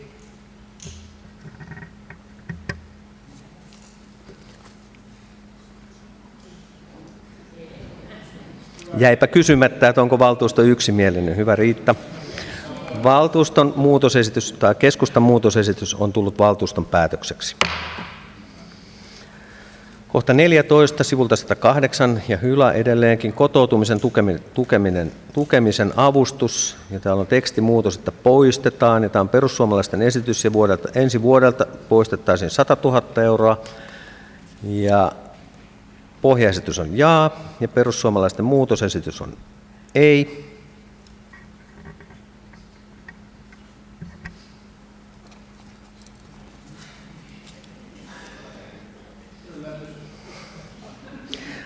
Ääniä annettu 51 kappaletta, joista jaa-ääniä 39 ja ei-ääniä 12, joten pohjaesitys on tullut valtuuston päätökseksi. Muutosesitys 15, sivulta 116, nuorisotyö, tekstilisäys, uusi lause kohtaan liikkuva nuorisotyö toisen lauseen jälkeen. Vauto-toiminta vakiinnutetaan osaksi nuorisotoimia. Talousarvion vaikutukset on merkitty vuosille 2023-2024 menolisäyksinä 15 000. Pohjaesitys jaa, Vasemmistoliiton muutosesitys on ei.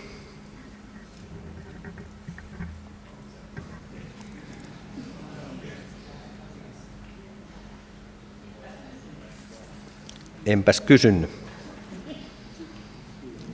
Ääniä annettu 51, ei ääniä 51 kappaletta. Muutosesitys on tullut valtuuston päätökseksi. Kohta 16 edelleen nuorisotyö kohdistuu sivulla 110. Kaikki 5 uutta koulunuorisotyön tointa alkaa vuonna 2023 plus 3 koulunuorisotyöntekijän palkka. Perusteet isompi joukko suunnittelemassa uutta toimintaa. Nuorisolla on hätä ja he tarvitsevat apua nyt. Jos 2 aloittaa, niin toiminta etenee liian hitaasti. Muut koulun aikuisvirat on täyttämättä, esim. Koulupsykologit. Päteviä ihmisiä hakeutuu paremmin, kun on iso tiimi, johon haetaan. Että on menolisäystä vuosittain talousarviokaudelle 159 000 pyöreästi per vuosi. Tämä on vihreiden esitys, pohjaesitys jaa, vihreiden muutosesitys ei.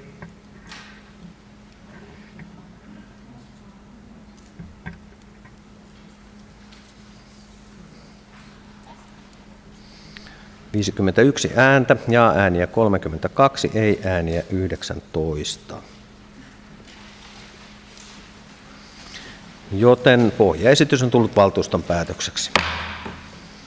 Kohta 17. Kulttuuri. Teksti lisäys toiminnan painopisteet talousarviovuonna uusi 6. kappale. Laaditaan taloussuunnitelmakauden kestävä vakiintuneiden kulttuuritapahtumien kumppanuusmalli vapaan toimintakentän toimijoiden kanssa. Tämä on SDP-muutosesitys ja pohjaesitys jaa ja muutosesitys ei.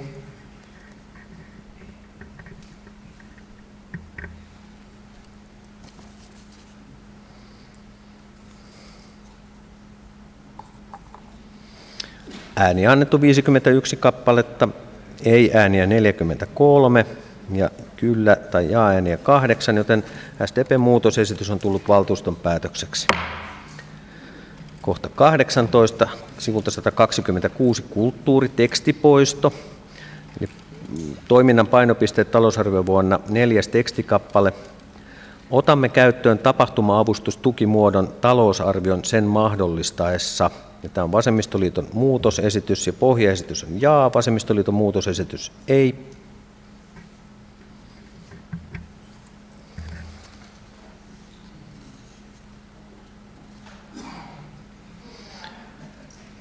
42 jaa-ääntä ja 8 ei-ääntä, joten valtuuston pohjaesitys on tullut valtuuston päätökseksi. Ja ihan pieni hetki, kaadan pissyä. 43 jaa-ääntä.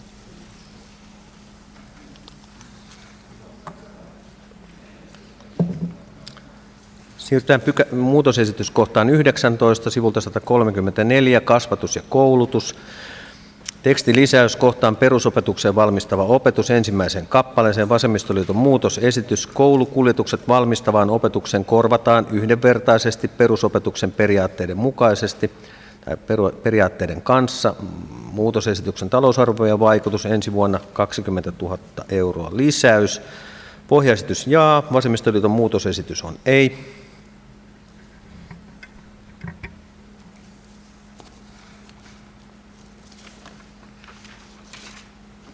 Ääni annettu 51 kappaletta, ei-ääniä 27 ja jaa-ääniä 24, joten Vasemmistoliiton muutosesitys on tullut valtuuston päätökseksi. Siirrytään muutosesityskohtaan 20. Sivunumerosta 34, kasvatus ja koulutus. Tekstilisäys kohtaan opetuksen järjestäminen ja opetussuunnitelmat ensimmäinen kappale.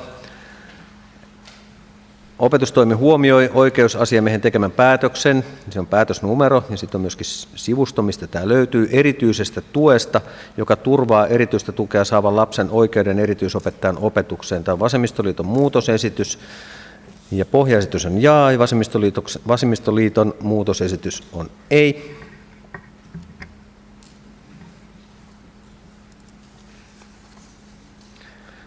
Ääniä 51 kappaletta, jaa-ääniä 44 ja ei-ääniä 7, joten pohjaesitys on tullut valtuuston päätökseksi.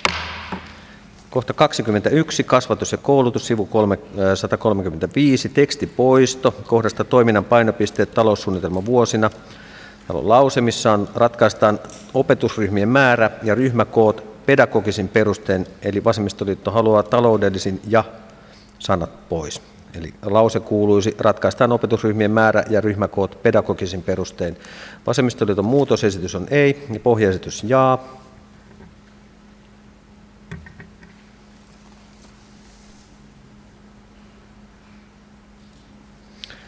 46 jaa-ääntä ja 5 ei-ääntä, joten pohjaesitys on tullut valtuuston päätökseksi.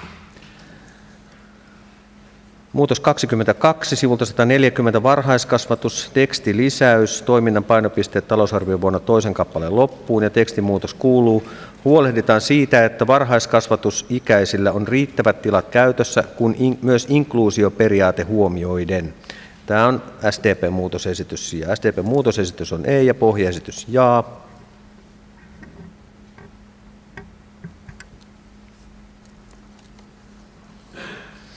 Jaa-ääniä 27 kappaletta, ei-ääniä 24, joten pohjaesitys on tullut valtuuston päätökseksi.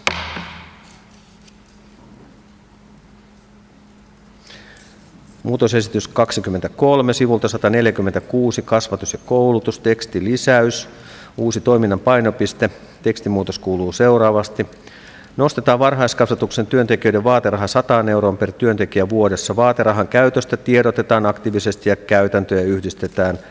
Ja lisäys ensi vuodelle 28 000 €. Tämä on vasemmistoliiton muutosesitys. Pohjaesitys jaa, vasemmistoliiton muutosesitys ei. –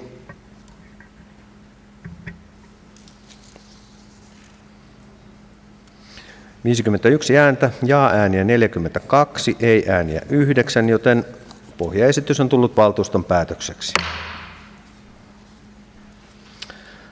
Sitten meillä on kaksi toisiaan aika lähellä olevaa päätöstä, tai miten sen ajatteleekaan, mutta täällä on pykälä tai muutosesitys kohta 24 sekä 26. Ja nyt meillä on kaksi samaan asiaan liittyvää päätösesitystä ja muutosesitystä. Ja luen nämä muutosesitykset. Toinen on SDP:n, kokoomus, RKP:n, kristillisten ja keskustan muutosesitys. Ja se kuuluu näin: Karhulan koulukeskus toteutetaan kokonaistaloudellisesti kestävällä tavalla vuokra- tai elinkaarimallilla siten, että suunnittelu alkaa vuoden 2024 aikana ja rakentaminen vuonna 2025. Liikuntahalli toteutetaan omena investointina. Liikuntahallin suunnittelu ja rakentamisen aloitus vuonna 2027 ja sille investointivaraus vuodelle 2027 2 500 000 €. Liikuntahallin loppuosa ja valmistuminen vuonna 2028. Ja tässä on muutos lisäyksenä vuodelle 2027 siis 2 500 000 €. Ja sitten kohta 26, joka on vasemmisto- ja perussuomalaisten yhteinen muutosesitys, koskee myöskin sivua 150 investoinnit. Ja tässä on siirto, eli aikaistetaan. Ja tämä kohta on: Karhulan koulukeskus siirretään 2026-27 vuosille 24-26. Ja tässä menolisäykset yhteensä 1 750 000 € vuodelle 2024 ja 7 750 000 € vuodelle 2025. Ja vastaavasti sieltä poistui 26 ja 27 vuodelta vastaavat summat. Teen sellaisen äänestysesityksen. Nämä kaksi muutosesitystä ovat ensin vastakkain. Ja otetaan tuo kohta 24. SDP, kokoomus, KD ja keskusta on jaa. Ja vasemmisto perussuomalaisten esitys eli kohta 26 on ei. Ja Saila sanoi, että ei vielä. Mutta SDP, kokoomus, kristilliset ja keskusta on jaa. Ja perussuomalaiset ja vasemmistoliitto on ei.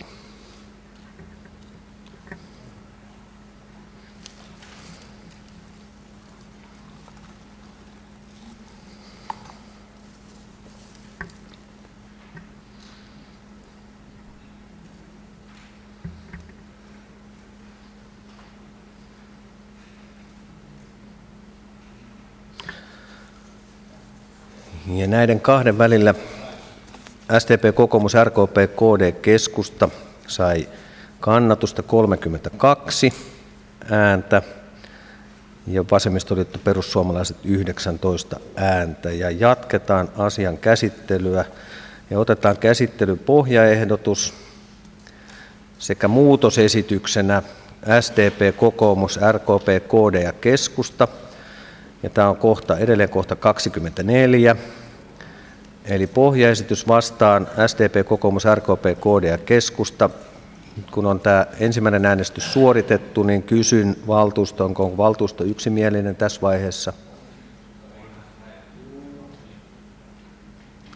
Mitä vasemmistoliitto sanoo? Perussuomalaisilta taisi tulla on yksimielinen, mutta onko teille, käykö? Joten muutosesitys tulee valtuuston päätökseksi. Mennään kohtaan 25, investoinnit ja sivulta 150 Itälaiturin katettu pysäköinti. Perussuomalaisten ehdotus, että poistetaan ja kustannusvaikutus vuodelle 2023 on miinus 300 000 ja 2024 miinus 150 000. Pohjaesitys on jaa, perussuomalaisten muutosesitys ei.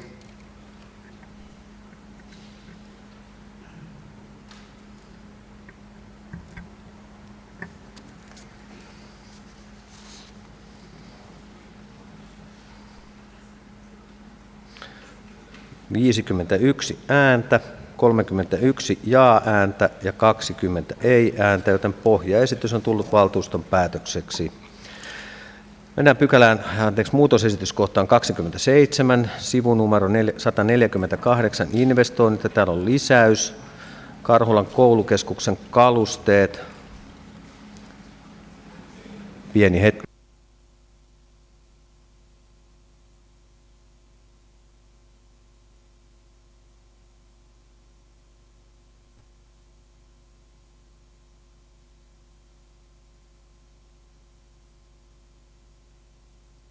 Pieni hetki.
No niin, eli muutosesitys kohdassa 27, siinä oli ensinnäkin tekstimuutos, vuosiluvut mainittu väärin, eli Karhulan koulukeskuksen kalusteet vuosille 26 ja 27, mutta täällä summissahan ne on laitettu aivan oikein, eli investointilisäys vuosille 26 ja 27 kummallekin vuodelle plus 780 000. Ja tämä on vasemmistoliiton ja perussuomalaisten esitys, joten pohjaesitys on jaa ja muutosesitys on ei.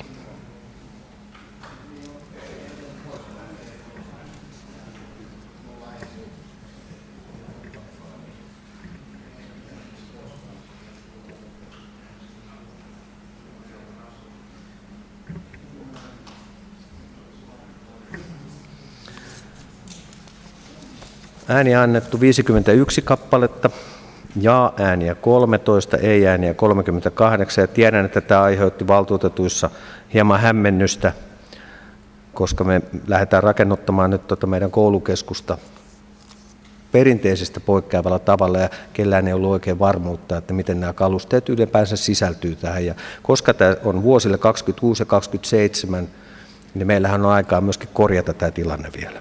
Mutta tämä muutosesitys on tullut valtuuston päätökseksi. Jatketaan muutosesityksillä kohta 28. Tämä on Karalan alla Kantasatama tapahtumatori. Perussuomalaisten esitys poistetaan. Tämä on ensi vuonna 260 000 menovähennyksiä. Perussuomalaisten muutosesitys on ei ja pohjaesitys jaa.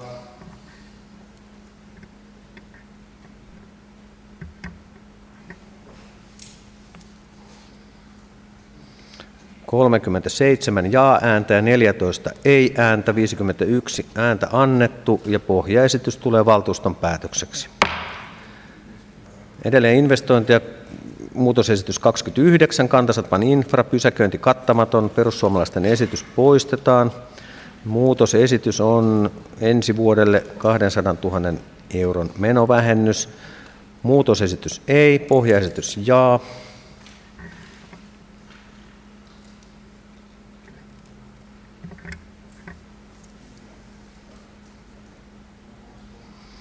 ...37 jaa-ääntä ja 14 ei-ääntä, joten pohjaesitys on tullut valtuuston päätökseksi. Kohta 30, Kanta-Sataman puistokohteet, perussuomalaisten muutosesitys, eli poistetaan ensi vuodelta puistokohteesta 80 000, 24 vuonna 130 000, 25 vuonna 270 000, 26 vuonna 120 000 ja 27 vuonna 10 000 euroa. Pohjaesitys on jaa ja muutosesitys on ei.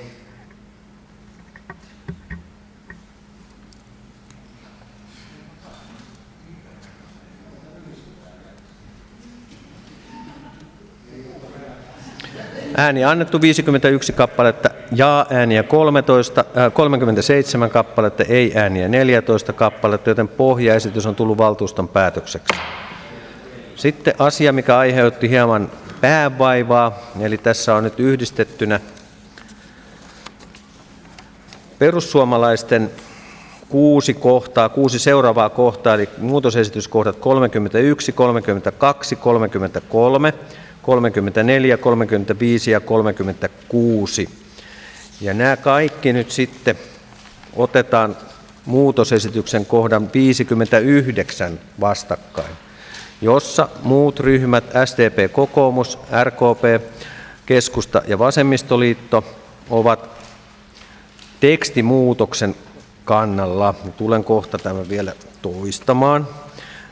Mennään ensin nämä perussuomalaisten poistokohteet, eli perussuomalaisten poistokohteet sivulta 152, eli muutosesitys 31, Kanta-Sataman dyynikumpareet poistetaan. Yhteisvaikutus 24-27 vuosille 70 000 euroa, eli 10 000, 20 000, 30 000 ja 10 000 euroa. Kohta 32, Kanta-Sataman liikennepuisto, eli ehdotus on, että poistetaan 24 vuodelle 30 000 euroa.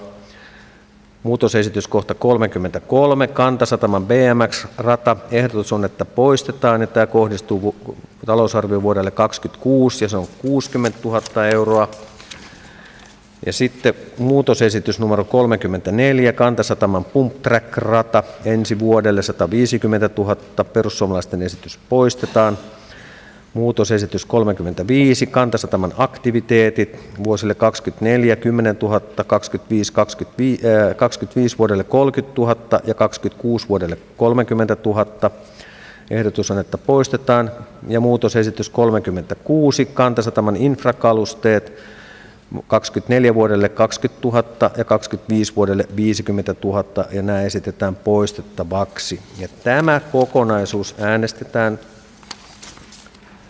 muutosesityskohdan 59, investoinnit, jossa tulee tekstimuutos. Ja tekstimuutos kuuluu näin. Kanta-Sataman puistokohteet yksilöityinä hankkeina poistetaan investointisuunnitelmasta vuosilta 24-27 yhteensä 530 000 euroa. Kanta-Sataman puistokohteesta tehdään tarkempi kokonaissuunnitelma vuoden 2023 aikana. Kokonaissuunnitelman mukaiset investointivaraukset suunnitelmavuosille 24-28 päätetään talousarvion 2024 yhteydessä. Tavoitehinta kokonaissuunnitelman mukaisille investoinneille on 350 000 euroa. Ja muutos meidän talousarvioon tällä hetkellä on vuodelle 2024 miinus 130 000, vuodelle 2025 miinus 270 000, vuodelle 2026 miinus 120 000 ja vuodelle 2027 miinus 10 000. Ja nyt yhdistettynä kohdat 31-36. Annan äänestysohjeen. Perussuomalaisten muutosehdotus on jaa, ja SDP, kokoomus, RKP:n, keskustan ja vasemmistoliiton muutosehdotus 59 on ei. Onko tämä asia nyt selvä ja äänestämään voimme käydä? Hyvä.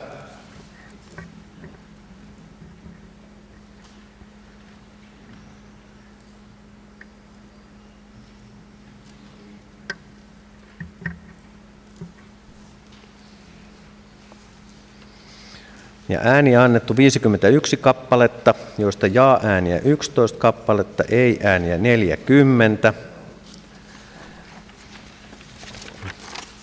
Ja Mariana, voinemme varmaan käsitellä nyt muutosesityskohdan 59 vastaan pohjaesitys. Hyvä. Eli käsitellään nyt tässä välissä sitten tuo muutosesityskohta 59, jossa mainitsemani tekstimuutos on vastaan pohjaesitys, ja pohjaesitys on jaa, ja tämä muutosesitys on ei. Ja kysyn nyt tässä kohtaa, onko valtuusto yksimielinen? Hyvä. Valtuusto yksimielisesti päättää tämän tekstimuutoksilla ja tehdään kokonaissuunnitelma sitten investointivarauksiin ensi vuonna. Ja muutosesitys on tullut valtuuston päätökseksi.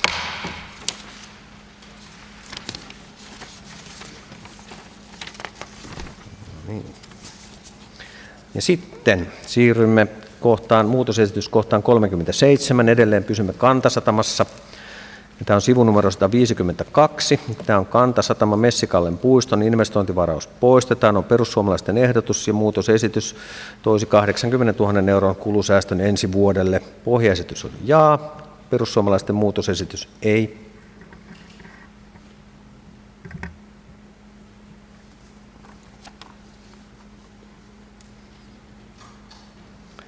Ääniä 51 kappaletta, jaa-ääniä 37, ei-ääniä 14, joten pohjaesitys on tullut valtuuston päätökseksi. Siirrytään muutosesityskohtaan 38, sivulta 153, investoinnit, keskustan pyöräilykohteet, katumuutokset 25-26, ja sitten siellä on toinen kohta, eli kohta 39, ihan samaa asiaa. Täällä on keskustan pyöräilykohteet, katumuutokset, mutta ainoa ero näillä kahdella on, että tämä vasemmistoliiton ja kristillisten ehdotus lisäisi tai siirtäisi 1 250 000 vuodelle 2027, ja sitten taas tämä keskusta ja perussuomalaisten ehdotus poistaisi vain nuo kummatkin investoinnit, joten nyt äänestämme näistä kahdesta, kumpi pääsee jatkoon. Ja ehdotan, että muutosesityskohta 38, perussuomalaisten muutosesitys, jossa nämä kohteet poistetaan kokonaan, koskee 25 vuotta 1 250 000 ja 26 vuotta 813 000 on jaa, ja vasemmistoliiton ja kristillisten ehdotus, että poistetaan 25 ja 26 vuosilta ensin 1 250 000 ja 26 vuodelta 813 000, mutta siirretään kuitenkin 27 vuodelle 1 250 000 on ei. Eli keskusta, perussuomalaiset jaa, vasemmisto, kristilliset ei.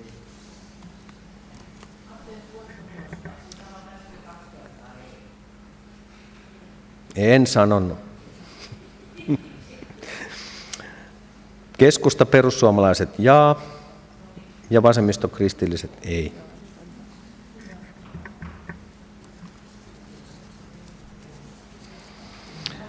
Ei-ääniä on annettu 22 kappaletta ja kyllä jaa-ääniä 12 kappaletta, tyhjää äänestänyt 17 valtuutettua, joten ei-äänet, eli vasemmisto- ja kristillisten ehdotus voittaa näistä kahdesta muutosesityksestä. Seuraavaksi sitten otamme muutosesityksen kohtaan investoinnit sivulla 153, keskustan pyöräilykohteet, katumuutokset 25, 26 ja 27, 28. Vasemmistoliiton kristillisten ehdotus vuodelle 2025 poistetaan 1 250 000, poistetaan 26 813 000 ja lisätään 1 250 000 vuodelle 2027. Tämä on siis muutosesitys, joka on ei, ja pohjaesitys on jaa.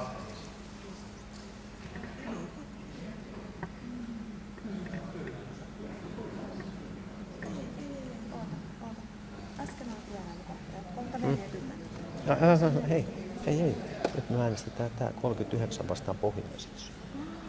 Äskenhän me vaan piirrettiin, kumpi tulee jatkoon. Eli KH on jaa ja KD, vasemmisto kautta KD on ei.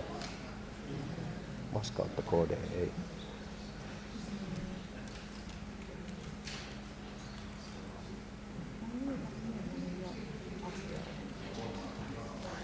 Se meni oikein.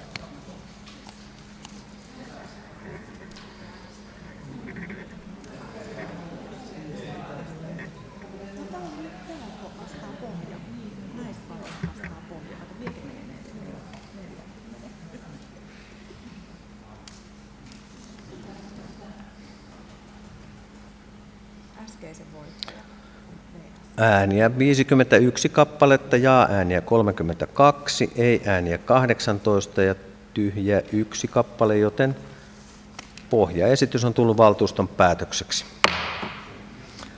Muutosesitys kohta 40, sivulta 154, investoinnit, Katarinan meripuisto WC-rakennus, perussuomalaisten ehdotus, poistetaan vaikutus talousarvioon kaudella 25 -10 000, 26 -60 000 ja 27 -60 000.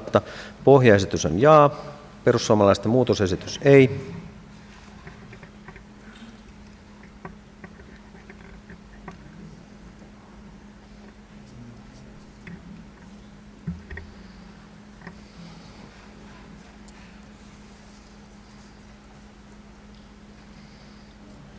Ääniä 51 kappaletta, 40 jaa-ääntä ja 11 ei-ääntä, joten pohjaesitys on tullut valtuuston päätökseksi. Muutosesitys 41, investoinnit sivulta 154, WC-tilat ulkoilualueille, talousvaikutus kaudelle 25 -30 000, 26 -60 000, 27 -30 000, perussuomalaisten esitys, että nämä poistetaan. Pohjaesitys jaa, perussuomalaisten muutosesitys ei.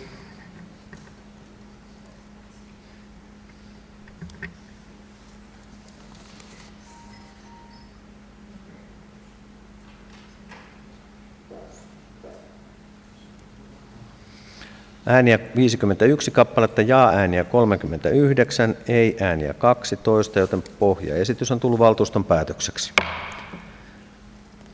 Muutosesitys kohta 48, sivulta 154, leikkipuisto, Hurtan puisto.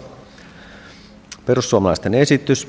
Muutosesitys on, että 23 talousarviosta poistetaan -60 000 Hurtan puistoa varten. Pohjaesitys on jaa, perussuomalaisten muutosesitys ei.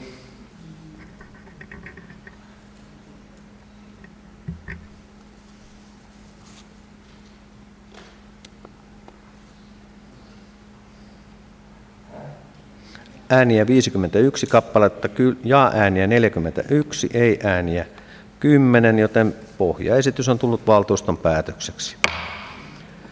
Edelleen investoinnit, muutosesitys kohta 154, leikkipuisto Santalahti, ensi vuoden talousarvion vaikutus -60 000, perussuomalaiset esittää sen poistettavaksi.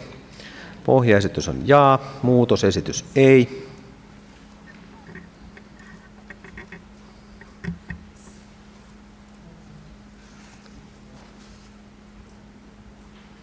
Ääniä 51 kappaletta, jaa-ääniä 38, ei-ääniä 13, joten pohjaesitys on tullut valtuuston päätökseksi.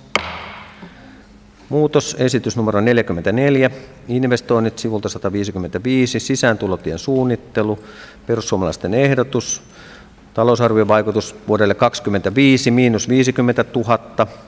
Ehdotus on, että poistetaan. Pohjaesitys jaa, perussuomalaisten muutosesitys ei.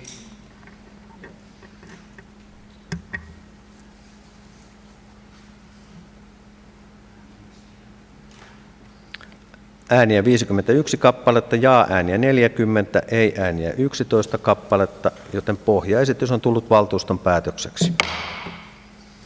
Karhulan torin ja keskustan liikennealueet, investointi ja sivunumero 155, perussuomalaisten ehdotus, että poistetaan talousarviokaudelta vuodelta 2025 30 000, 26 400 000 ja 27 400 000.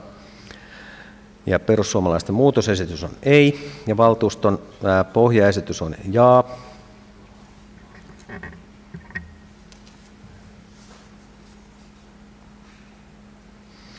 Jaa-ääniä 40, ei-ääniä 11, joten pohjaesitys on tullut valtuuston päätökseksi. Muutosesitys kohta 46. Sivunumero 156, investoinnit ja konekeskuksen kalusto. Keskustan ehdotus on, että poistetaan ensi vuodelta 200 000 € investoinneista. Pohjaesitys on jaa ja keskustan muutosesitys on ei.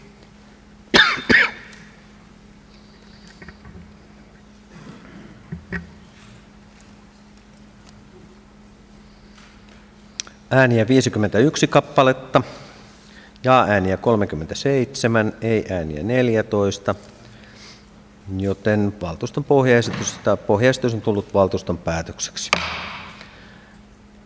Kohta 156, oliko niin Samuli, että tämä poistettiin? Joo, poistetaan 156, eli kohta 47. Mennään kohtaan 48. Investoinnit sivulta 156, pyöräreittien opastus ja viitoitus. Talousarvion vaikutukset ensi vuodelle miinus 100 000 euroa, 24 vuodelle miinus 10 000 euroa ja 25 vuodelle miinus 25 000. Perussuomalaisten ehdotus on, että nämä poistetaan. Pohjaesitys jaa, perussuomalaisten muutosesitys ei.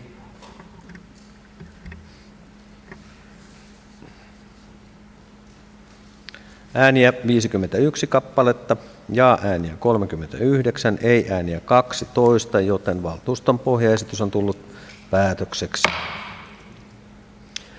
Muutosesitys kohta 49, sivulta 156, investoinnit Kantasataman hotellitontin esirakentaminen. Perussuomalaisten ehdotus on, että ensi vuonna poistetaan 100 000 euroa. Pohjaesitys jaa, perussuomalaisten muutosesitys ei.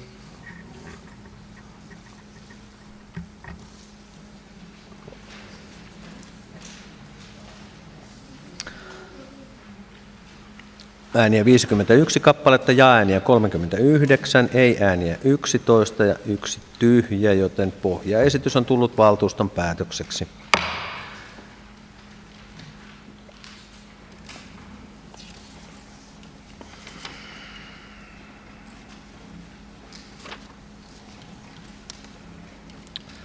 Täällä on kohta 50. Investoinnit sivulta 157, Arto Tolsa Areena, takakenttä 25-26. Keskustan ehdotus on, että 25 vuodelta poistetaan 300 000 ja 26 vuodelta poistetaan 300 000.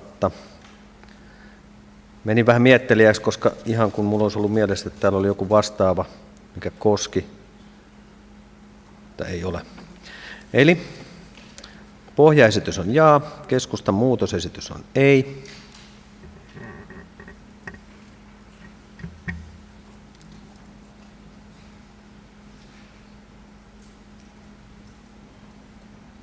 Ääniä 51 kappaletta, jaa-ääniä 31, ei-ääniä 20, joten pohjaesitys on tullut valtuuston päätökseksi.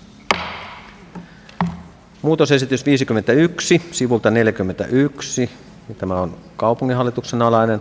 Kotkan tapahtumakeskus Oy avustus Emolta. Ja perussuomalaisten ehdotus on, että ensi vuonna poistetaan 600 000 tästä avustuksesta. Pohjaesitys on jaa, perussuomalaisten muutosesitys ei.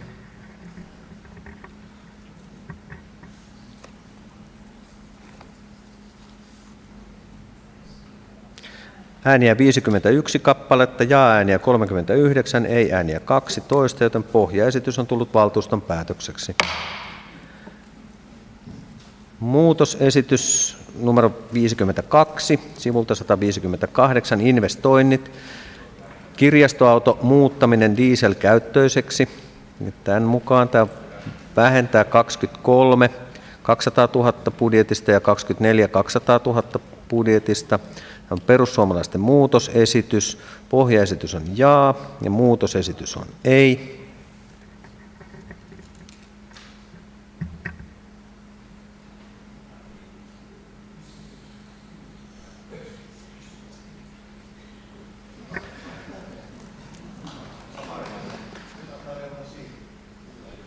Ääniä 51 kappaletta, jaa-ääniä 25.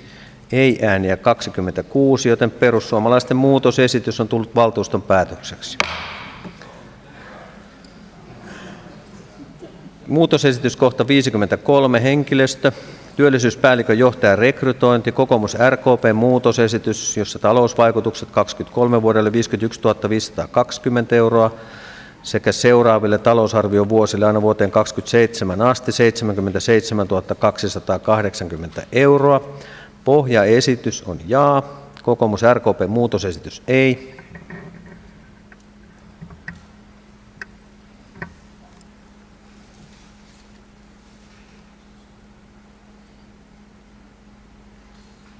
Ääniä 51 kappaletta, jaa-ääniä 38, ei-ääniä 13, joten pohjaesitys on tullut valtuuston päätökseksi. Muutosesitys numero 54, investoinnit sivulta 154. Poistetaan investointiohjelmasta Itärannan koirapuisto. Talousarvion vaikutus ensi vuodelle -50 000 euroa. Pohjaesitys on jaa. Kokoomus RKP muutosesitys ei.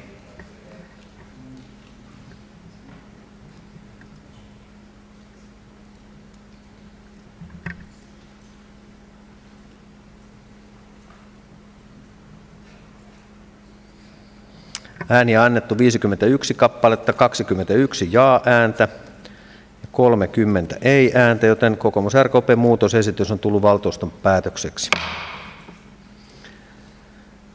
Ja edelleen muutosesityksiä. Muutosesitys 55 sivulta 149 koskee investointeja. Poistetaan investointiohjelmasta maa-omaisuus- ja kiinteistöhankinnat, jotta pystytään kattamaan Katariinan uimalahankkeen rahoitus. Täällä on kokoomus RKP:n ehdotus vuodelle 2027 menovähennys 1 000 000 euroa.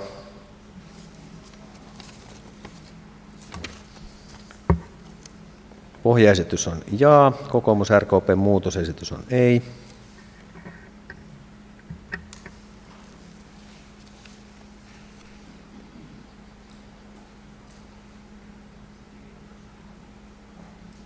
Ääniä 51 kappaletta, jaa-ääniä 37 kappaletta, ei-ääniä 14 kappaletta, joten pohjaesitys jää valtuuston päätökseksi. Muutosesitys kohta 56 sivulta, investoinnit sivulta 157. Jahas, nyt onkin sitten taas kaksi kohtaa vastakkain, eli 56 ja 57. Eli kokoomus RKP:n ja keskustan muutosesitys koskee pienennetään Katajaisten kentän uusiminen vuoden 2025 investointivarausta 500 000 euroa. Siis vähentyy vuoden 2025 talousarviosta 500 000 euroa tuon Katajaisten kentän uusimisesta. On kokoomus RKP ja keskustan esitys ja seuraavalla sivulla, itse asiassa muutosesityksen sivulla 6, muutosesitys numero 57. Investoinnit, Katajaisten kentän uusiminen ja tekstilisäys. Katajaisten kentän investoinnista tehdään tarveselvitys ja hankesuunnitelma ennen investoinnin viemistä investointiohjelmaan. Ja tämä on SDP:n ehdotus. Ja talousarviovaikutukset vuodelle 2024 -100 000, vuodelle 2025 500 000. Teen esityksen, että kokoomus RKP:n muutosesitys on jaa. Ja SDP:n muutosesitys on ei.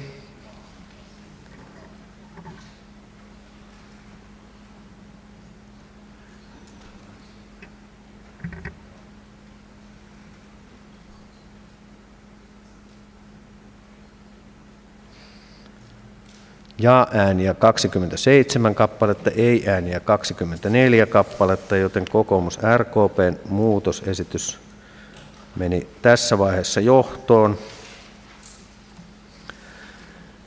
Ja seuraavaksi sitten äänestetään kokoomus RKP:n keskustan muutosesitystä. Pienennetään Katajaisten kentän uusiminen vuoden 2025 investointivarausta 500 000 euroa. Vastaan pohjaesitys. Pohjaesitys on jaa. Kokoomus RKP:n muutosesitys on ei. Pysyttekö perässä? Äänin 2-1 ei. Joo.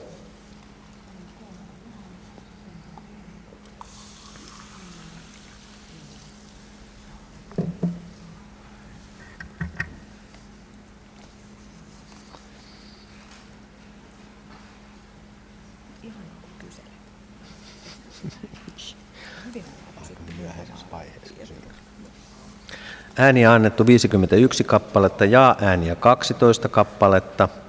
ja ei-ääniä 39 kappaletta, joten kokoomus, RKP ja keskustan muutosesitys on tullut valtuuston päätökseksi.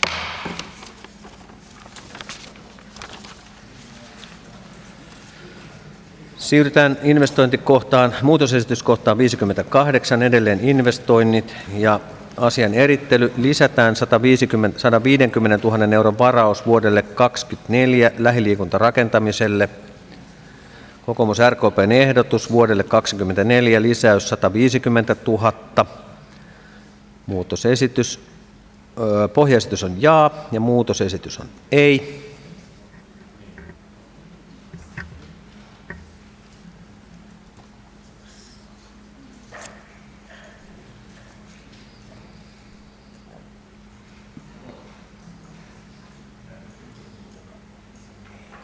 Ääniä 51 kappaletta, jaa-ääniä 12 ja ei-ääniä 39, joten kokoomus RKP:n muutosesitys tulee valtuuston päätökseksi.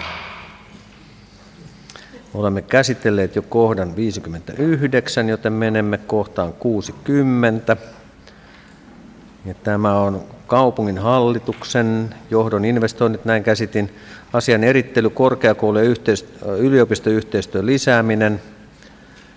Ja tässä menolisäyksiä 23, 24, 25, vuosittain 51 241 euroa. Kysyn, että onko valtuusto tästä yksimielinen, jos oikein pienellä printatun tuossa näen, niin näyttää siltä olevan, ollaanko samaa mieltä. Joten tämä lisäysehdotus on tullut valtuuston päätökseksi. Ja sitten muutosesitys numero 61, varhaiskasvatus. Kotka lisä takaisin käyttöön, perussuomalaisten muutosesitys vuodelle 2023. Menovähennys 100 000 euroa, pohjaesitys on jaa ja perussuomalaisten muutosesitys on ei.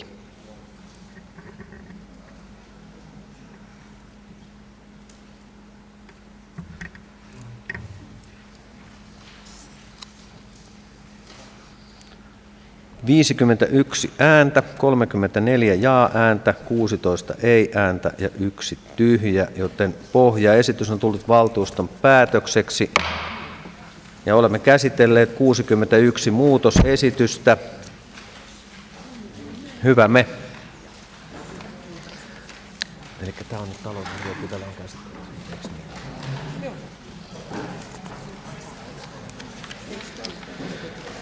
Joten sivulta 28 valtuusto päättää hyväksyä kaupunginjohtajan ehdotuksen talousarvioksi 22 ja taloussuunnitelmaksi 23-24 sekä toiminnalliset ja taloudelliset tavoitteet tulosarvioineen ja määrärahoineen juuri tehdyin muutoksin. Pykälä päättyy nyt.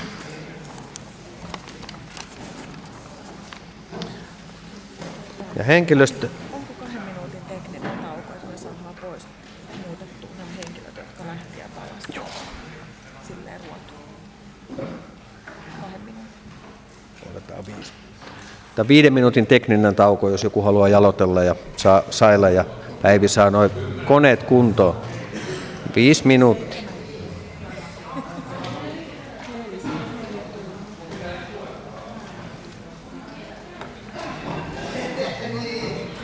Ja pelkäsin, että Saila ja Päivi ei pysy perässä, mutta on ne pysynyt. No, vaikeuksia oli vähän kun se meni kyllä sujuvasti. Hirveätä haipakka. Ei. Nyt oli kovaus. Parhaana niin. Se meni niin. Niin. No olihan. Nyt mä kysyn vielä. Onko se nyt totta, että tuleeko se maanastella uudestaan? Joo, ei ne automaattisesti siinä. Jos sinne tulee lisäyksiä tai vähemmän, sinne pitää sen pykälän kohdalla tehdä ehdotus ja katsotaan. Niin, vaikka ne on määrällisiä. Niin sitten kuitenkin se henkilölisäys. Oi, mulla on kielikin ihan jo kuiva, vaikka minä en olisi puhunut, minä olen ihan nääntynyt. Aika haju. Niin. Joo. Eikö se ole ihan luottavaisin mielin? Tähän vielä, että Pekka Posti, Elo,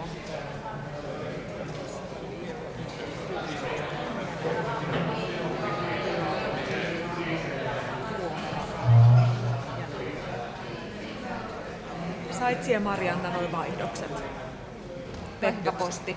No Pekka Posti niin Joo, tiesi. eli hänen tilalle tuli Tuomela ja sitten Jari Elon tilalle tuli Niininen. Kello 16.10. Joo, kun Elo ei mitään ollut. Joo.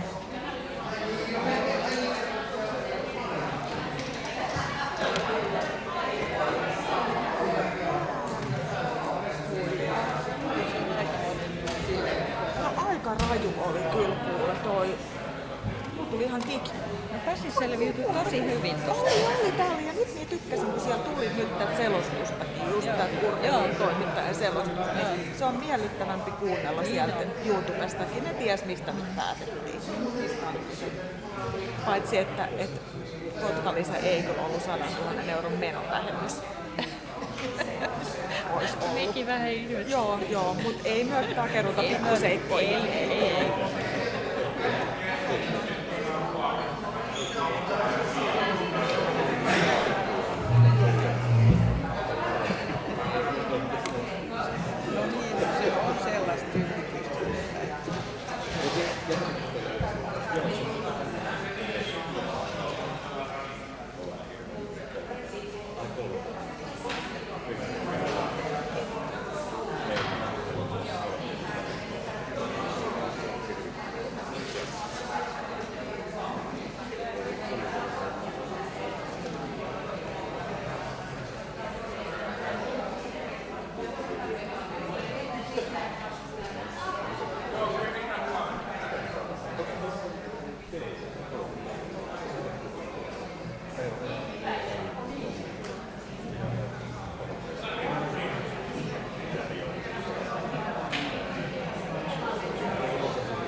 Jatketaan. Me ollaan saatu digitalisoitua tämä tähän astinen ja ilmeisesti kaikki valtuutetut, tästä tapahtui pieni kokoonpanomuutoksia, myöskin nekin on saatu nyt tänne kirjoihin oikein, näin ymmärsin. Joo, hyvä. Siirrytään pykälän kohtaan 153, eli henkilöstösuunnitelma 23. Ja päätösehdotus on sivulla 37, eli valtuusto päättää hyväksyä henkilöstösuunnitelman 2023 sekä siihen liittyvät vakanssimuutokset. Avaan keskustelun. Valtuutettu Brufors, Riina, ole hyvä. Joo, kiitos arvoisa puheenjohtaja. Kokoomus RKP jättää vielä tässäkin pykälän kohdassa nyt henkilöstösuunnitelmaa koskevat muutosesityksensä, jotka tosin tuossa äänesteltiin jo nyt talousarviopykälän yhteydessä, mutta toistan ne vielä. Eli esitämme, että lisähenkilöstöresursseja ei tässä vaiheessa myönnettäisi kulttuurin, nuorisotyön ja henkilöstöasioiden yksiköihin. Ja lisäksi esitämme, että henkilöstösuunnitelmaan lisätään työllisyysjohtajan kautta päällikön virka. Ja perustelut on kerrottu tuossa yleiskeskustelun aikana. Kiitos. Kiitos, Riina.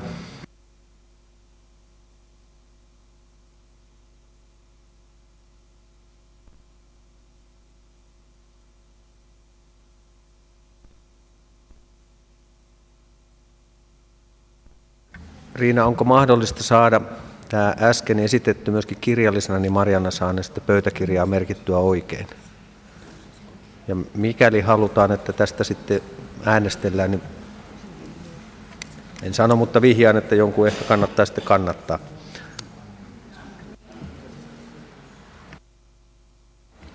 Niin Pasi, lähetän sulle, Marian, yksi esitys vai jokainen erikseen?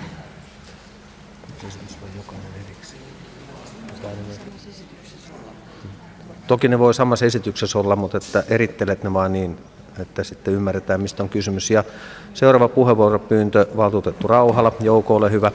Puheenjohtaja, mä kannatan tuota tehtyä esitystä. Kiitos, Jouko.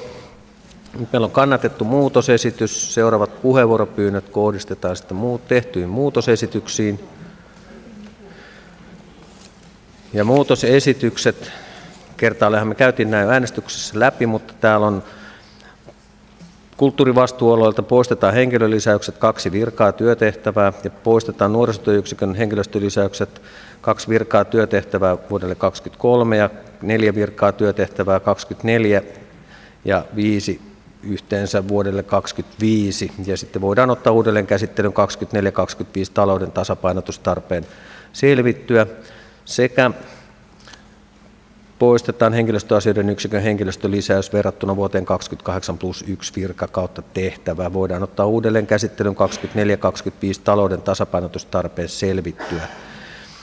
Ja tässä oli sitten vielä yksi henkilöstölisäys ja se oli työllisyysjohtaja kautta työllisyyspäällikkö.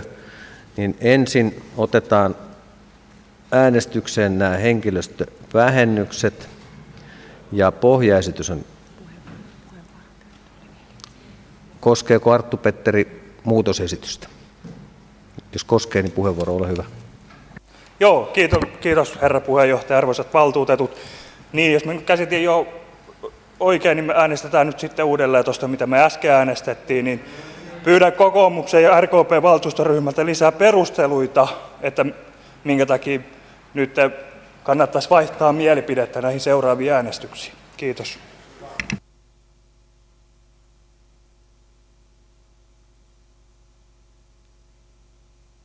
Seuraava puheenvuoropyyntö, valtuutettu Iivonen. Tommi, ole hyvä. Kiitos arvoisa puheenjohtaja. Lähinnä tässä nyt mietityttää se, että me ollaan just päätetty, että esimerkiksi tuohon ei kosketa, tai jos me ollaan päätetty, että johonkin virkaan ei anneta rahaa talouspuolelle, ja nyt me äänestettäisikin, että joo, kyllä me silti se virka perustetaan, niin voiko tämä nyt mitenkään niin kuin tälleen mennä? Tämä sotkee jotenkin, kun ei meillä ole koskaan aikaisemmin näin tehty.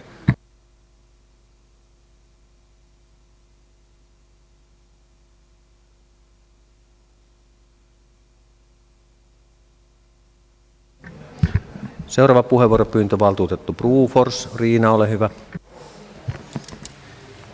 Joo, kiitos puheenjohtaja.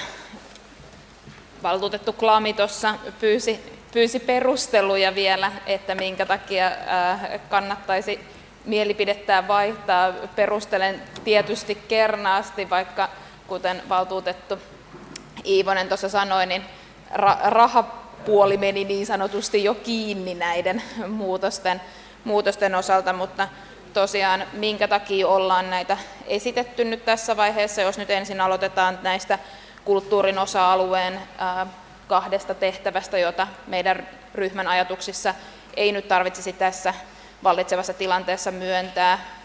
Perussuomalaiset on moneen kertaan itse puhuneet siitä, että kuinka lakisääteiset tehtävät ovat asia numero 1, ja pitkälti itsekin voin tämän asian allekirjoittaa. Tässä kulttuurissa henkilöstölisäyksenä oli muun muassa 1 kirjastonhoitaja, nyt joka olisi nimenomaan kohdennettu tuohon kirjastoautotoimintaan. No, homma pyörii nykyisilläkin resursseilla ja uutta kirjastoautoa on odotettavissa vasta aikaisintaan vuonna 2024, joten meidän ryhmän mielestä esimerkiksi tämän viran tai tehtävän täyttäminen tässä vaiheessa ei ole nyt ajankohtaista. Sitten oli tämä toinen muutosesitys koskien näitä lisäyksiä tai lisäysten jättämättä tekemistä nuorisotyön yksikköön. Jouko Rauhala tässä käytti hyvän puheenvuoron aiheesta. Kokoomus RKP on ehdottomasti nuorten asialla siinä mielessä, että kannamme huolta kyllä heidän jaksamisestaan ja hyvinvoinnistaan, mutta toivoisimme, että ne päätökset siinä vaiheessa, kun aletaan henkilöstöä lisäämään, niin perustuisivat oikeasti selvitettyihin kunnollisiin suunnitelmiin ja varattaisiin kaikkein ne resurssit siihen tehtävään, joka on kaikkein tehokkain vastaamaan tähän haasteeseen, mikä on käsillä. Eli tässä tapauksessa meidän mielestä esimerkiksi se oikeampi osoite näille lisäresursseille olisi se opetustoimi, kun sitten taas nuorisoyksikkö, kun puhutaan kouluihin menevästä avusta. Ja sitten tämä viimeinen henkilöstöasioiden yksikkö, niin olemme itse ajatelleet niin, että siellä voisi sitten mahdollisesti olla työtehtävien uudelleenorganisoinnin kautta mahdollisuus järjestellä tehtäviä niin, että saataisiin ne kaikkein kriittisimmät asiat hoidettua kunnialla. Kaupungin organisaatiosta on kuitenkin lähtenyt myös henkilöstöä, joten sen kautta emme suoraan nähneet automaationa, että lisää henkilöstöä henkilöstöyksikköön tarvitaan. Ja perustelut eivät ole olleet niin syväluotaavia, että olemme sen takia jättäneet nämä muutosesitykset. Ja tietysti toivomme vielä tässäkin kohtaa kannatusta niille. Kiitos. Seuraava puheenvuoropyyntö valtuutettu Hyyryläinen. Antti, ole hyvä. Arvoisa puheenjohtaja, nyt vetoan teihin puheenjohtaja, että noudattaisimme sitä, mitä on yhdessä sovittu, että yksityiskohtaisessa käsittelyssä ei enää pidetä perustelupuheenvuoroja. Ihan sama, vaikka valtuutettu Klami sitä olisi pyytänyt, ja tietenkin se ei ole valtuutettu Bruforsin vastuulla, kun hän tekee vain työtä käskettyä, mutta ihan samalla tavalla valtuutettu Hyyryläinen voi kysyä vaikka henkilöstöpäällikkö Uusitalolta, että perustelisitko kaikki nuo talousarviossa olevat henkilöstöön liittyvät virat, että koska siitä asiasta nyt täällä päätämme. Kiitos.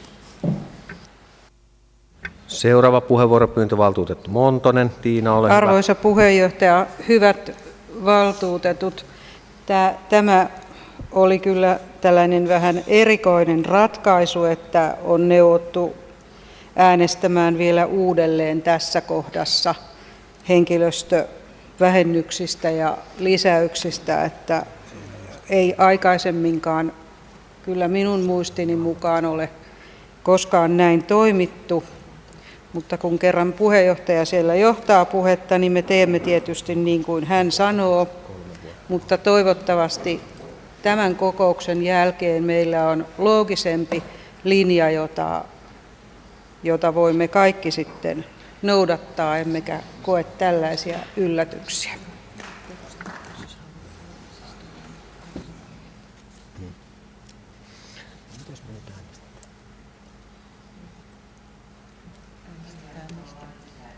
Vähennetään sieltä, mitä he esittävät. Sitten lisätään siihen lisäys. Vähennykset on oma, vähennykset, miinukset on oma ja se yksi lisäys on oma. Joo, koska ne on vähän eri asia. Joo. Ei enää pyydettyjä puheenvuoroja, joten menemme äänestykseen. Ja olen tässä koko ajan päivän mittaan myös konsultoinut Marianalta neuvoja näihin asioihin ja näihin neuvoihin tukeutuen nyt menemme sitten äänestykseen. Ja tämä on kaksiosainen tämä äänestys, koska tässä kokoomus RKP Riina Brufors Jouko Rauhalan kannattamana on ehdottanut tähän henkilöstöohjelmaan nimenomaan muutamia poistoja. Henkilöstöpoistoja kulttuurin, nuorisotyön ja henkilöstöasioiden yksikköön. Ja tämä muutosesitys tähän henkilöstösuunnitelmaan on ei ja pohjaesitys on jaa. Nämä kolme kaikki.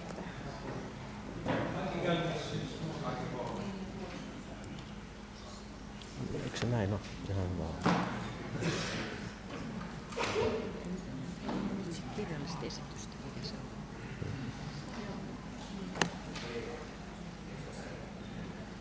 Ei ole muuta. Oliko? Mitä?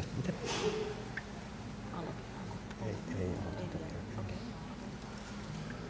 Eli nyt pitäisi pyytää Riinaa sitten. Nimenomaan se pitäisi kirjallisella toimittaa se esitys, että me oikeasta asiasta pystytään äänestämään. Kysyn vielä Riinalta, onko sinulla kirjallisena tämä sama nyt esittää, että Mariana saa tämän oikein pöytäkirjaan? Saadaanko saman tien? Ja Jouko on pyytänyt puheenvuoron, ole hyvä. Arvoisa puheenjohtaja, nyt kun kerran äänestetään, niin mielestäni nämä kuuluisi äänestää erillisinä esityksinä. Kiitos. Ehkä juuri siksi ja sen takia pyysimmekin tuossa juuri, että saisimme tämän esityksen kirjallisena.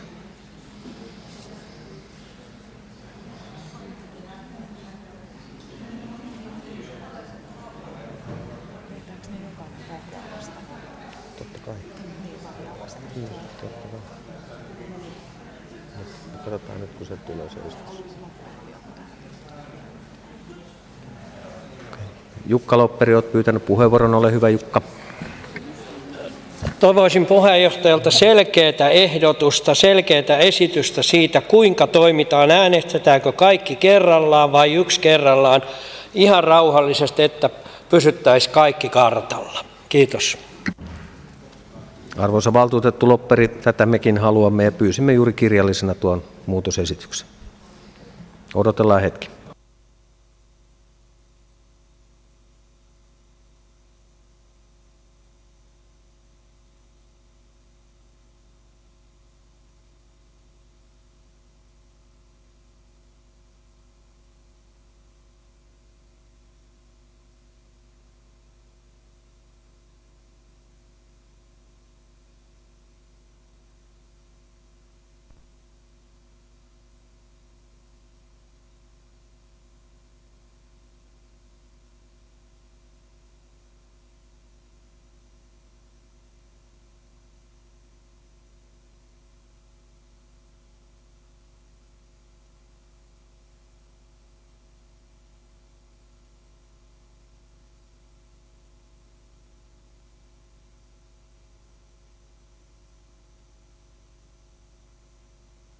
Jatketaan puheenvuorolla. Valtuutettu Iivonen on pyytänyt puheenvuoroa. Hyvä, Tommi. Kiitos arvoisa puheenjohtaja. Ihan nyt kysyn, kun on aivan kuutamolle. Pitääkö mun nyt tehdä muutosehdotus kirjallisena tuosta meidän ideasta, mikä tässä kerran on jo torpattu? Kiitos. Seuraava puheenvuoropyyntö, valtuutettu Sipakov. Samuli, ole hyvä.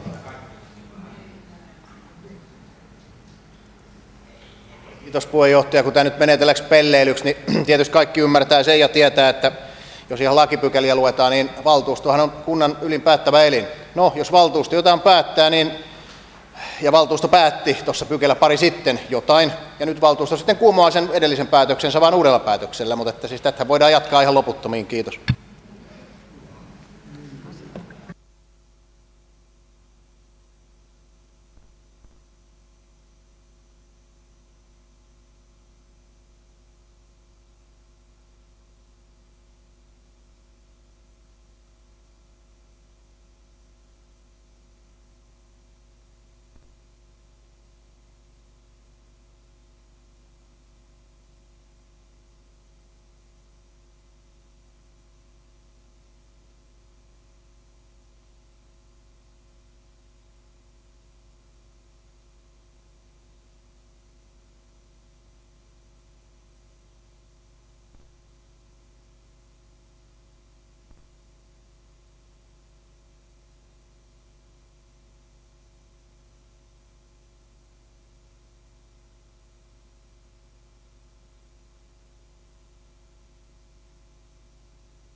Kahden minuutin neuvottelutauko.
No niin, jotta saadaan tämä pieni hämmennys selvitettyä, niin pyydän ryhmäpuheenjohtajat nyt koolle huoneeseen 6 välittömästi.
Ryhmäpuheenjohtajan kokous on pidetty.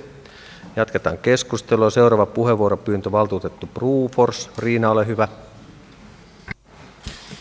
Joo, kiitos arvoisa puheenjohtaja. Tosiaan nämä meidän muutosesitykset oli käytännössä katsottuna keskusteltu ja äänestetty jo tuossa talousarviopykälässä. Ja tuossa kun neuvoteltiin ja keskusteltiin, mikä nyt olisi hallinnollisesti ja juridisesti kaikkein järkevin vaihtoehto tässä kohtaa, niin senpä takia niin vedän tässä pykälässä nämä meidän muutosesitykset nyt pois. Kiitos.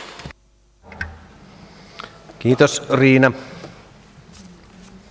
Seuraava puheenvuoropyyntö valtuutettu Iivonen. Tommi, ole hyvä. Kiitos arvoisa puheenjohtaja. Tuolla alustuksella niin myös me vedämme pois, koska ne tuskin palkattomana ne nuorisotyöntekijät sinne kuitenkaan menis. Kiitos. Kiitos Tommi. Ja ei enää muita pyydettyjä puheenvuoroja. Päätän keskustelun tähän.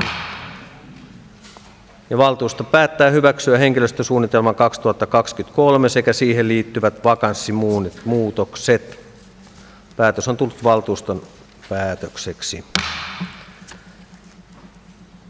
Siirrytään pykälään 154, perustettavat ja lakkautettavat virat. Päätösehdotus on ainakin paperisessa versiossa sivulla 71 ja ehdotus kuuluu, että valtuusto päättää lakkauttaa ja perustaa liitteessä mainitut virat liitteen mukaisesti. Avaan keskustelun. Ei pyydettyjä puheenvuoroja, joten keskustelu asiasta päättyy ja valtuusto tekee päätöksen esityksen mukaan. Siirrytään pykälään 155, valtuusto- ja kaupunginhallituksen kokousaikataulut 2023.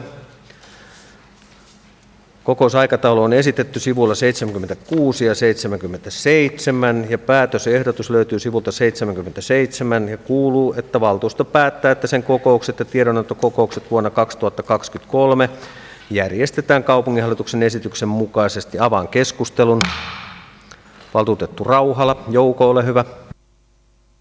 Puheenjohtaja, hyvät valtuutetut, mä tahdon kiittää kaupunginhallituksen puheenjohtaja Sami Virtasta ja valtuuston puheenjohtaja Pasi Hirvosta ja myös muita asianosallisia tämän asian eteen tehdystä valmistelusta, jossa siis on hyvällä tavalla huomioitu erityisesti perheellisten virkamiesvalmistelijoiden ja myös meidän valtuutettujen hyvinvointi ja työssä tai tehtävässä jaksaminen vapauttamalla nuo koulujen syys- ja hiihtolomat näistä valtuuston ja hallituksen kokouksista. On Kotkan arvojen mukaista huolenpitoa ja toimintaa. Kiitos. Kiitos Jouko. Ei muita pyydettyjä puheenvuoroja, joten valtuusto päättää, että sen kokoukset ja tiedonantokokoukset vuonna 2023 järjestetään kaupunginhallituksen esityksen mukaisesti. Asia päätetty. Siirrytään pykälään 156. Asemakaavan muutos 4. kaupungin osassa Kotkan saari, kortteli 38, tontti 7, keskuskatu 43, kaava numero 0621. Päätösehdotus on sivulla 79, jossa sanotaan näin, että valtuusto päättää hyväksyä keskuskatu 43 asemakaavan 0621, joka koskee Kotkan kaupunginosaa 4, korttelia 38, tonttia 7 sekä katualuetta kaupunkirakennelautakunnan ehdottamalla tavalla sekä lausunnoista annetut vastineet. Avaan keskustelun. Ei pyydettyjä puheenvuoroja, joten ehdotus tulee valtuuston päätökseksi.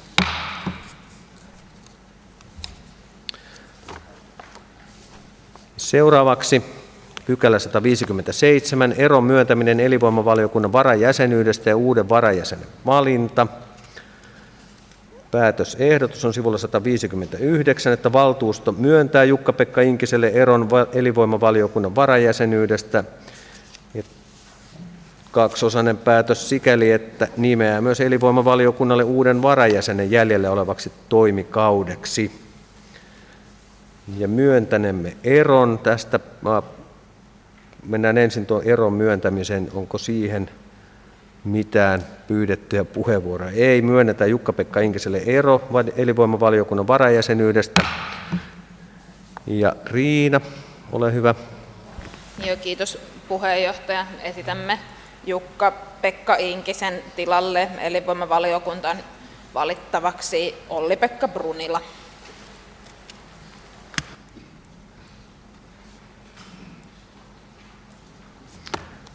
Ja ehdokkaita riittävä määrä, joten Olli-Pekka Brunila tulee valituksi elinvoimavaliokunnan varajäseneksi. Keskustelu asiasta päättyy ja mennään pykälään 158. Kymen jätelautakunnan lautakuntasopimuksen muuttaminen. Ehdotus on sivulla 161 ja kuuluu näin. Valtuusto hyväksyy liitteenä olevan Kymen jätelautakunnan uuden lautakuntasopimuksen edellyttäen, että Pertunmaan kunta liittyy Kymenlaakson jäte Oyn omistajaosakkaaksi. Avaan keskustelun. Ei pyydettyjä puheenvuoroja, joten ehdotus tulee valtuuston päätökseksi.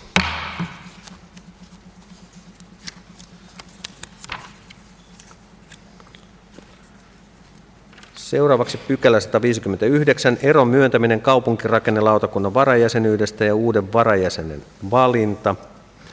Taas kaksiosainen päätös, eli ensin päätetään myöntää Tuija Pajala-Kauraselle ero kaupunkirakennelautakunnan varajäsenyydestä. Myönnetään ero. Ja sitten nimetään kaupunkirakennelautakunnalle uusi varajäsen jäljellä olevaksi toimikaudeksi. Avaan keskustelun. Valtuutettu Tujula. Pirjo, ole hyvä. Kiitos arvoisa puheenjohtaja. Tuija Pajala-Kaurasen tilalle uudeksi varajäseneksi esitämme Arja Tauria Huttunen.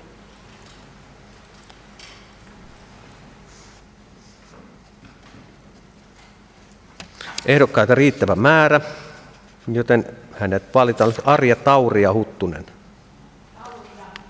Okei. Hänet valitsemme kaupunkirakennelautakunnan varajäseneksi. Siirrytään pykälään 160.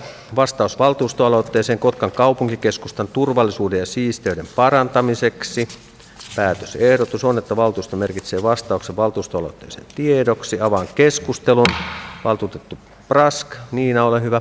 Kiitos arvoisa puheenjohtaja ja kiitos tästä vastauksesta. Tämä oli varsin pitkä ja monisäikeinen tämä vastaus. Hyvä vastaus, ehkä pikkusen liian pitkäkin, mutta olisi tietysti tosi kiva, että tästä tulisi nyt hyvinvointilautakunnalle aina määräajoin jonkunnäköistä raporttia.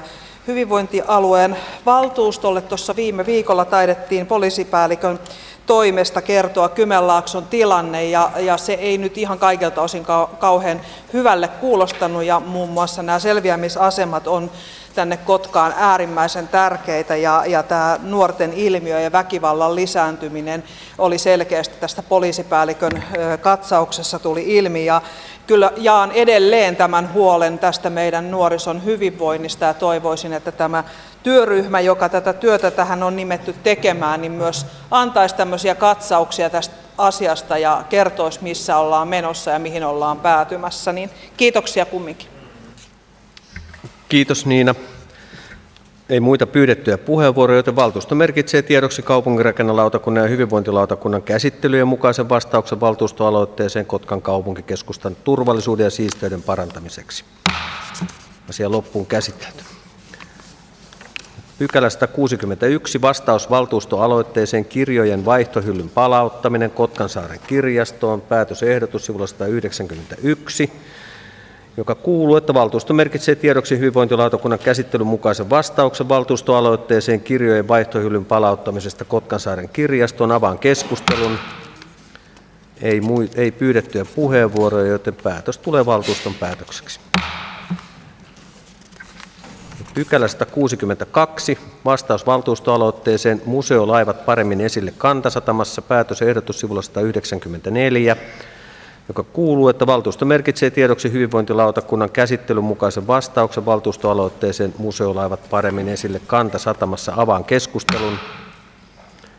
Ei pyydettyjä puheenvuoroja, joten päätös tulee valtuuston päätökseksi. Siirrytään pykälään 163, valtuustoaloitteet. Ja ensimmäinen puheenvuoropyyntö valtuutettu Jäntti. Karina, ole hyvä. Kiitos puheenjohtaja. Eli aloitteen nimi on Kuntalisä alle 3-vuotiaan lapsen perheelle, mikäli lasta hoidetaan kotona vanhempainvapaan jälkeen. Ja perustelut tuli jo tuolla aikaisemmin, niin en avaa sen enempää tässä. Aloite lähetetään kaupunginhallituksen käsiteltäväksi. Seuraava puheenvuoropyyntö. Valtuutettu Van der Steen. Ilari, ole hyvä. Kiitos puheenjohtaja, arvoisat valtuutetut. Valtuustoaloitteen Kotkan kaupungin hallintosäännön muuttamiseksi 16 luvun 3 pykälän osalta ja perusteet. Kotkan kaupungin hallintosäännön 16 luvun 3 pykälä koskee tiedonantokokousta ja kyselytuntia.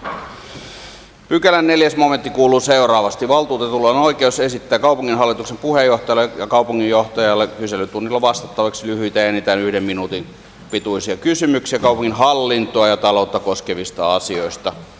Kysymys ei saa sisältää perusteluja eikä arvostelevaa lausumaa. Muutosesityksen koskee edellä mainittua momentin viimeistä lausetta.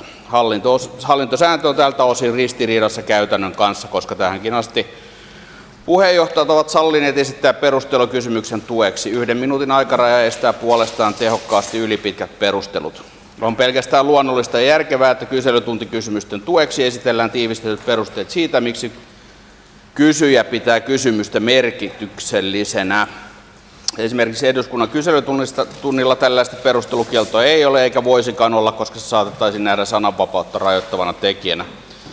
Minuutin aikaraja sielläkin on voimassa. Kymenlaakson hyvinvointialueen hallintosäännössä mainittua perustelua ja arvostelurajoitetta ei myöskään ole.